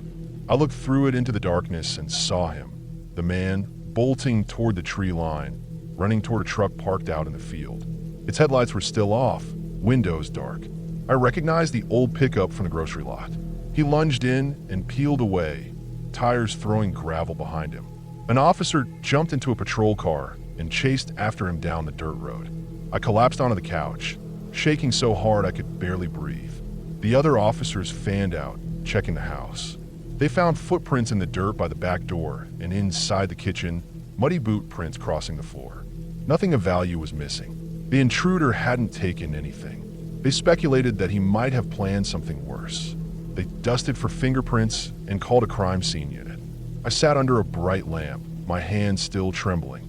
They asked questions, what I saw, what I heard, description of the man. From my account, they had enough to go on. They told me they were searching for him, but in this wide open area, a pickup truck could disappear in seconds. Later, one officer told me over the radio they had pulled him over a mile down the road. He was hiding in some bushes by a side trail. They cuffed him and brought him back. In the back of the patrol car, I saw him through the rear window. His cap was gone, his hair disheveled. He glared at me as they drove past. He hadn't said a word. They booked him on burglary and stalking charges. I went outside with one of the officers and showed him the truck spot. It had been hidden in the tall grass, only the outline visible in dim moonlight. I told him I never saw headlights or heard the engine. He said the man must have killed it to avoid detection. After they left me alone, I sat on the porch steps until dawn. The air was cold, dew settling on the grass. I held a mug of coffee, shivering. Smoke from my breath drifted up. No birds sang yet. The house seemed familiar suddenly, and yet alien. The dark corners longer than I'd ever noticed, the worn floorboards creakier. I wondered how long he had been inside before I heard him. The math terrified me. 10 minutes? 20? I pictured him standing in my living room, staring at my couch, maybe even touching the edge of the table. I had no idea how close he came to my bedroom door. By the time the sun peeked over the horizon, painting the sky pink and orange, I felt hollow. My legs felt weak. I carried the rest of my groceries into the house, setting them on the counter, but I couldn't eat. I cleaned up, made the bed. Everything felt tainted. I called my brother and told him to come down for the weekend. He said he'd be there by noon. I texted my landlord about changing the locks.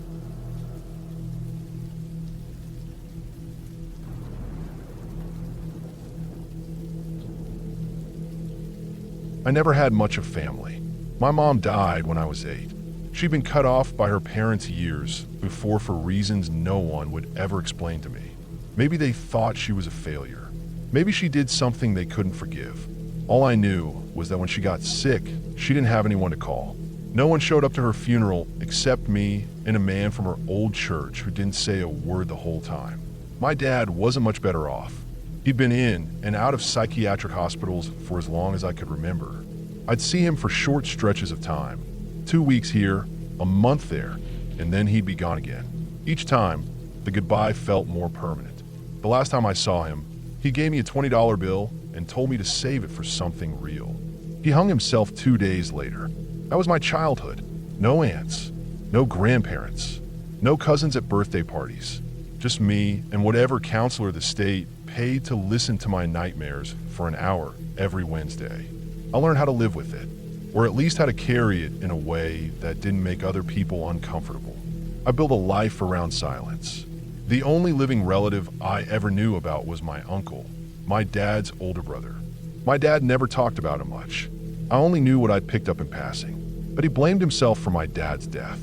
That after the funeral, he disappeared into some patch of woods up in Maine and had been living out there ever since. A self-imposed exile, or so I figured. But to me, he might as well have been dead too. I blamed him just as much as he blamed himself. I needed someone to carry my anger, someone I could hang all the darkness on. Without that, I might have started blaming myself. So I never looked for him, never wrote, never wondered. By 2015, I had something close to a normal life. I was living in the Boston area, assistant manager at a craft brewery downtown. Not great money, but enough. I had a decent little one-bedroom apartment. Took a couple of girls out for drinks now and then. I'd even started thinking about maybe getting a dog. It felt like I was finally out of the shadow of my past. Then the letter came. It was in one of those stiff, white envelopes that looks like bad news no matter what's inside. The return address was from a law office in Augusta, Maine. As soon as I saw the state, my stomach tightened up. The letter said my uncle had died. The lawyer who wrote it, some guy named Ronald Hughes, had been assigned to handle the estate. Apparently, I was the only surviving relative. He didn't say much, just that something had been left to me in the will and that I needed to come to Augusta to claim it. I called the number on the letter, lied and said I was too busy with work to make the drive. Asked what I'd inherited, hoping it was something small I could forget about. But the attorney didn't know. Said all he had was a key to a safety deposit box. Inside, there was something for me and something for him. His payment, apparently. He said he'd been instructed not to open the box himself, just to make sure I did. It sounded like some weird setup for a bad movie. But the guy was calm, serious. Told me if I didn't come get it, the state would probably seize the contents eventually. He didn't pressure me, just said he was doing a job. For a while, I thought about ignoring it. But curiosity has a way of creeping into your thoughts when you're lying awake at 3 a.m. The part of me that was always afraid of what my family really was, it started spinning stories. Drugs, money, secrets, maybe even something worse. So I drove up to Augusta on a Friday in mid-July. Took a half day from work. I figured if there was any money I want to know, and if it was just more pain, well, I'd dealt with that before. The law office was a little brick building wedged between a bakery and a locksmith. While I walked in, the woman at the front desk called the attorney. He was a pale guy, a little older than me, with thinning hair and an attitude like he was always 5 minutes behind schedule. We drove over to Bangor Savings Bank together. I didn't talk much during the ride. I was too busy trying not to panic. I kept telling myself it was probably nothing. Maybe some old photos, a watch, something sentimental. Something I could toss in a box and forget about. But when we opened the safety deposit box, there were only two things inside. A thick wad of cash, which the lawyer took without a word, and a single envelope addressed to me. I couldn't bring myself to open it. My hands were shaking. I asked him to read it and just tell me what it said, flat, no drama. He raised an eyebrow, but agreed. He opened the envelope, unfolded the letter, and stared at it. His expression didn't change at first. Then he frowned, confused. He turned the letter around and showed me. It was a set of coordinates, just numbers. And under that, in my uncle's messy handwriting, 3 words. For it all. I had no idea what to make of it, but it didn't take long to punch the coordinates into my phone. They pointed to a patch of land deep in the Debskoniag Lakes wilderness area, about 3 hours northwest of Augusta. I figured it had to be where the cabin was. The lawyer didn't know anything more. Said my uncle had come into his office months ago, said he was sick and wanted to make arrangements in case. He hadn't told him what was at the coordinates. On the drive back to his office, I asked if he thought I should go. He shrugged and said something that stuck with me. Sometimes things bury you if you don't bury them first.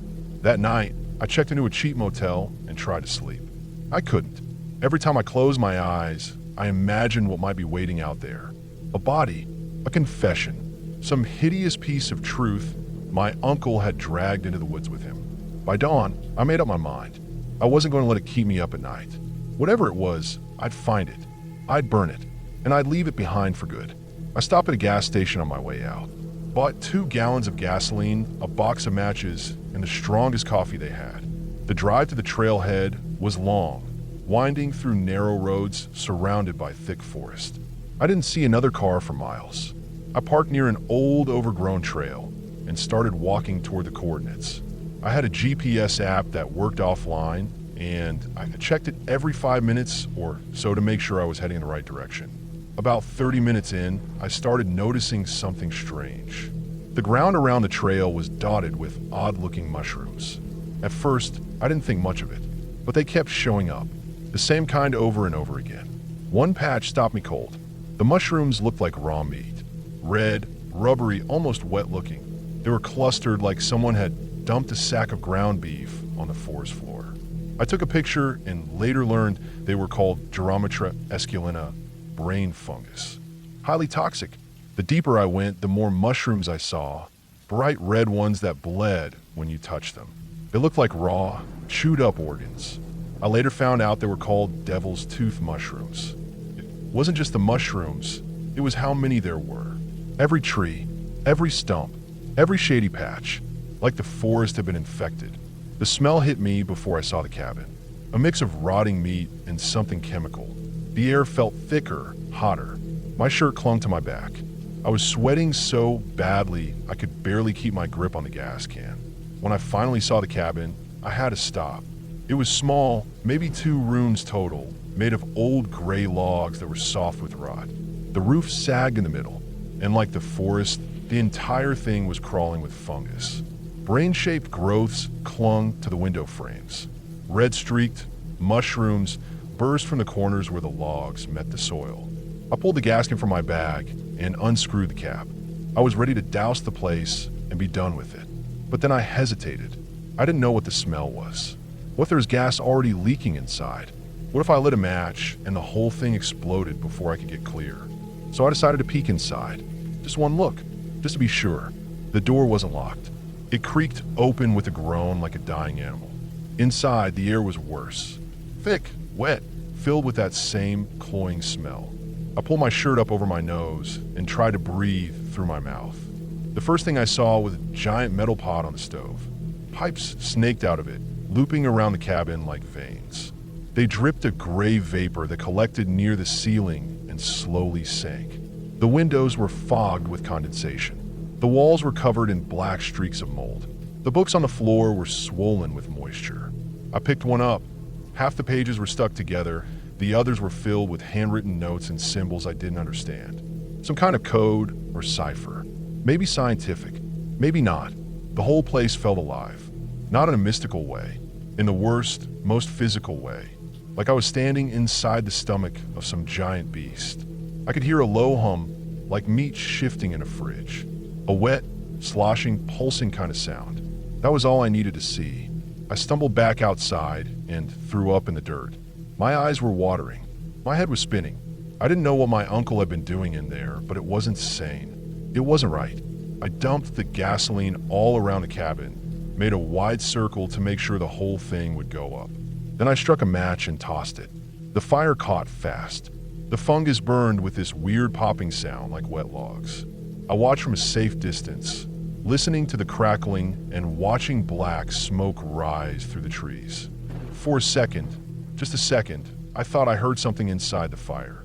A noise, not a voice, not words, but something like a scream.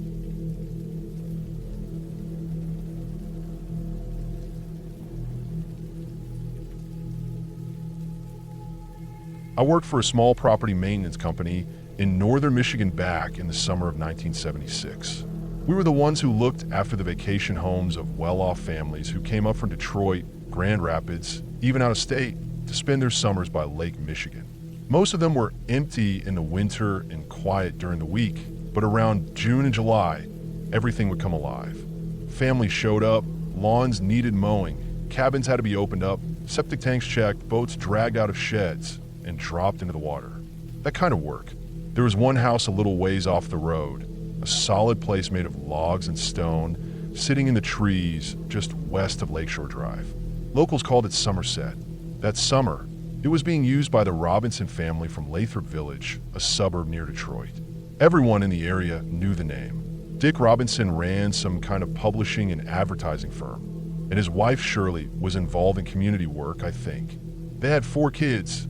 Richard was the oldest, 19 I believe, then Gary, 16, Randall who was 12, and the youngest, Susan, who was just 7. You'd see them once in a while in town, at the general store, or buying ice cream at the stand on the corner. It looked like they had it all. Smiling, clean clothes, the kind of people who had cameras around their necks and matching tennis outfits. A perfect family on the outside. That summer was hot. We didn't have much rain, and the air was thick and still most days. I remember because my truck didn't have AC, and sometimes I'd be out for hours running between properties, sweating through my shirt and drinking from the warm jug of water I kept on the passenger seat.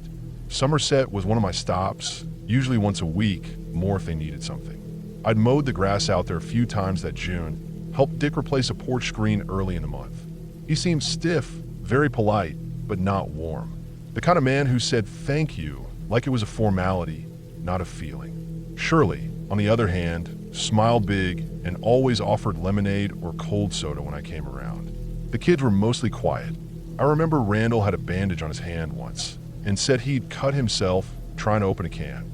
Richard was the only one who talked much. He told me he wanted to get into photography and asked what kind of camera he should save up for. I stopped seeing them around the end of June. It was gradual at first. I figured they'd gone into town or maybe taken a short trip. People did that, but then the lawn started getting long, real long. I remember thinking, damn, Dick usually has me keep this place sharp.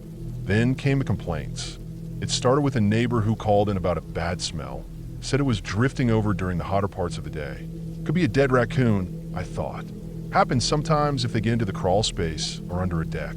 Another neighbor mentioned the windows had been shut for weeks. No lights on, no sign of movement. I drove out there on a Monday morning, 3rd week of July.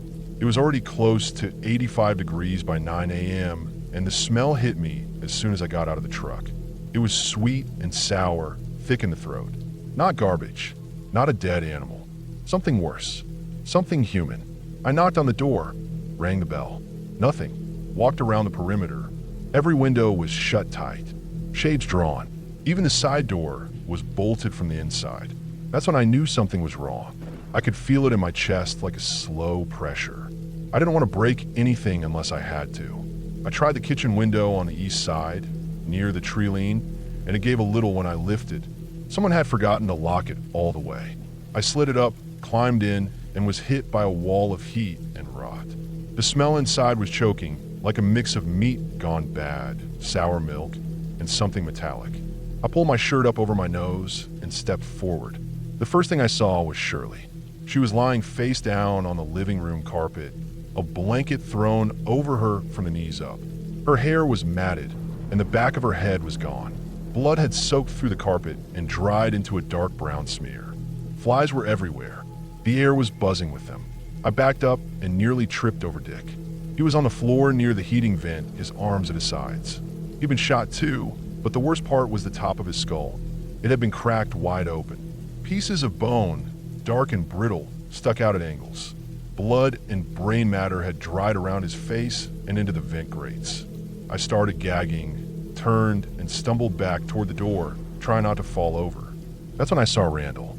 He was on top of his father's chest, curled like he tried to hide there, but he'd been shot too. A single hole in his temple. Blood had pooled and dried along his cheek.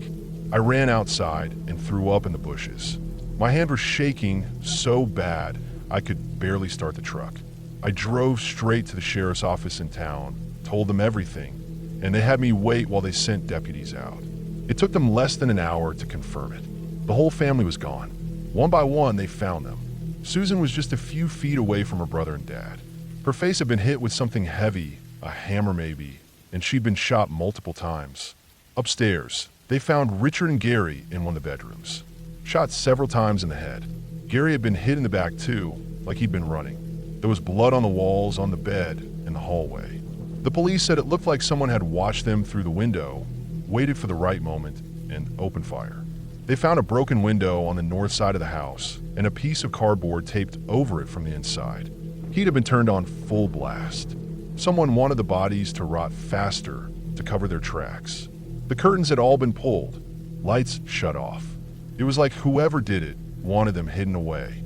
No signs of forced entry, except for the broken window. No scattered belongings. No signs of robbery. The house was eerily clean, except for the carnage. The only clue was a set of bloody footprints leading out the back door. Just one set, one person. People in town were stunned. No one could understand it. The Robinsons had money, sure, but they kept to themselves. Some folks said Dick had been in financial trouble, that maybe he owed someone more than he could pay. Others thought it was personal, someone who hated him or wanted revenge. There were rumors about his business, about how he treated his employees. Some of it didn't sit right with people who'd worked for him. Women who'd left his office jobs without finishing a year, saying the place gave them a bad feeling. But nothing concrete. The investigation dragged on for weeks. Ballistics matched the bullets to a .25 caliber pistol and a .22 caliber rifle. The shots were precise, controlled. Not some teenager with a grudge. This was a planned hit. Then they brought in a name. Joseph Scalero. He'd worked with Dick for years, handled accounts, knew the inner workings of the business. Turns out he'd been stealing money, embezzling large amounts. When they interviewed him, he was nervous. Failed 2 lie detector tests. Claimed he had nothing to do with it. But they found out he'd recently bought 2 guns, a .25 Beretta and a .22 rifle. Same as the ones used in the murders. Still, they couldn't arrest him. The weapons were missing. No fingerprints at the scene. No eyewitnesses. The DA at the time said they didn't have enough. So Scalero walked. 4 years later, a new prosecutor decided to try again. Thought he had enough to bring charges.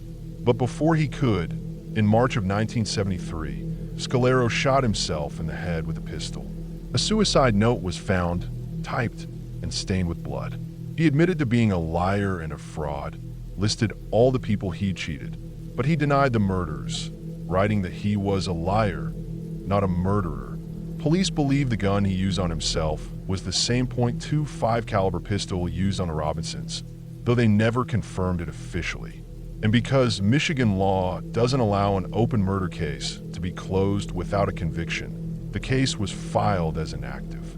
Not closed, not solved, just left there collecting dust. I've thought about that summer more times than I can count. Sometimes I wish I hadn't gone to the house that day, that I'd just let the neighbors complain, let someone else find them. But most of the time, I think about the kids, about Randall lying on his father's chest, about Susan, too young to even know what was happening, about how they must have run, tried to hide, screamed. Whoever did it got away with it. Maybe it was Scalero, maybe not. Maybe it was someone else, someone we never suspected. All I know is they walked away from that house, left 5 bodies behind, and no one's ever paid for it. The Robinsons weren't saints, not by any stretch. Dick had secrets, plenty of them. But those kids didn't deserve what happened. Not like that. I still drive past the old property sometimes. Somerset's still there, boarded up now, slowly being eaten by the weather. No one wants to buy it. Locals say it's cursed, but that's just superstition. What's worse than ghosts is what really happened there. What someone planned, carried out, and walked away from, never to be caught. And that's the part one can't shake. That the person who did this, whoever they were, looked into the eyes of a fleeing child and pulled the trigger. And then kept going. Ate breakfast the next day, probably smiled at someone in line at the store, lived another whole life after that. That's what haunts me most. Not what I saw, but what they did, and how they got away with it.